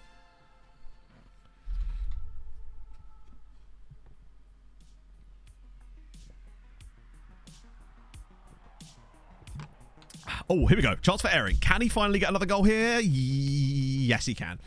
This man is a filth merchant. 31 goals this season from Josef Ering. 31. We have not even hit Christmas yet, and he's got 31 goals. What a finish. He is an absolute filth merchant sometimes. A lovely ball from Ari, but it's just this little... It's almost a scoop. That felt more scoopy than dinky for some reason. Great finish, though. That'll see us over the line. Nice little 4-0. So that's going to be 14. That's 13 clean sheets out of 14. Oh, God. I thought I said Mbappe for a second there. I might have jinxed it. Right, come on. Why are you not tackling him? Please don't foul him here. Oh, God. This is going in as well, isn't it? Oh, God almighty. Lucky. So we think, yeah, it felt like a scoop. Or a shuffle, maybe even. The lesser spotted shuffle. Or shuffle. Got away with that one a little bit there. That seems to be the only way we can concede at the moment. Maybe even a denk, yeah. Felt a little more scoopy than dinky. Oh, I don't know. I feel like someone said that before. I'm pretty certain there was like a 10-minute segment of a ramble about 7 years ago where they were just describing goals in that exact way, trying to figure the perfect statement for it. Feels like very early football cliches as well, actually. Goes for Emmett's record. I think it could be done. 33-game season. Obviously, without the European stuff, and the one problem he'll have at keeping that up will be lack of European qualifying games and obviously early rounds of cup matches where he obviously scored a lot of goals. So that possibly could hold him back. Right, let's check out the bang.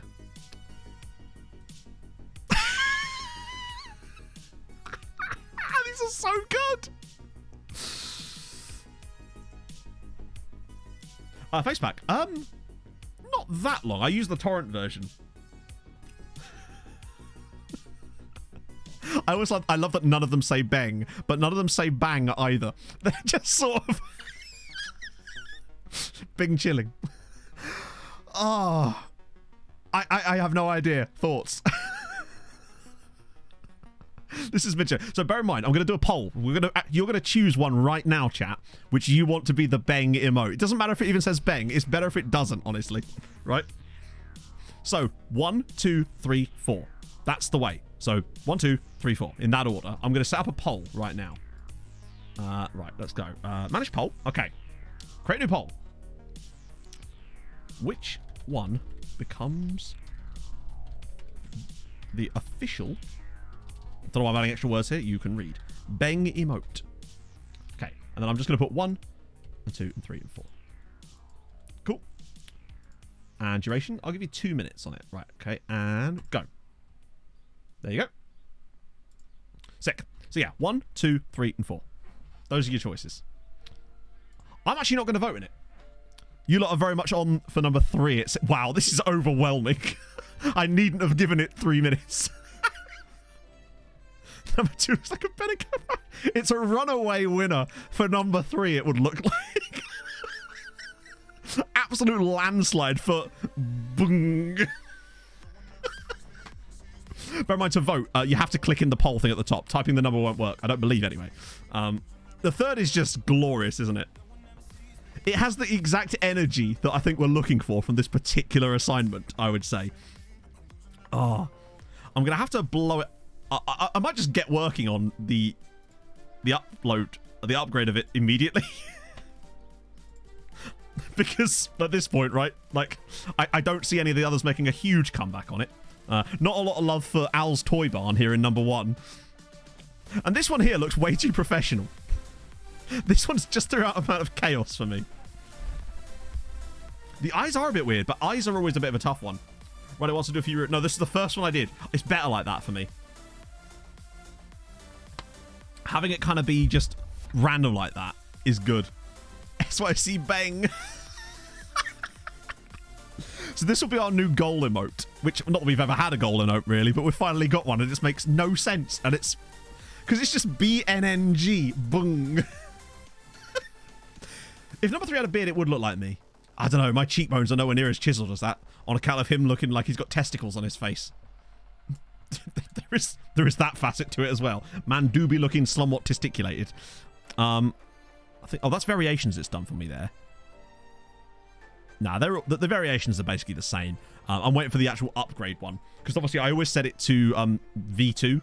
Sorry, to Q2 as well, so you get higher quality. And a 69% ratio. What's not to love? Caffeine FC, thank you very much for the 12 months. How's it going, man? Free beverage. I've been here for a year. Do I get a free beverage or something? No. LOL. But can I interest you in a free bang? Like, if I can interest you in a bang, then it's all yours. Ah, perfect. And here we are. In all its glory. Bang. The blown up version exists, and there it is. If this was sadly, I can't put it into Twitch right now. I would if I could. But obviously it's got the background on it. And I'd rather get rid of the background. Or do you guys just want it with the white background on it as well to make it extra, like, clumsy? That's terrifying.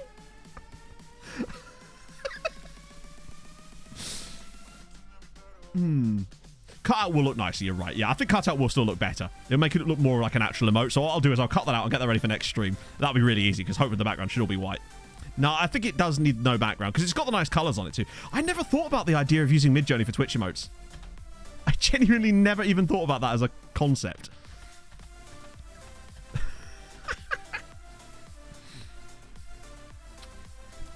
It did a pretty good job as well. But this is the first time I've used Midjourney since that newest update as well. So maybe there's been some changes there too. Although that was mostly to do with aspect ratios, wasn't it? And I didn't give it an aspect ratio because I knew that it would be square.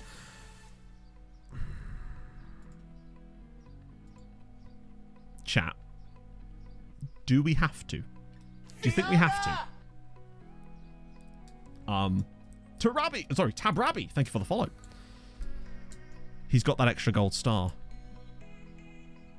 If he's cheap enough, surely we do, right? For that wage? Yeah, I can always bring him in field. What's his passing like? 12 passing, 16 vision. What do you reckon, Roman Playmaker, maybe? Long shots are low, but we don't care about long shots. As a Roman playmaker, though. Put in a friendly. Yeah. I want to test that out. The reverse Clates. Because PSG can't get him yet. Because they probably aren't going to build on him yet, right? So what I'll do is I'll add this in. And these teams never call in friendlies.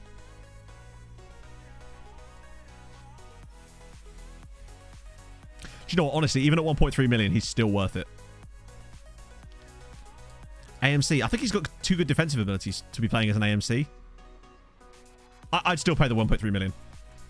He's worth the money for me. If he's got the potential I think he has, given that he's got 5 Japan caps at 18 years old.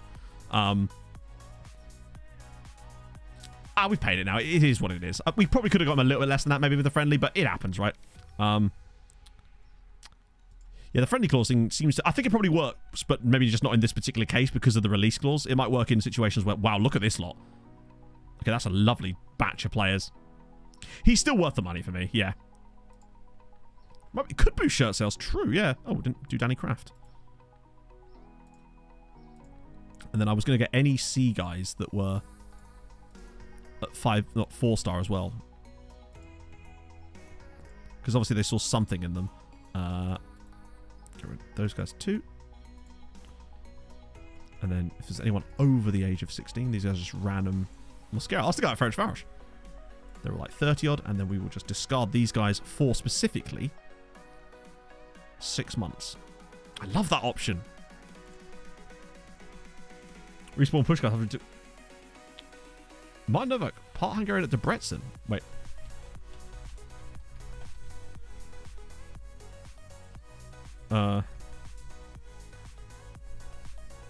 This guy here. Good jumping reach. How did he end up in there? Because I didn't look at Hungary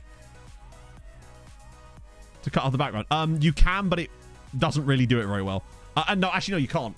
Even if you tell it no background, you still get a white background because it can't produce you, as far as I know, an alpha channel image. But that's fine. I can do that myself easily. More appealing options. That makes sense. Stepping Stone, no, because if I do Stepping Stone, he'll pop in a silly fucking release clause, and we want to make sure that he doesn't lock it in. Okay. Wow, he didn't put the release clause. Holy shit, he didn't put a release clause in. I know that sometimes having the Stepping Stone thing is what triggers the release clause, but sometimes mostly they want it anyway. I mean, this is too good to not do, right? We'll get a relegation release clause, obviously, for him. I want a 5-year deal. All right, 4-year deal. I want a 1-year extension minimum. Just give me the 1 year, and I'll give you a wage bump when you get more Japan caps. Wait, why can't I offer him more Japan caps?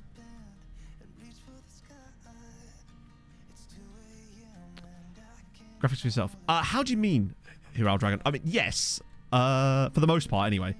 Yeah, but isn't there a 10 cap one? I swear there was a 10 cap one. Maybe you can't do that when they've already got 5 caps. Oh, like YouTube, yes, yeah, all the YouTube stuff, all the editing and the graphics are all mine, which is why they're not that good. It is odd, though. You'd think that it would still allow you to offer that, but oh well, whatever. We move. In that case, I'll probably just bump his current wage up.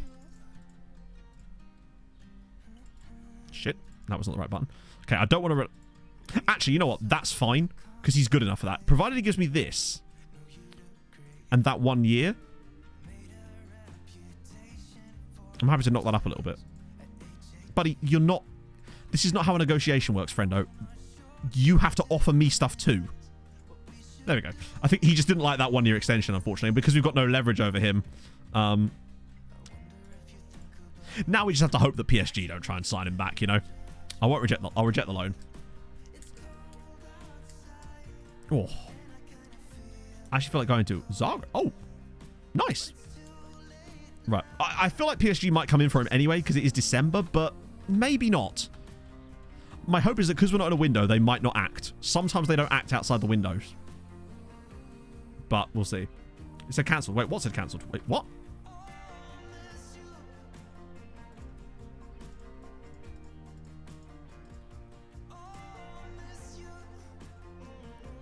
What was cancelled? Seems to be okay. I cancelled his loan back, if that's what you mean. Or rather, I rejected the loan back so that he didn't go back on loan to the Japanese side. Wage runs, bear in mind, his wage would rise to 3.6k. Which, when you consider how good of a player he is, it's not obscene. Without the wage rise clause, I'm okay with it. Because when you look at where that would put him on our wage structure, it's not awful. It would put him somewhere around about here, which is sort of substitute level. Which is what he'll probably be as we retrain him to play that role. And I feel like by the time he's got those games, he'll probably be starting to be on the verge of the first team. So I'm actually happy with that as a wage.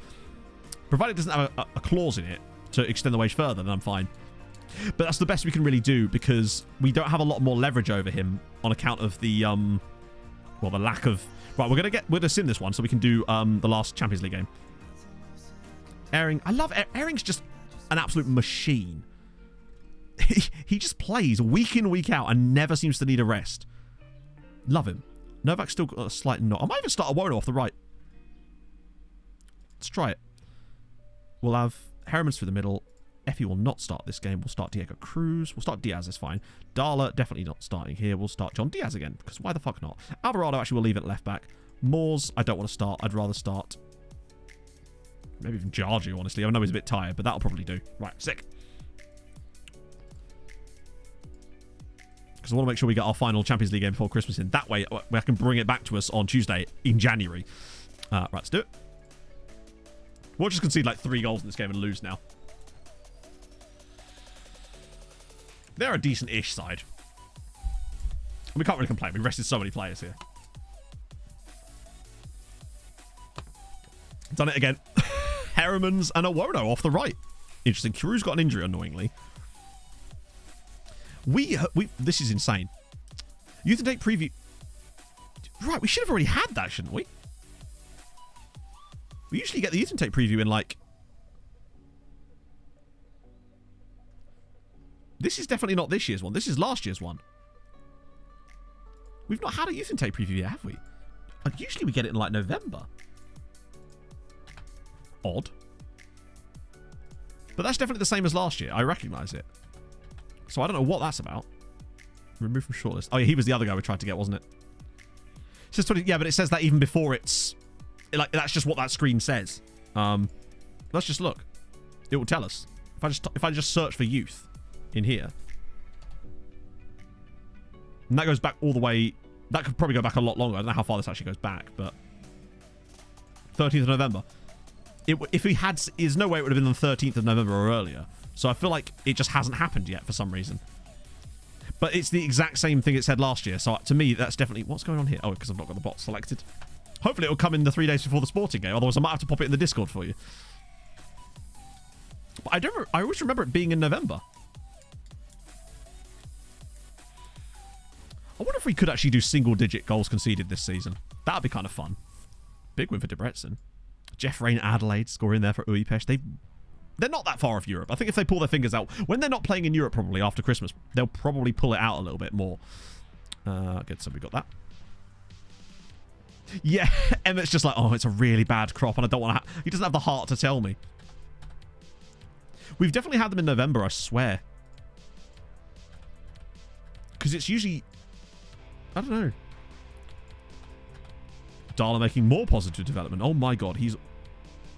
Yeah, he's insane.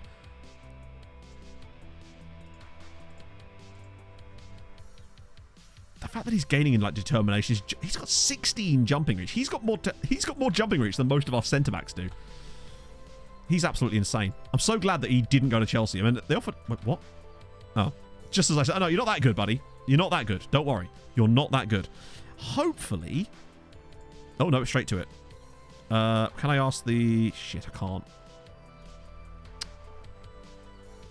You know, he's on not a lot of money. I'll try to offer him a new deal. The issue with that is you have no idea what he's going to expect from it. And he could want like 30 grand a week or some shit. Oh, okay. That's fine. Let me ask him to knock that down a little. I'll give him that money. He deserves it. He's a starting player. 4 to 6k a week? That's fine. He deserves that kind of cash anyway. Plus, it'll allow me to hopefully tie him down for a nice long period of time. So if there is another Chelsea-like incident, it won't matter too. Oh, here we go. Oh, fucking hell. Emmett, I wish I'd never asked.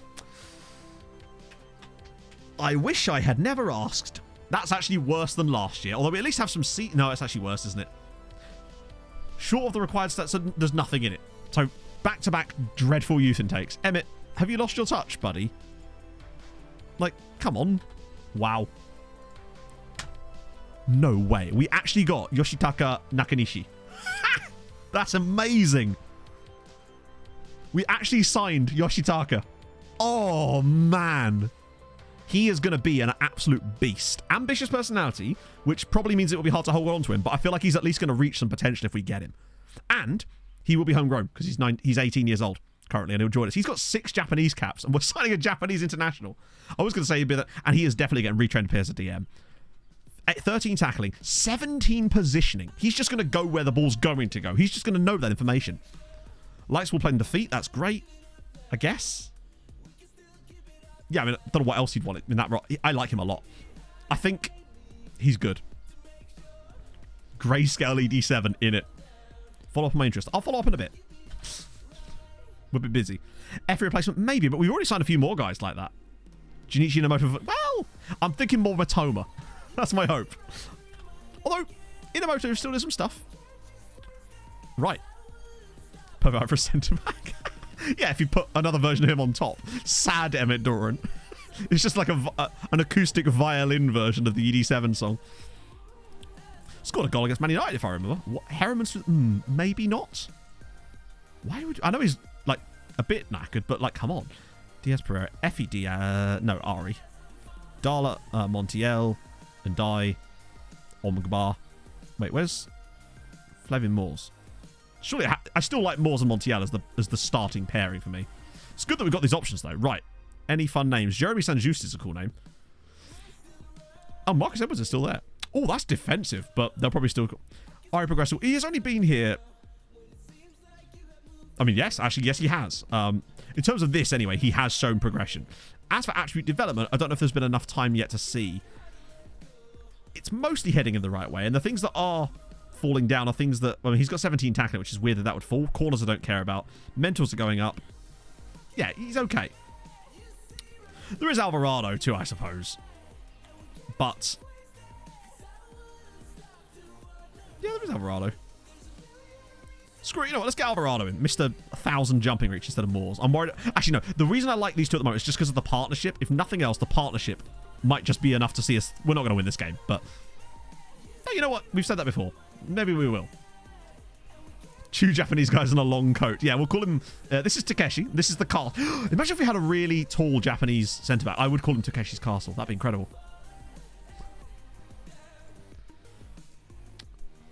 Sick. Oh.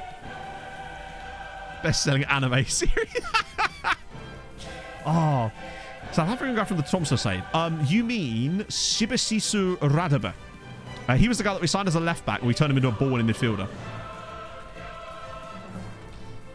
That was the guy. We've always had one outrageously good African left-back or right-back that's become a centre midfielder. Because we had Mbaye Sow on the last save, the Senegalese chap, who was exactly like that again. Strongish start from us. No possession at all. But we can adjust that. Terry Cloutey as well, yeah? Although he never really played in midfield for my teams. Terry Cloutey was very much wing-back through and through, but he was ridiculously good. Wow, what a game. Is the next scored again? Yep, in fact, he scored twice. Oh, shit.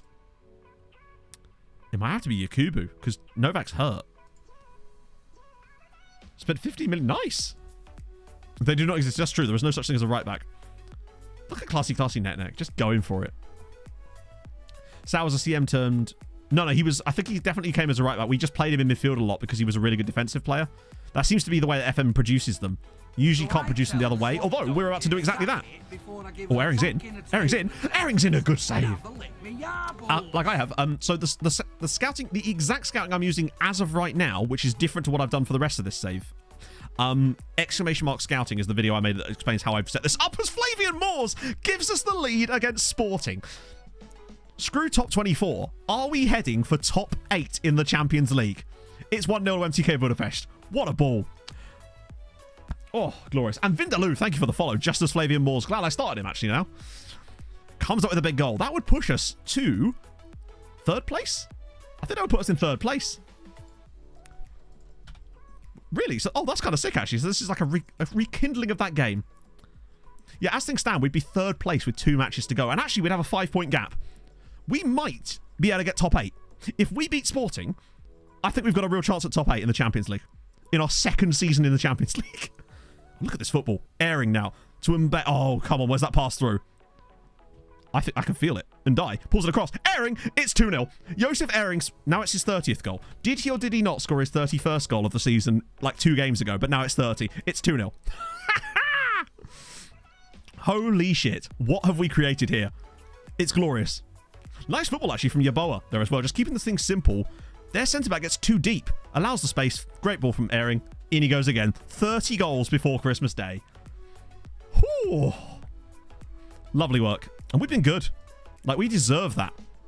This isn't even like we've been lucky this time. We've deserved the lead here. Darla again. Look at the football we're playing. We've got confidence in our veins. Oh, Pereira's pulling out all the tricks now. Pulls it in. Airing's in there, and it was nearly in at the back post again. And die now. Oh, F it or bend it. Ari, go on, buddy. It's 3-0. Ari with the goal. What a brilliant finish from Ari. It's MTK 3, Sporting Club 0. Bang. Bang, chat. Give me bang. Oh, lovely. I thought Effie was going to turn and hit this. But the moment he rolls this across to Ari, look at the space he's got. Absolute hammer fist. Ooh. We've got liquid confidence. Isn't that a song by Yumi at 6? Bing. Oh, man. 3-0 up again. Watch us draw. Watch us find a way to throw this one away as well. Like we nearly did against Arsenal. But we've been better today. We've been the much better side. Yeah, that was an anchor, by the way, getting to the edge of their box to smash that. Like, we've been the better team. 3-0 again is still harsh on them, but we've been the better team. Right. Yeboah's... Where do I even want to change this? Pereira's... Yeah, he's looking a bit tired. More than anything, it's just his tiredness that is maybe making me want to switch things up. And maybe Jarju here, because... slightly more defensive player in that role. He's still got good passing and whatnot, but just a slightly more defensive. Plus, it's Moses Jarju. You throw Jarju in, things happen. Not always good things, but things. It's only like 8,000 our stadium capacity. We've had a few upgrades since the start of the save. I think the 2 seasons we've spent sharing with Honvid so that we can upgrade the stadium. It's Marcus Edwards. Good clearance from Flavian Moores. Wait, what? I thought we were going to give a penalty then. Don't know why that was a highlight. But it is 3-0. We're going 3rd in the Champions League. Only Benfica and Liverpool have had a better record than us. We've beaten Arsenal. We've beaten, at the moment, touch wood, Sporting. Oh, it's just spelled in the picture. I would, but people will get confused. I think Beng makes way more sense, but having the picture be wrong as well, I think it's just way funny. And there it is. Another clean sheet in Europe. We've done it. We've beaten Sporting 3-0. Moores, Airing, and Ari. Ari with the man of the match performance as well. 90% pass completion. What a guy. And a Harold Bishop to celebrate. You love to see it. How are we doing this? We've won 5 of our 6 Champions League group stage matches and are now 3rd. And, we've got a great chance. We're 4 points clear of dropping out of the qualification spots. And we have now surely wrapped up qualification for the next round. Yes, we have. So we're guaranteed to go through. Valera's only out for another 2 million quid. We've made 12.5 million quid. No, the tactical change came last season in the winter period after we were already knocked out of Europe. That was the one tactical change we made. That actually came. So we finished off the season with it, but we weren't in Europe at that point. Rich? No, we're probably still like 31 million. I think that's the most we've ever had. I think we need like 50 million. Yeah, we're going to look for the next games too. Why the hell not? Because we've got Harold Bishop first, though. That's what first. This is important, chat. Get involved. Let's go. The minute you get uptight, you're dead.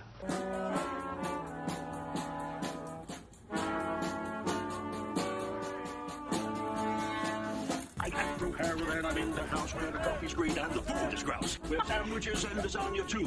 Ice cream sundaes for me and you. I'm Andrew Harrell and I'm in the house where the coffee's green and the food is grouse. With sandwiches and lasagna too. Ice cream sundaes for me and you. I try not to lose my temper with myself. Oh, goodness sake and shit and balls. The minute you get uptight, you're dead. The minute you get uptight, you bang. Harold's on the party drugs. He's had a little sniff of bang. It's all good. We get bang as a transition. But the E becomes an N in the middle of it. Right. Okay, so. ECL. Are they playing on the 9th? Yes, they are. Who are they playing? Ferencváros hosts Servette. Oh, they've still got an extra set of games. Shit, I'm going to have to let you know in the Discord what happens with that. Ooh. That's one thing I hadn't considered. I love that we got Nakanishi today as well. This has just been an all-round good day. Paredo's injured again. He does seem to have a slight injury proneness. Alvarado should be starting more games. What is your expectation, friendo? Regular starter. You've started 10 times. Oh, for fuck's sake. FM. Regular starter. Actual playing time. Regular starter. So he's getting the correct amount of playing time. Oh. Jamie, thank you for the follow. That's very kind of you, friend. I just can't believe it with that shit. He's getting the exact amount of playing time he's supposed to.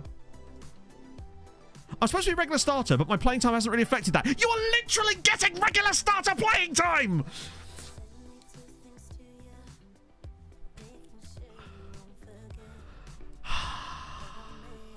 What can you possibly base it on? If it's the game is telling me I'm giving him the amount of games that he's supposed to get.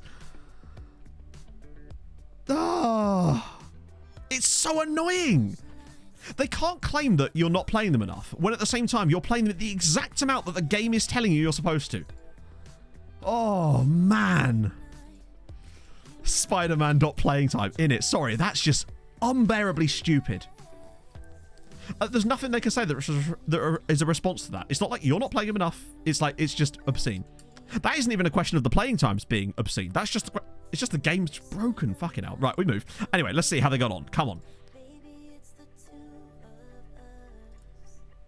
1-0. 1-0 to Ferencváros.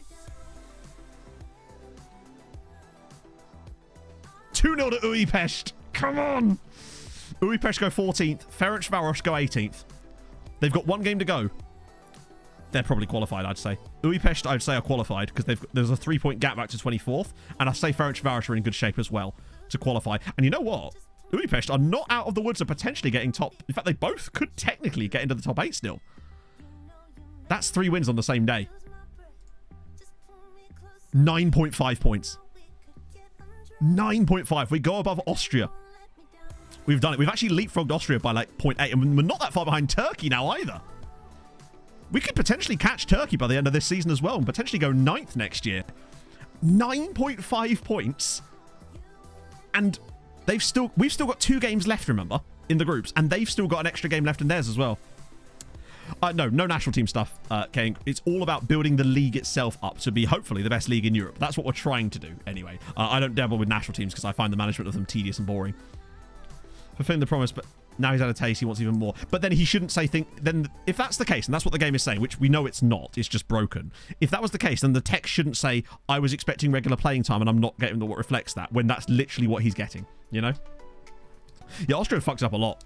Yeah, so bonus knockout games, potentially. We could get like 11 or 12 points this season, I think, because we've got 2 more games. They've got 1 more game each, and we're all probably, most likely, very likely, going to have knockout matches too, and you never know how far those 2 could go in the knockouts there. What are we hoping to win the Champions League? I don't know. I really don't know. I don't even care about who's going to win the Champions League, really. I reckon that we'll definitely see other Hungarian sides win trophies before we do, European-wise, just because there's no drop-downs now, so that just isn't a factor anymore. But, oh, I totally know what you mean, Kiz. Yeah. Delegate all the press conferences. Not really, no. You'll get no dynamic rivalries, but then they don't work properly anyway, so very unlikely. But yeah, the press conferences are boring as fuck, unfortunately. They're just so repetitive, you know. So, that was extremely good. Tune in on Tuesday when the Beng emote will be with us. Right, let me find... Is Henry streaming FM now, or is he... It doesn't matter, we're going to read Henry anyway, because he's doing a 24-hour live stream for charity. And he is playing FM, which makes it even better. Which makes this even easier for me. And you know, chat, when I like making things easy for me. That's my real guess. Boom. Ah...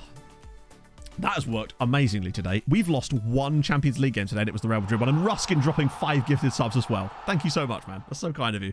This has been a really good stream. I've enjoyed this a lot. So, yes, Tuesday. We'll be back, but it'll be after Christmas. I'll have to update you guys on what goes on with the other stuff off stream, just with what happens in their game. I'll come back for our next Champions League game, which isn't until January. So I'll see you guys for that. Thank you very much for just for tuning in and having a good vibe with me today. I've had a bloody lovely time. I'm going to go watch some of the Forest game, maybe read a book or something, and I'll send you guys over to Henry, and I'm going to watch some Henry as well. I appreciate that so much. Thank you so much, and I'll see you guys on Tuesday when the Beng will be in the house. So yeah, I'll see you soon. Enjoy the rest of your banging day. Bye. Hold your gun, capybara, and all that jazz.